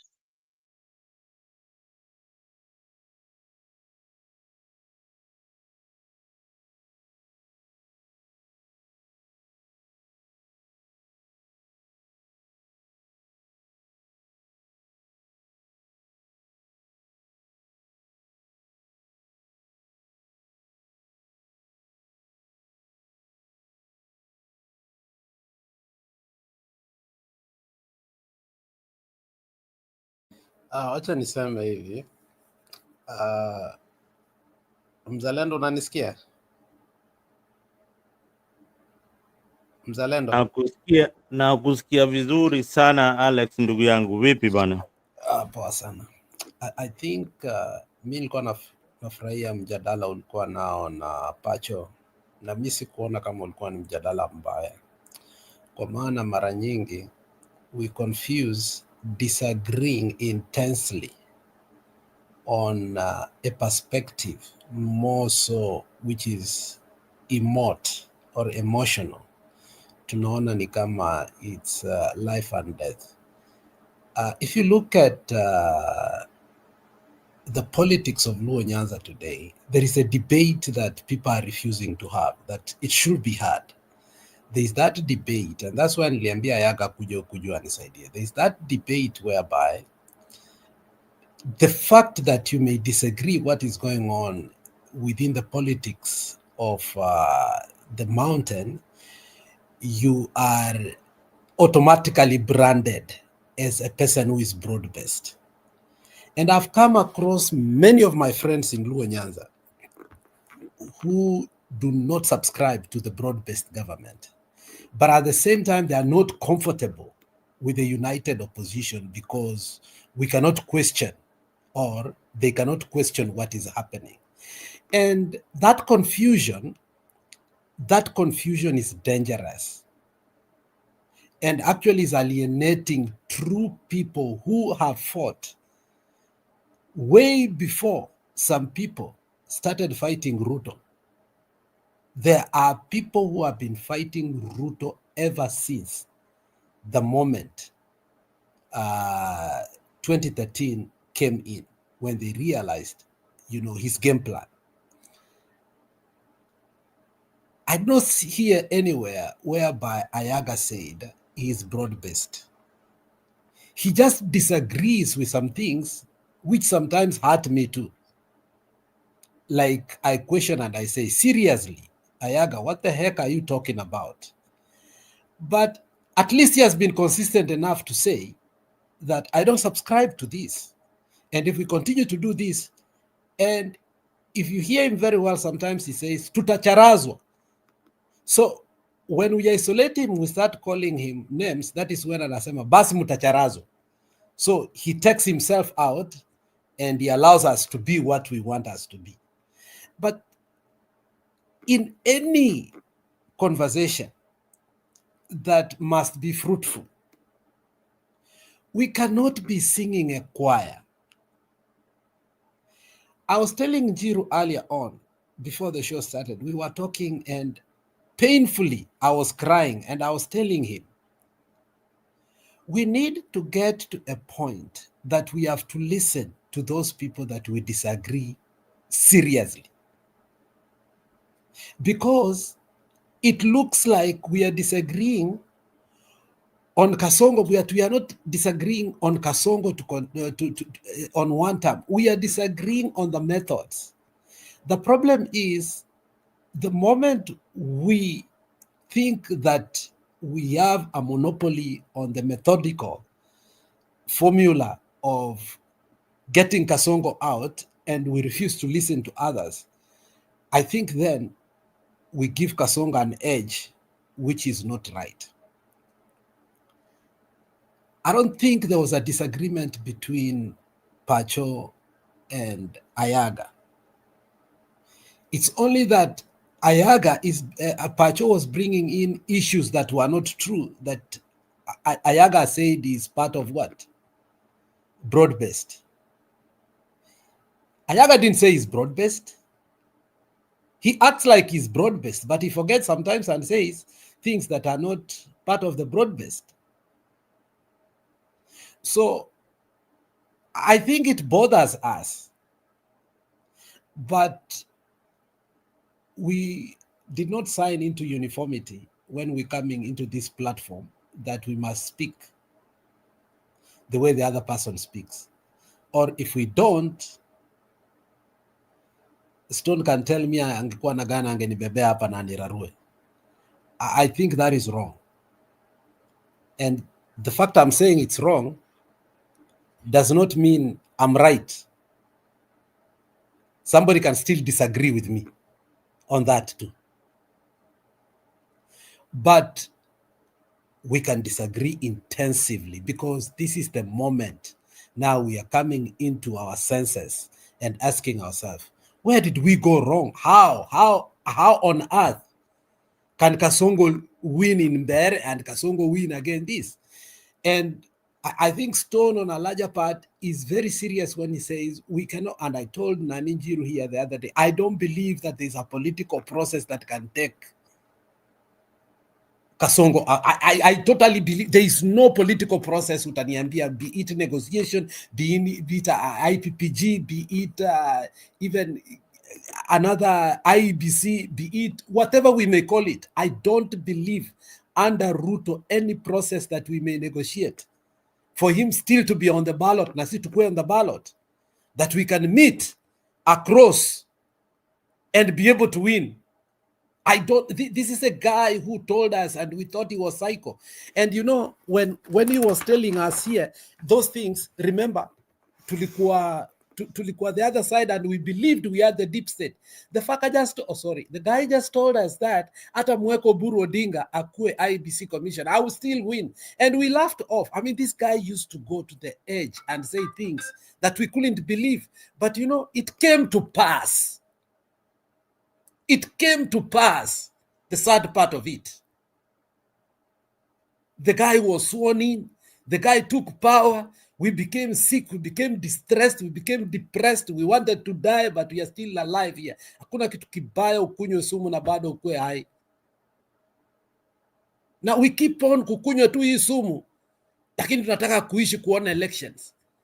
Those elections ni kama kukunywa sumu. There is no political process we can sit down today that will allow this man to get out of power. That's personally how I see it. Call it violence, call it any other name. I've come to that conclusion. And this was a taste. This was a taste for us to see what is coming.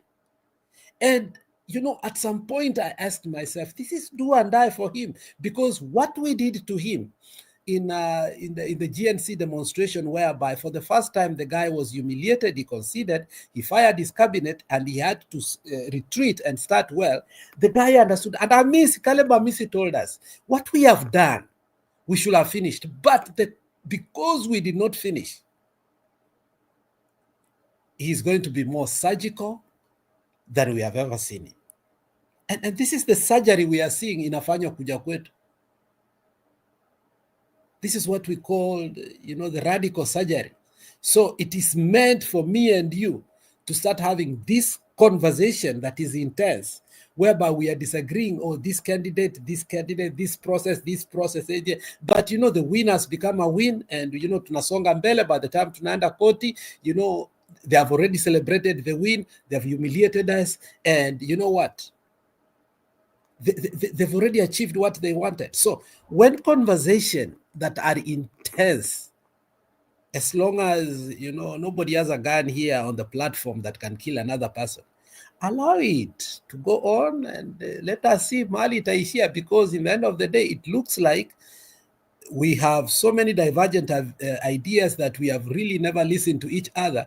And now we must force to listen to one another before we eventually agree with one another. There will never be an agreement with one another until you force yourself to sit down and listen to the garbages we all have. If one calls it a garbage, the other one calls a garbage. So it looks like all of us have garbages. So let's listen to all these garbages.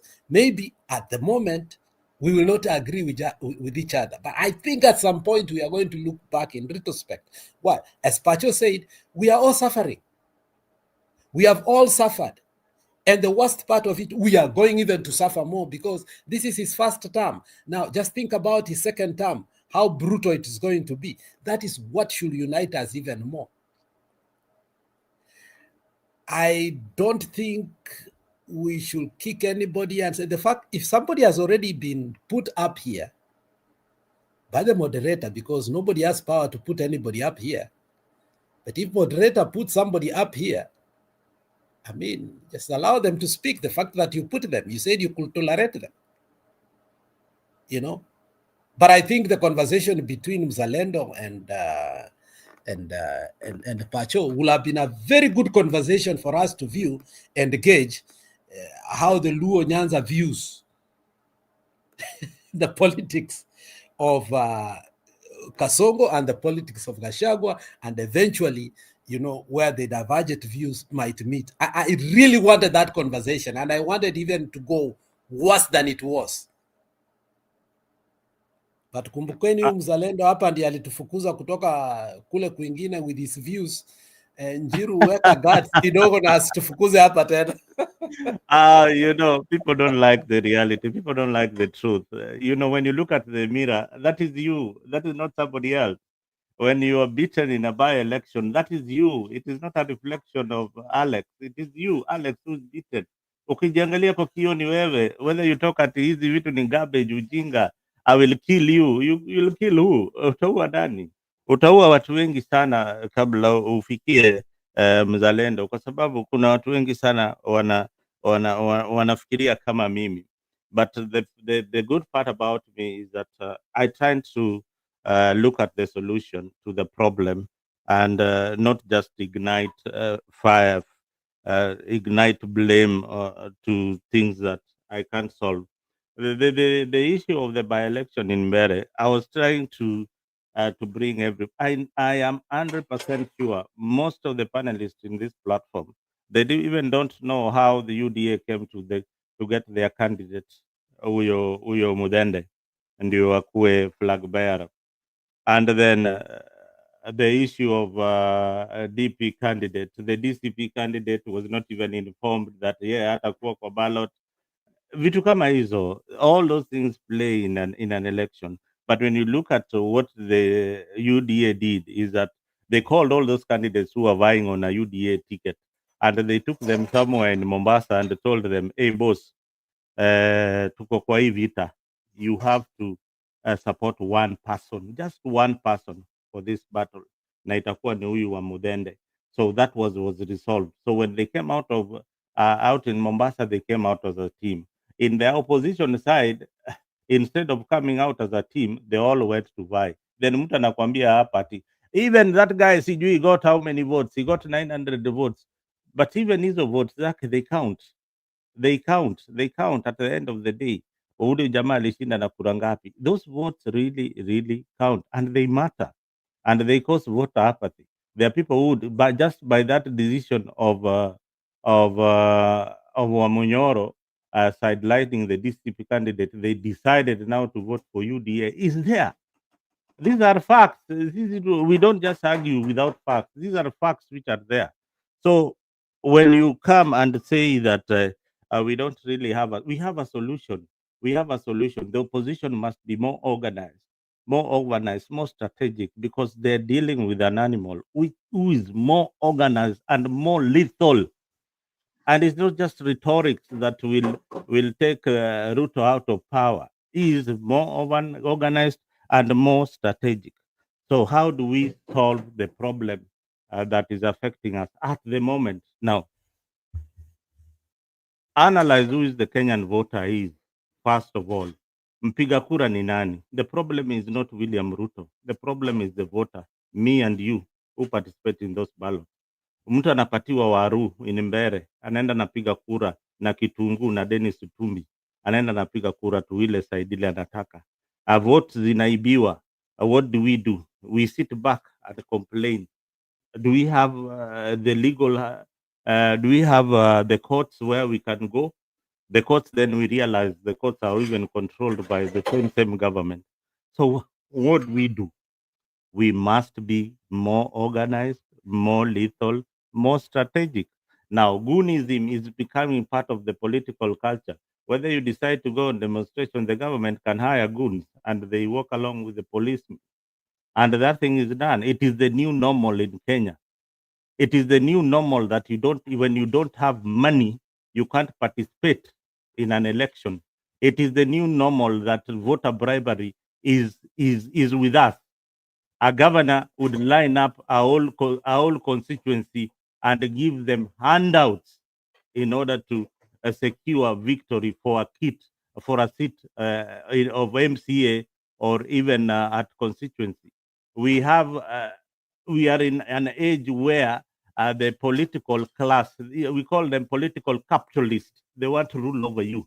And they say that it is a must that they will rule over you. Whether upende usipende, they will rule over us because they have the money, they control the CDF, and they control the mind of the people. Na wajinga ni wengi kushinda waerevu. Hao maprofesa unaona hapa, madaktari ni wachache, they are very very few. Wajinga ni wengi kushinda, na watu wanafikiria na tumbo kwa hii siasa ni wengi kushinda watu wanafikiria akili. do we change the messaging when you are going to the polls? Do we still run on sisi kama Waluya, sisi kama Wajaluo, sisi kama Wakikuyu tutapiga kura namna hii? Kasongo did a litmus test in Mbeere and akaona akitumia pesa hii kiti tutachukua, hizi viti zingine tunaweza chukua viti kama 5 hapa. That's all I need, because hawa watu wanafikiria na tumbo, just line them up, give them oil the campaign properly, and then we can use even half a billion in a constituency. Look at what Kindiki was doing, and the situation in Mbeere is even much deeper than what what we analyze. Sometimes we look at that constituency, but look at it also this way. For the first time in the history of Kenya, there is a Meru who is the deputy president. For the first time in the history of Kenya. How are they looking at this Marian? Wahembu na hiyo group yote ya Wameru ni watu same tu. They are same. I think they belong to Mount Kenya East. I think ni Mount Kenya East ama ni West, whatever. But they belong to that group. They feel that this is our time. This is our time. And if we can support Kindiki, then we are likely to get the presidency. What did Ruto do initially? They knew that the ping pong game between the Kalenjin and the Kikuyu community must stop. And sometimes in my other mind, I think Gachagua is part of the game. Mutakasirika, mukasirika, mukule wembe, mfanye nini. But I think that this game is much deeper than what you see. If you look at going to 2022, ni nini ilifanya Ruto na Uhuru kukosana? It is the same ping pong game. Now when you go to these nominations that imefanyika Mbeere, where was Jubilee? Where was Jubilee? Can any of you who support DCP and hizi vitu zingine waniambie nani walikuwa wapi Jubilee? Walikaa nyuma. They didn't bring the unity the opposition needed. And now look at an organized strategy campaign in Nyamira, where we had Matiang'i organizing his team and fronting those candidates that they had. They managed to get all those seats. Did the state have the machinery to stop those? Yes, they had. But these guys were more strategic, more lethal, more focused in the messaging that they want. But in the messaging, I think is imepotea kidogo. They can still come back on track so that they give the people the right messaging. They give the people, they analyze the voter who they are, because the voter in Central Province is not as sophisticated as the voter in Homa Bay, where I come from. But they have got one thing in common: wote wana njaa na wanafikiria na tumbo. Asante. So Mzalendo, let me ask you a question. Mzalendo, can you hear me? I want to ask you a question.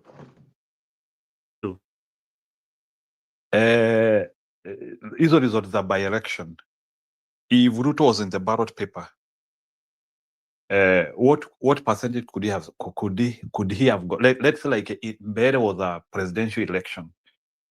To what extent could Ruto have influenced that election to his favor? Could he have reached to what Mudhende got?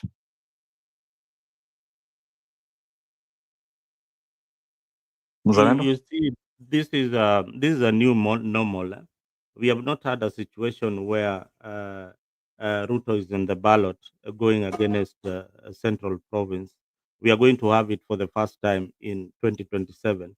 So you want me to think ahead and give you an analysis of what could have happened if Ruto was in the ballot. The results using the model of the MP that Mbeere North, Mudhende, yes, who was reported as one. Now look at the strategic plan. How many votes did Ruto beat Raila Odinga? Very little votes. This is the strategic plan of William Ruto. He doesn't have to win with those margins that you want to imagine that we are also popular on the ground. A win is a win. Whether by one vote, it is still a win. All right? It is still a win. You count it as a win. When he wins a county in Embu with just one vote, then he gets that governor, and he needs 23 of them to become the president. That is all he needs.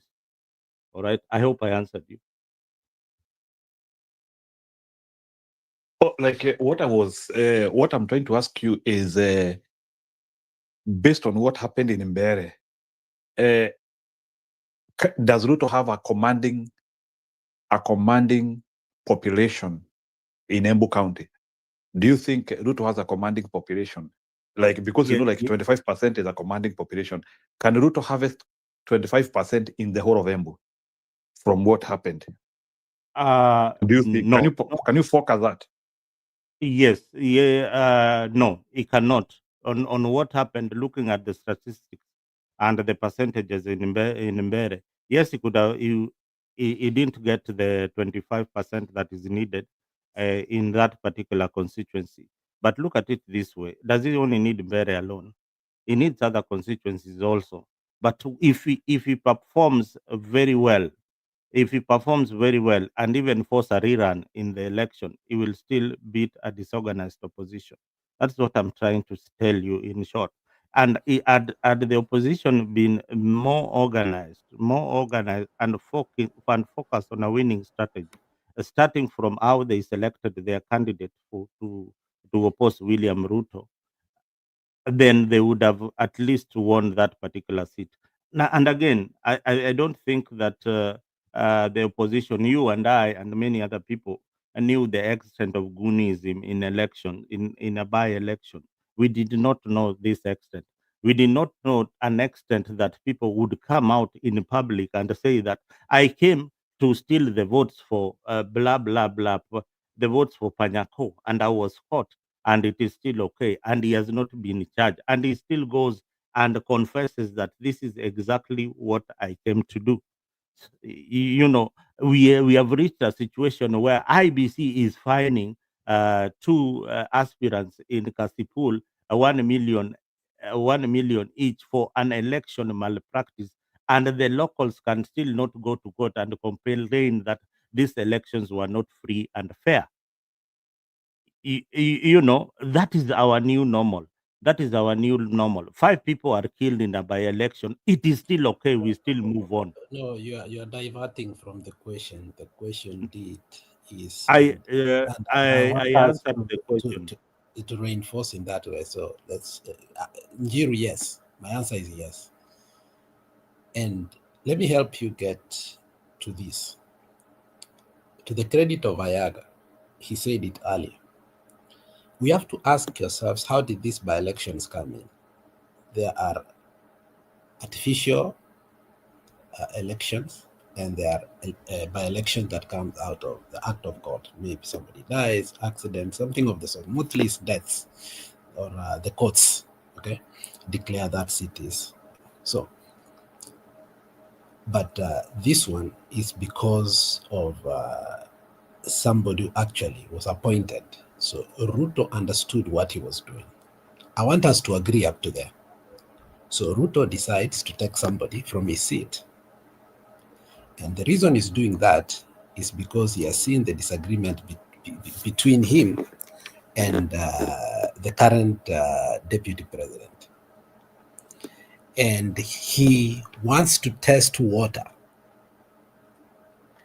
And he wants to stretch and see how far he can go in terms of perspective on way beyond 2024, 2027, what will happen. During this time of the electioneering period, in Njiru, realized there were so many pools that were being taken. One of them being laughable, that 24 counties, Ruto is able to pass the threshold. That being Embu. Indeed, I don't know if you guys saw that pool. So if we are here again, not trying to look at the facts and what Kasongo is able to do and what he does all the time. When we are busy discussing something, he goes back and does what is good at sneaking things for his re-election. I think then we are missing the point. If you look at the polls that came out on how many counties Ruto is able to win, the projection, whether paid or not paid, the perspective and the narrative that Ruto has run is Meru and Embu are one of them. Meru and Embu, he can get the majority. Is that are you saying Meru and Embu, he can get majority of the votes? Why are you getting shocked? Why are you getting shocked? Yes, that's the truth. That was a litmus test. Njiru, I'm telling you that you have to ask yourself, why did Ruto intentionally decide? You know, the problem Njiru nataka kuleta hapa ni, you want us to run with your emotions without looking at the ground, what Ruto has done and what he is doing and the narrative that he has done in preparing for 2027. Njiru, it is not just emotional by us coming here and just saying, tunacheka. No, it's not about that. It is constantly lying through these pools and actually prepare. If you understand, even the pulling between Karis and Nani, do you know at some point walikuwa naenda toe to toe? These pools that we were being given. But on the ground very well, Karis is much way. But these political pools that we used to get here on a daily basis, they were telling us these people are going neck to neck. And that is how they finished the race. Remember, Nani was here telling us, wameshindana na 300, 400, mpaka somebody told you, don't tell us now anymore, unatubo. Because that is how they wanted it to run. Now, when you're asking that question, we will answer it not based on what we have on the ground. We will answer it based on how Ruto is running his IEBC. Is one man appointed IEBC. According to Ruto, Embu and Meru, he is getting 50%. And that is the pool that is running. That is why he's giving Gachagua, not Gachagua, he's giving Soprano all the money that he needs to transverse that area, like a mayor of East Mount Kenya. So the question should be, how do we, disseminate that? But in their mind and their ability to steal, that is what they are telling us. So we should not just laugh. We should ask ourselves, how can we prevent that?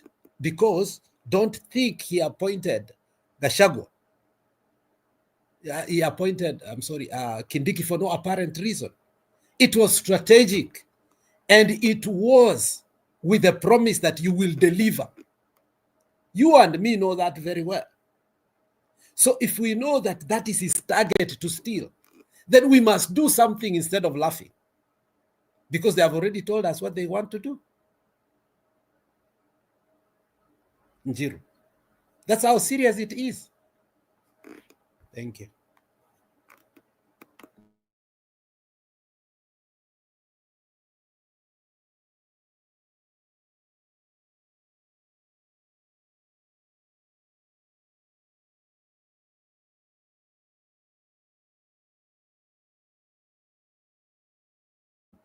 Kwani Njiru umeenda wapi? Njiru wako tu, lakini umesema vizuri sana Alex, and vizuri sana hiyo. Kindiki's appointment was strategic. Ruto just needs Meru na Waembu, hiyo kura tu ndio anashughulika. You will get pockets of votes from these other regions in central. He might not get the majority, but if he gets the 25% in those Meru counties, then he's home and dry. So that leaves us. But that's still a perspective and a narrative they are running on. There is something that they can do to stop it, to prevent it, and to have a unitarian vote. And that's the problem now when you come in to say that this issue of many parties in the mountain is hurting them at this particular time, you know, democracy of many parties is not going to help them. I mean, they come out and say that is not the problem. But I think one of the things that Ruto knows how to do better is to divide and rule. Why can't he allow that in his region? Because he knows, again, they are going to stuff votes. He's going to get 120%, and he will make sure that anything he can steal to the maximum, he will steal. So the Yes, other Alex. areas itakuwa tu ni mahindi ya kuku anatoa kidogo kidogo. Sasa unaona, that was I was telling you, Mbere was a litmus test, and now Ruto is emboldened. He's now able to go to other Mount Kenya regions and tell them, I told you this guy, I can beat him any time of the day. And you saw what happened in Mbere. They will tell you that. Now that is the politics that will follow. And those guys who are in leadership, who are even warming up to DCP or Gachagua, are now saying, "Hey, wait a minute, wait a minute. This guy, I think, is going to beat us in 2027. Yeah, if you are not careful. So I'm going to go slow on this story of the DCP. So he has already created that fear among Gachagua supporters that indeed Mount Kenya is flippable. It is something that can go either way. So that is the impression that he wanted to create with Mbere. Now he did this. He had got, that was only plan A. Plan B bado ilikuwa last month the government announced that they will ration electricity. These elections would have gone until midnight na stima zote zizimwe Kenya mzima. Ya, na kura bado ziibiwe na hakuna kitu tungefanya. So he is strategic, very, very strategic and lethal. But how is the opposition how well is the opposition prepared? How financially are they prepared to face the government in 2020? Mzalendo kidogo. Mzalendo kidogo. Globally, oppositions have ever won. It's not that Ruto cannot be defeated. He just need a very strategic team. But there's a question which I'm asking. Is it all the time that money wins? So like between money and strategy, because sometimes as opposition, you don't have access to a lot of money. Even Raila Odinga used to try, because I don't even know where he used to get to assemble all the finances which he used in all those presidential elections. This is the time when I'm even like appreciating what Raila Odinga was doing, because like marshalling all that money every time, na unaibiwa sio mchezo. So because I don't feel like Rigathi Gachagua having the momentum of capacity to finance a presidential election. I'm not seeing it. So now we have, and I don't see how our presidential candidates as they are, Kalonzo Musyoka, Matiang'i, unless if they get some secret financials from somewhere. So and there's something which, or not, or maybe they bring Kenya on board in terms of financing. So the question which I'm asking you, between strategy and finances, which one carries the other?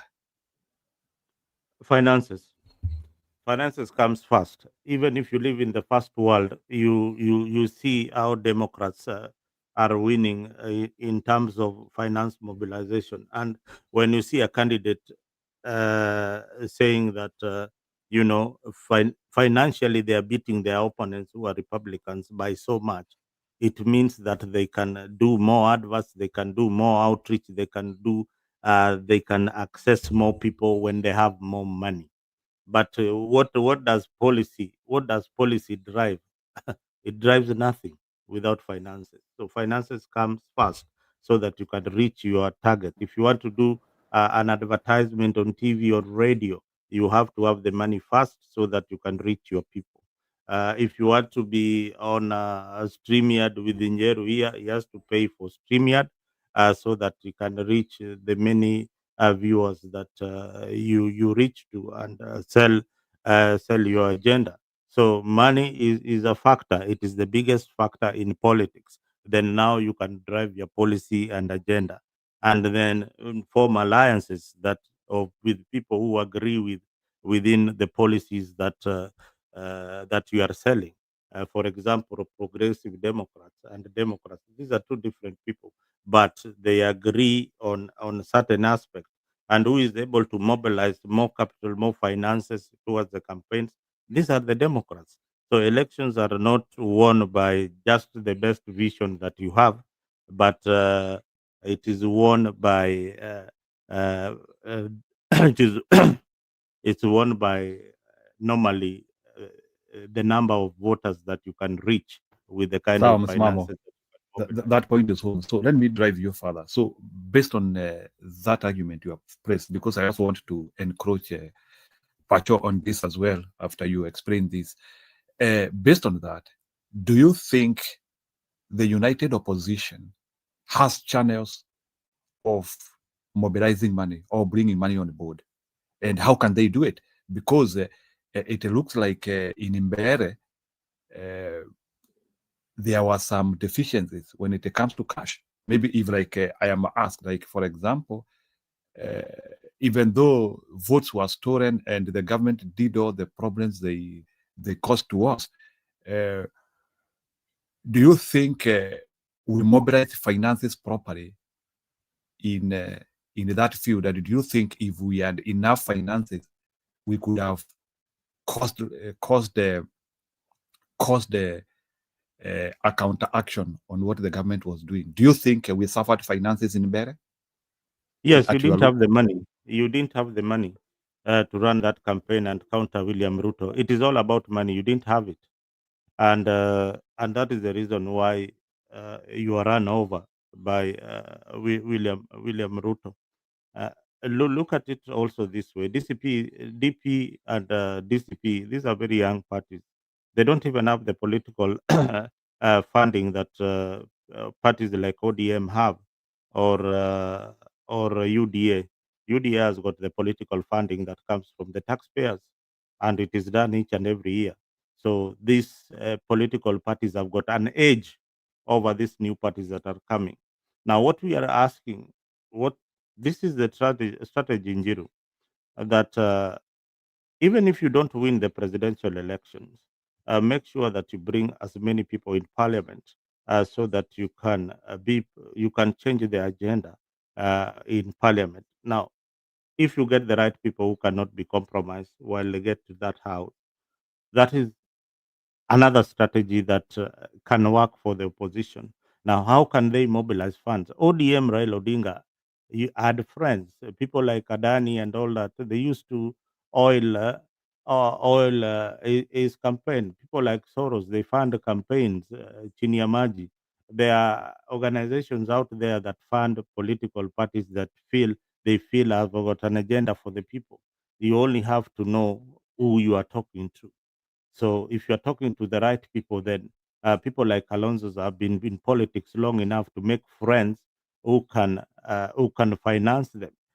People in the private sector, they know that this particular government is hurting them in a certain way. So how do they look at the politics at the end of the day? Is by supporting Kalonzo's presidency, will it make change in manufacturing industry? Will I get some tax reprieve and things like that? So there is a whole bunch of things that go on in politics, that there are people who are behind the scenes that we don't even know or we have never heard of, that finance these politicians, and they don't come out saying that mimi nimetoa bilioni moja, mimi nimetoa 50 billion or 5 billion into these campaigns. They don't, but they are strategic. They know that this guy, he has got a chance to win in this election, and he will push the agenda that we want for our growth. That is what capitalism is all about.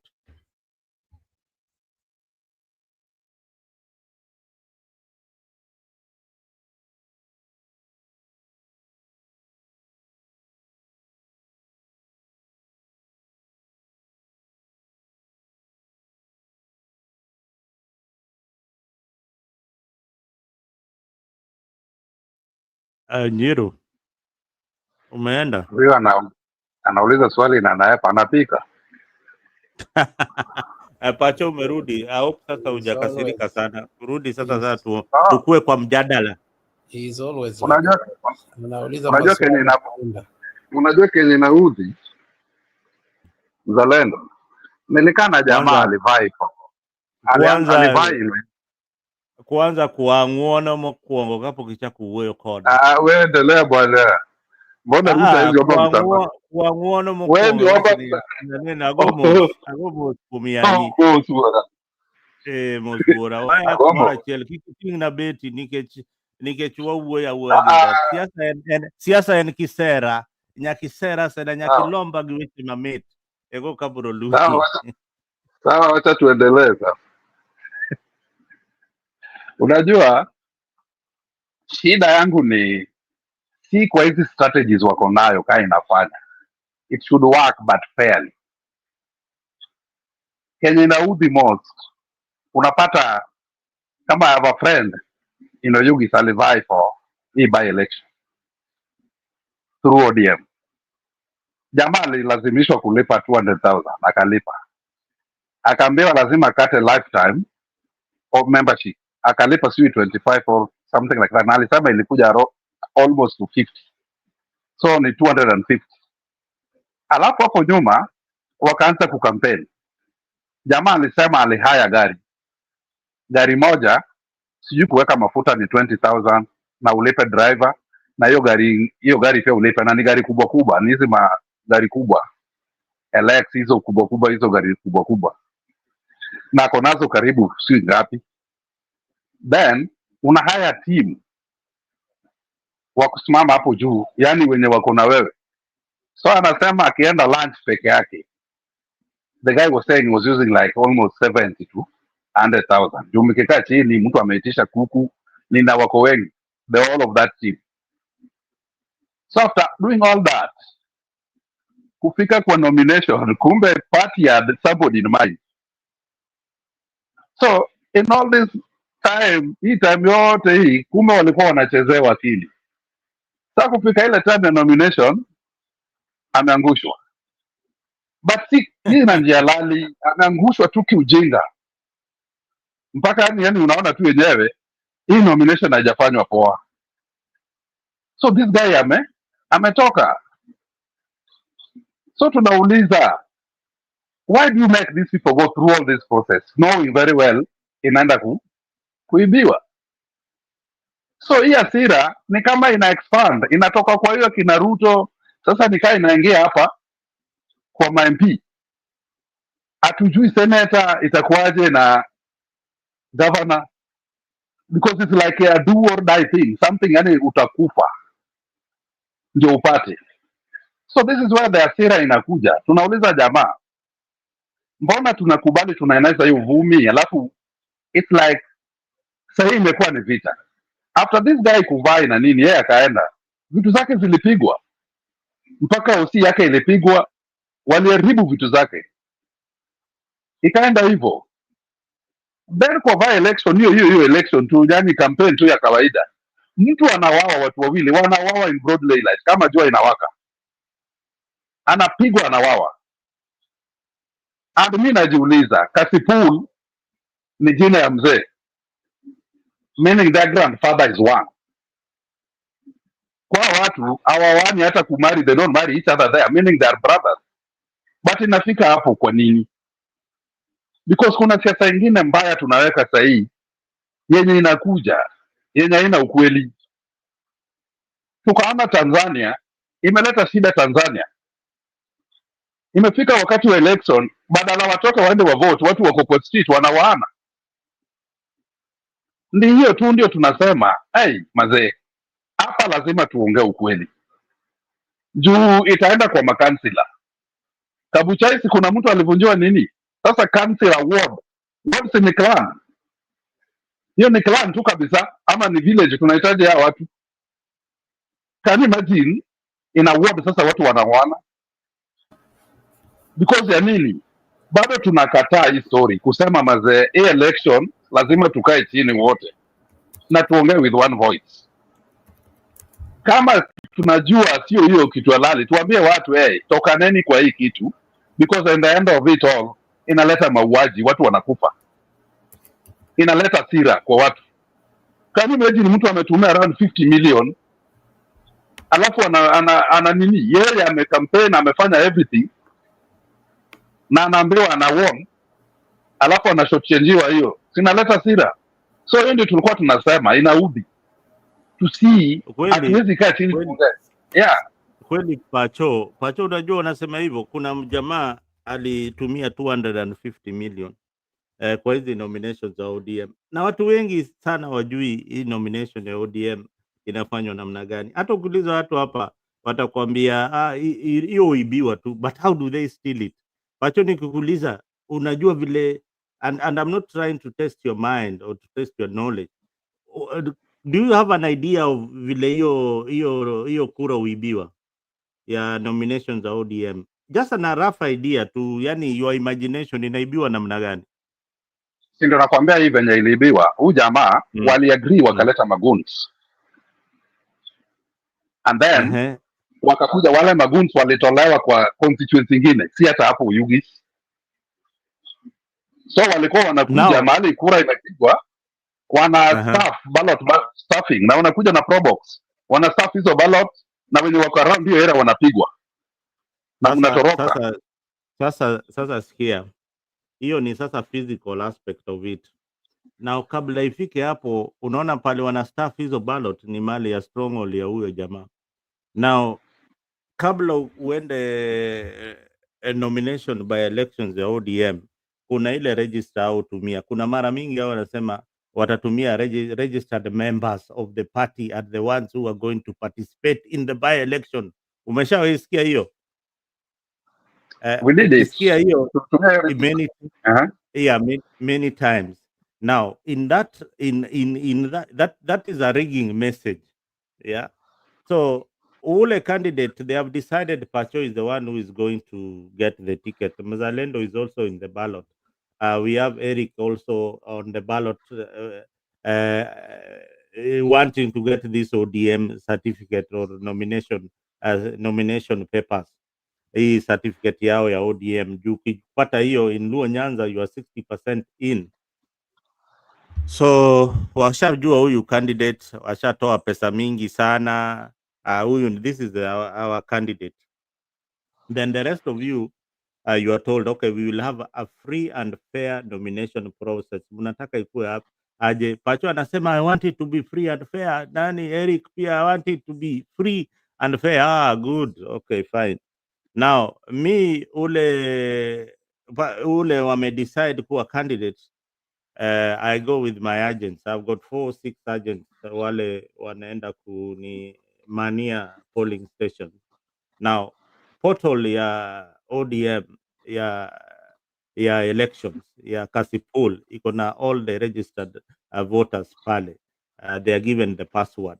By the time wako pale Uyugis, wako tuseme, by the time wako Uyugis town na wana drive kufika Agoro Sare polling center, one of the agents has already voted 1,000 people using his phone. Wale wako wale hawako wameshawapigia kura.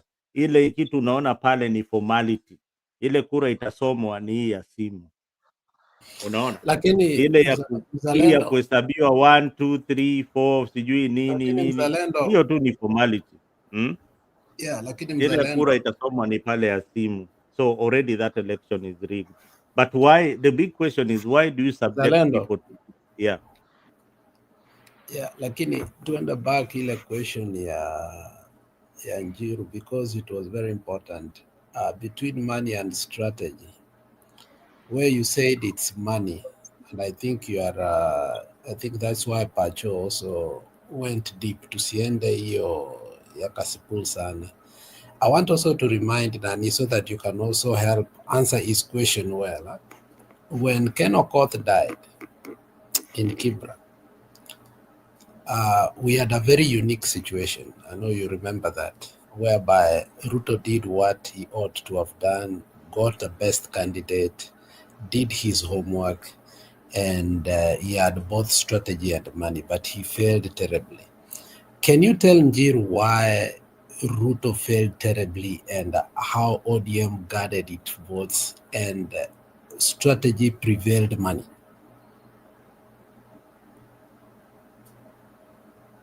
A good question. The unique scenario in Kibra after Ken Okoth died. Yeah. We had the brother who was coming in and also trying to get the nominations for ODM, but he was not the choice for the party, so they gave it to the teacher called Orero. But how did ODM guard its vote? Now wale Wajaluo pale kuna hao ndio wale Wajaluo kung'oa reli wale Wajaluo kung'oa reli. Na remember Ruto was in government, he had all the machineries, walijaribu chochote vile, but pale kura kipigwa, majority of the residents in that particular area ni Wajaluo, tuseme 80, tuseme almost 70% the people who will cast the vote in that slum area, forget about the environs, the people who will cast their vote in Kibra slums are Luos. And you know Luos and voting, and Luos and how they carry themselves and how they can get guard their vote. This is what Kikuyus lack. They don't have that. If Kikuyus had got the mentality ya wale Wajaluo, then Mbere would have been something different. But ile mentality ya Wajaka wako nayo pale Kibra, hawezi iba hiyo kura virahisi, hawezi hata kama niwe nani. First of all, majority of the people who will be agents in that particular area ni Wajaluo wote. They speak one language. They speak one language. And when you come there with any finance, and remember, Baba had got this cultish following. I think most of the opposition leaders have not reached the level Baba built these alliances with the people. He had been there for the longest time. So you cannot compare what happened in what is happening to Gachagua with what Baba has built for so many years, over 20 years in politics. He has built a strong grassroots support and alliance. And you know that very well. Even in your own area where you come from, you will find that he knows the muzee ule yuko pale wa kijiji, who will tell him that this is what is happening. Na huyu ndiye anatusumbua hapa. They deal with the person who is disturbed. Ule anasumbua sana. By the time they reach the polls, then the whole situation, they have dealt with the bad elements that zingewasumbua kwa elections. So kura zinachungwa, zinaweza chungwa na hata mtu 100 kwa polling center ama mtu 200. Na uzuri ni wale wanajitolea, si watu wanalipwa pesa, wanajitolea, wale walikuwa wanajitolea. So the situation of yesterday and the situation of today, sometimes they have similarities, but most of the time things are now changing. Goons, you have to pay them. So that's what Zalenda was saying. In as much as there will be money and finances, that is not all that you need. Ruto had everything it takes. Remember, even the people that were actually campaigning, he even made Eliud Owalo come on his side. He bought people. He did all these things. Wakina Mudavadi were on his side. Hata Mariga alikuwa na pesa. Mariga himself had money, but they ended up, because it was a single constituency, loyalty, fidelity, faithfulness, the people that believed, people like Simbarati, went outright and guarded the votes. Remember how they truly guarded those votes, because they understood, and they said in the bedroom ya baba uwezi ingia mpaka na pale watu wanaongea Kijaluo. Yeah, na iko Nairobi. So I wanted to remind Njiru, because Njiru was asked a question, because he can't believe how this happened. Okay, so he's still in a political amnesia that he's still in a deep slump I cannot understand, which I can understand. But Njiru, even if it were to be, money was poured there at billions and billions and billions, in the end of the day, there was a way that should have been averted. Yes, Mzalendo saying money is more important, and it is true, but they work together, both of them. And at some point, if you have a people who believe this is a do and die, the way we formed a rhetoric and a narrative at that particular time, huwezi kuja kwa bedroom ya baba. And then wengine some people even went even further to say, watu walishaingia bedroom, sasa wanataka kulala kwa kitanda ya baba. Unaelewa? So it was do and die. Unaelewa? So I don't believe kwa money alone, even if Ruto were to buy, it can succeed to buy everything and everybody. At some point, you know, money can become useless. Mariga had a lot of money. And I remember even Uhuru making a joke after the election. Mimi nilikuwa nataka iendelee kwa sababu kuna mtu hata alinipigia simu akaniambia wamekula vizuri hii wakati wote, which means money was really poured. And obviously, who poured that money? It was Ruto, because Ruto also was dealing with the perspective of 2022, and he really wanted to make an edge and show that he can give us a run of his money, but also is a shrewd campaigner. But we were able to stop him at that particular time. Now, the question is, what's the difference? Okay, and what should we learn with money and strategy? And that is where maybe now hapo Mzalendo na Ayaga probably wewe huwezi tusaidia hapo kwa sababu wewe naona huko umeanza tu kuangalia mashule za mbele.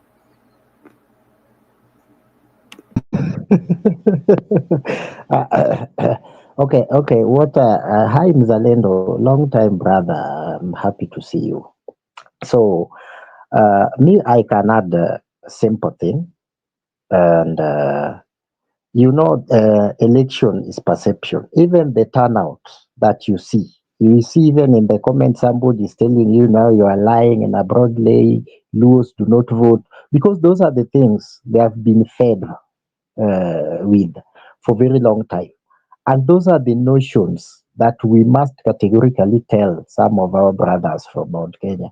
Me, you know, if I say, where I come from, we used to vote. In fact, we used to see that those Kifaru, very combated policemen, and even tear gas, 4 or 5. That is what make people go to vote.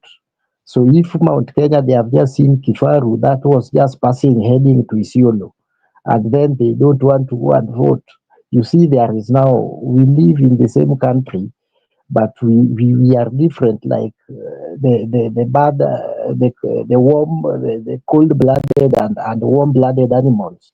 So there are things that when we are discussing in this nation, as a country, we must be very candid with our reasoning. Election malpractice is something that nobody anywhere around the world, anywhere should praise it.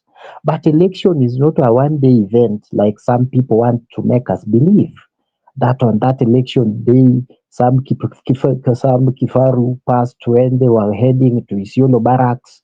So you see things, those are the things that scare people. No, election is a process. Even you had Pacho, he's saying a friend of his who was paid a live member, paid a nomination fee in ODM, and at the end of the day, in our ODM, there is a democracy that is called Tingobat. The person's hand will be carried up, and you know, it is over for you as a other candidate who have invested. And that emotional investment, if it is not managed properly, it always costs the candidate that will be leading that party or coalition. And those are the things that if we are trying to pump into the head of some people from Berry, that, my friend, you lost by 400 votes. A candidate that was your candidate from the popular party in Mount Kenya, which is DCP, got 2,000 votes. Yeah, Mbui. If you had that with the votes you got, you win. In fact, you win. This election, you win it. But who was announced? Those are the small things that do not matter, but matters when the election is declared. That make some people goes mad. And you know, it is a process. So we will not only look what happened on election day, because you know it was not a holiday. Some Kifarus must pass going to Isiolo or must pass going to somewhere, passing through Embu town. So I think this, even guarding of votes, that electoral unit was very small. If Gachagua was organized very well, the united opposition in Mount Kenya, if they were very organized, like Matiang'i did well in Kisii, yeah. Matiang'i did well in Kisii, and you must just agree he did well. Angelala angeachia ati wacha watu wapige kura ati IBC will be fair, we want to behave as if we have not been in this country before. Angeoshwa, the UDA candidate, could have won that election. So let us be so open-minded and accept sometimes as people. I know some of our friends invested in these elections. Maybe you invest too much. And I also love a point where even if you invest on a candidate, please listen to different opinion. Alex, I think you are the one who was here. I told you, my brother, you people will lose. You told me you are in DCP, and remember by that time, the DCP still had a candidate when I spoke to you. So they withdrew their candidate later in favor of DP.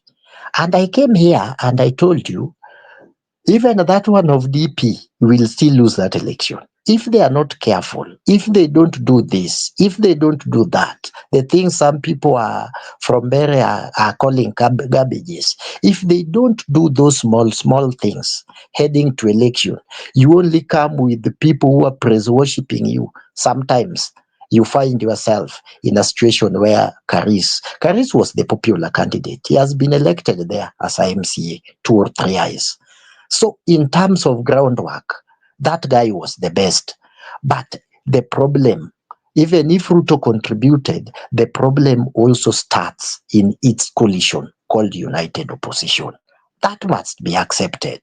You cannot only see the problem of combat police, armored vehicles and other things, and maybe an incident that take place in one polling station where somebody slapped or somebody chaos in a one polling station cannot tilt it so much.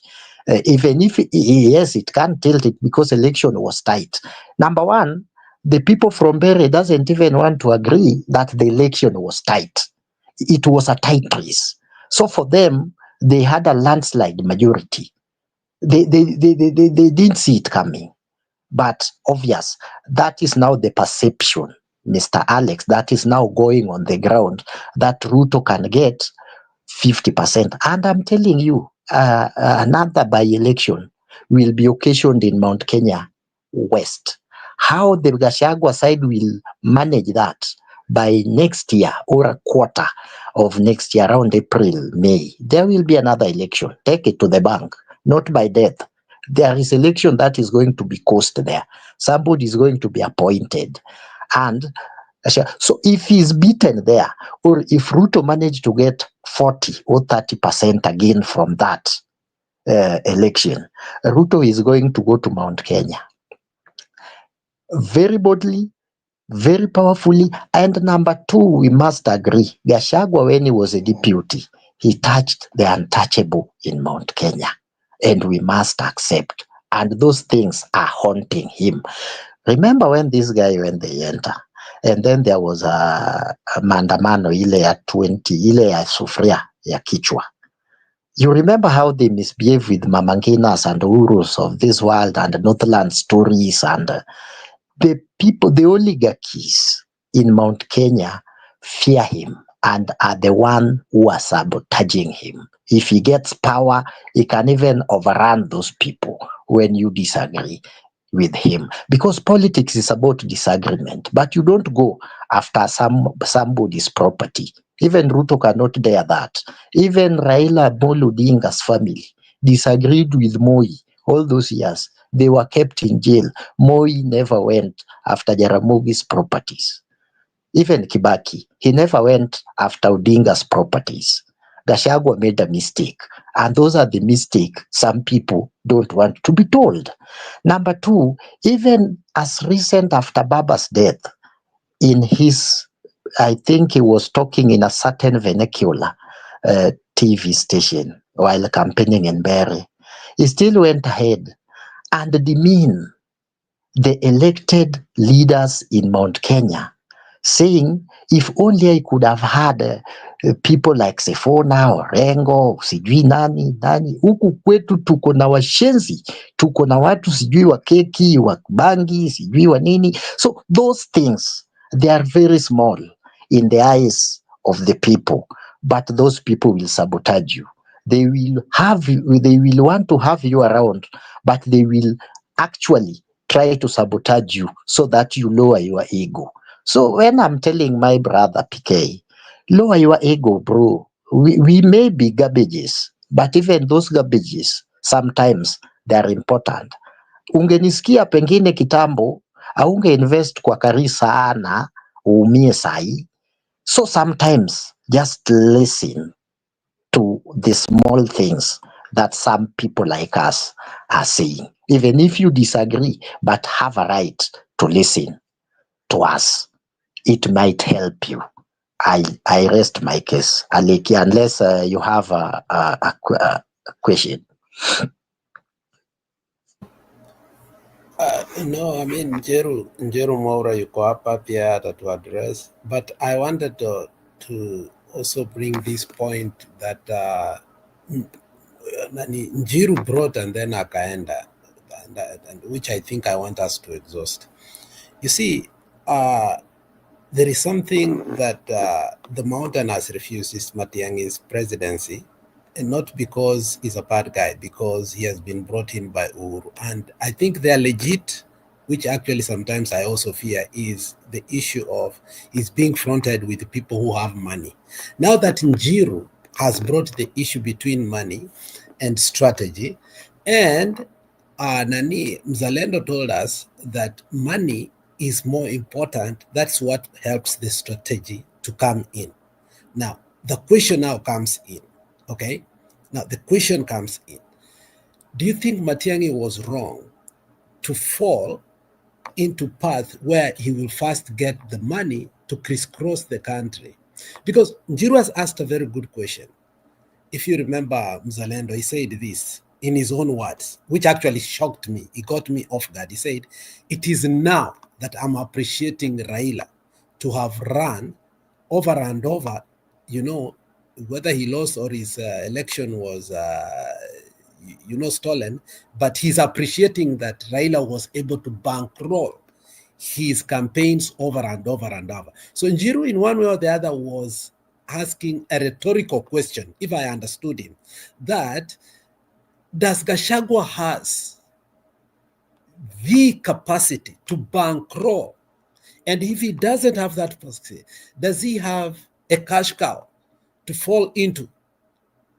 Because he is wondering about that. So now, then you see Matiang'i going to Uhuru, who single-handedly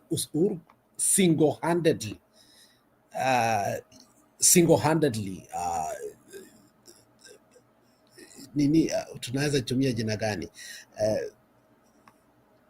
campaigned using his own money in 2013 because there was a little bit of relaxation from other people that he might not win because they believed that Kikuyu cannot come and then Kikuyu cannot go, then Kikuyu cannot come. But Uhuru Muigai Kenyatta bankrolled his own campaign single-handedly. Tunaambiwa Mama Ngina went and took money by himself and brought it by herself and brought it. So the question is, don't you think it's a high time that Gachagua must come into realization that to fill candidates in all seats in a country, he might need the goodwill of some of the financiers of Uhuru Muigai Kenyatta, and they need to work together if indeed they want to take over?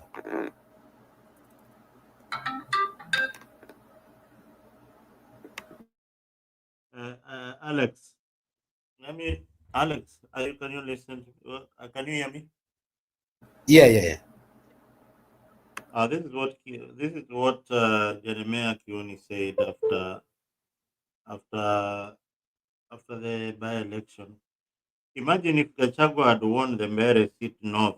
The decision of the people has spoken clearly. The level of entitlement, kiburi, madarao that would have emerged within the united opposition would have been unprecedented.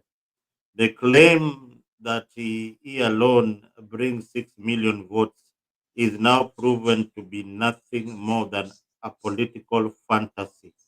It is evident that he does not command the mountain, and as he has repeatedly claimed, the voters have humbled him, and as we have all witnessed, Matiang'i, whom he dismissed as lacking influence in Gusii region, has swept all the by-elections decisively.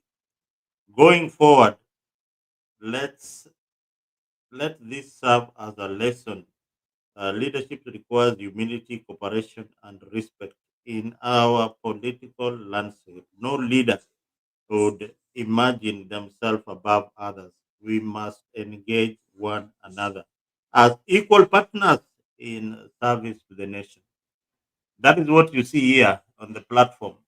There are people who feel that opinion yao kama sio yao, but sio opinion. That is what Kioni was saying in short. And indeed, he was addressing Gachagua.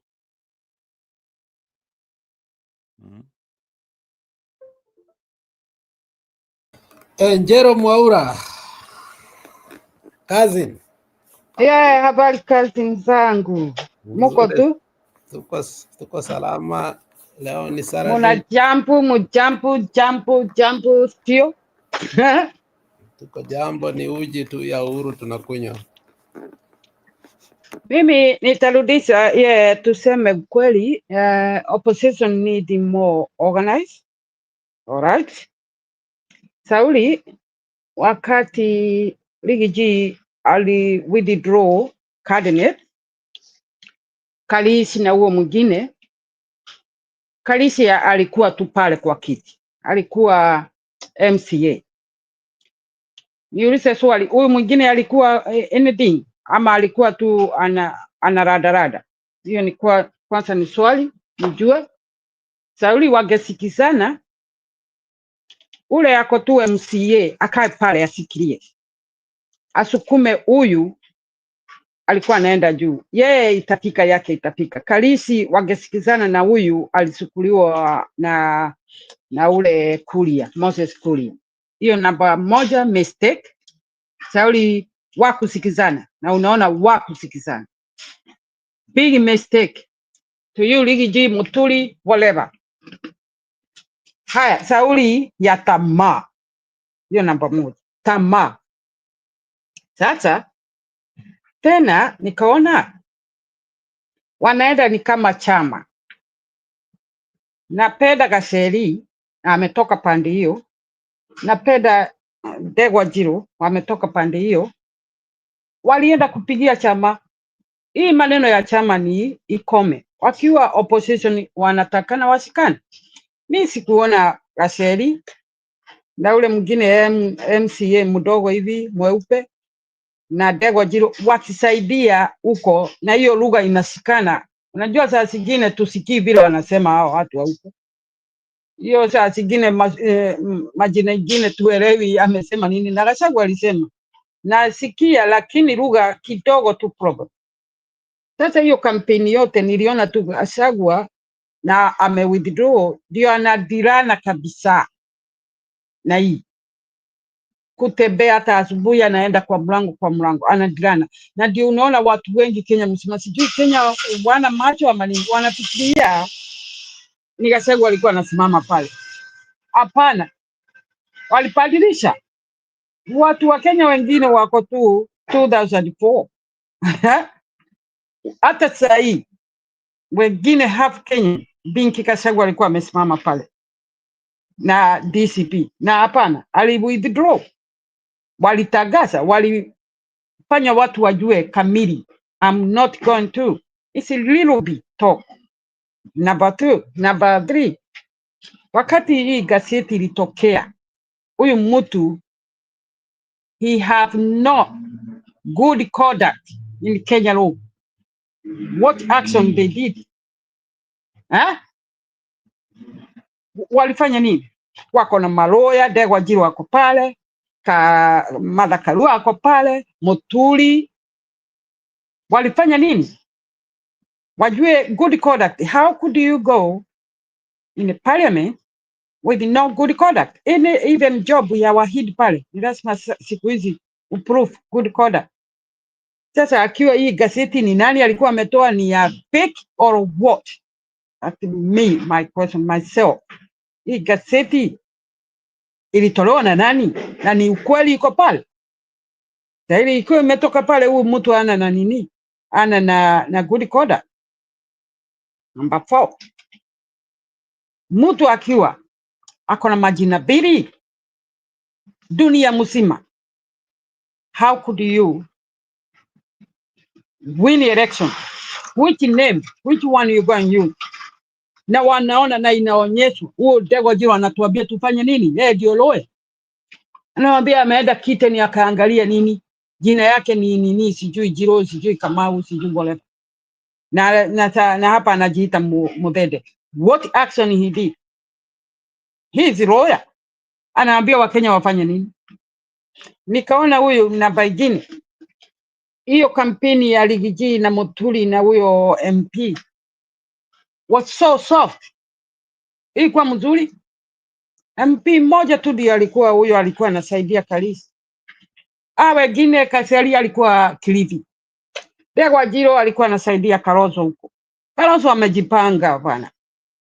Hata tafadhali tungeruza na tumeruza tu Kilifi. Wanajua huko ni ODM hii. Tu sukumane na hii. Wangekuja wasaidie Kalisi kufanya hii campaign. Sauli hiyo lugha inasikizana pale. Waliwachia tu Rigiji ya dirani na hii. Wakaenda kwa chama. Ati Sauli ni DCP. Unaona hii opposition hii maneno iko baya. Wakiwa wanatuambia we are unit. No. I put a question mark. Unit.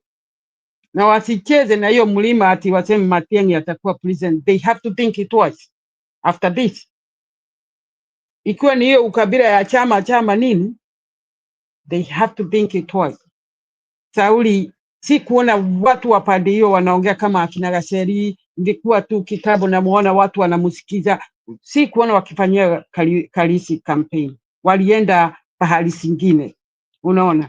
Sijui ni kama wameambiwa na hawa wazee wanatokanga na hii vibo, sijui ati ni nini. Don't let huyu Kidiki anguke. Sijui ni nini. I have a question mark kwa hiyo mess, very mess kwa hiyo campaign ya pale. Sasa nauliza Wakenya. Saa hizi mtu anakaa huko ama mtu ako na family pande hiyo ya Meru. Aende tu aone saa wanaitishwa pesa ngapi to join saa. Unataka kuniambia Meru zote wameingia kwa saa? Huko mtu amelemewa na ile pesa wanaitishwa. Tuone kama ni pesa ngapi wanaitishwa pale. Kampeni ile wangefanya wangekuwa na point.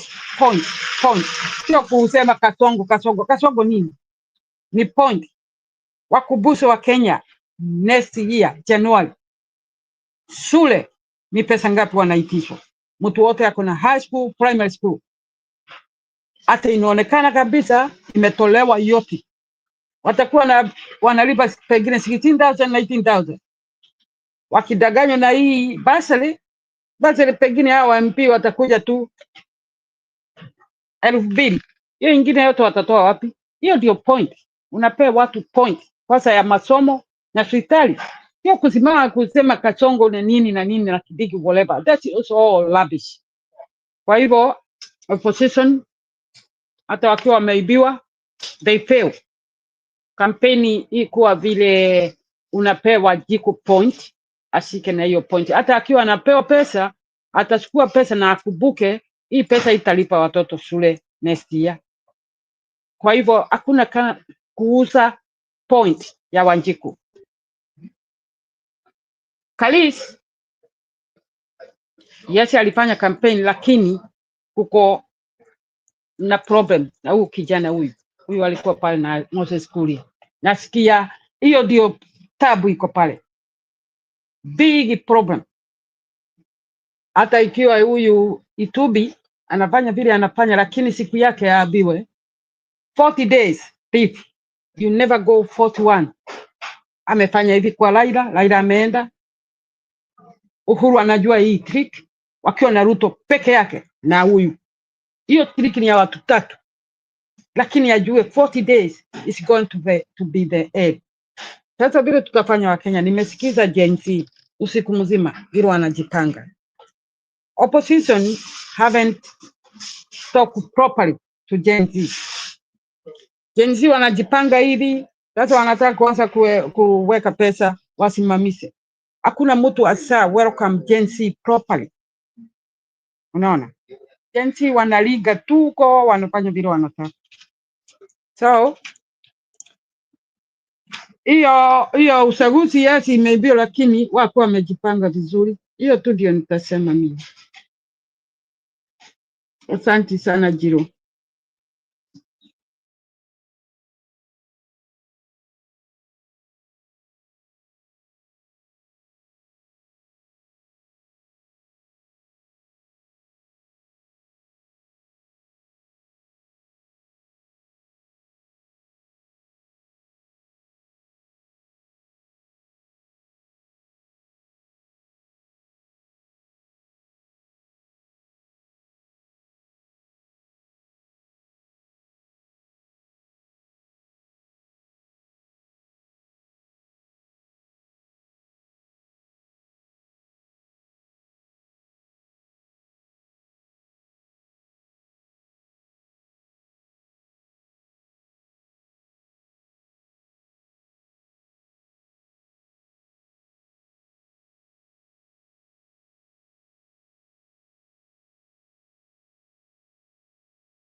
Okay, sawa sawa. I think we can meet tomorrow. Yeah, we can meet tomorrow. Thank you for the discussion tonight. Shalom.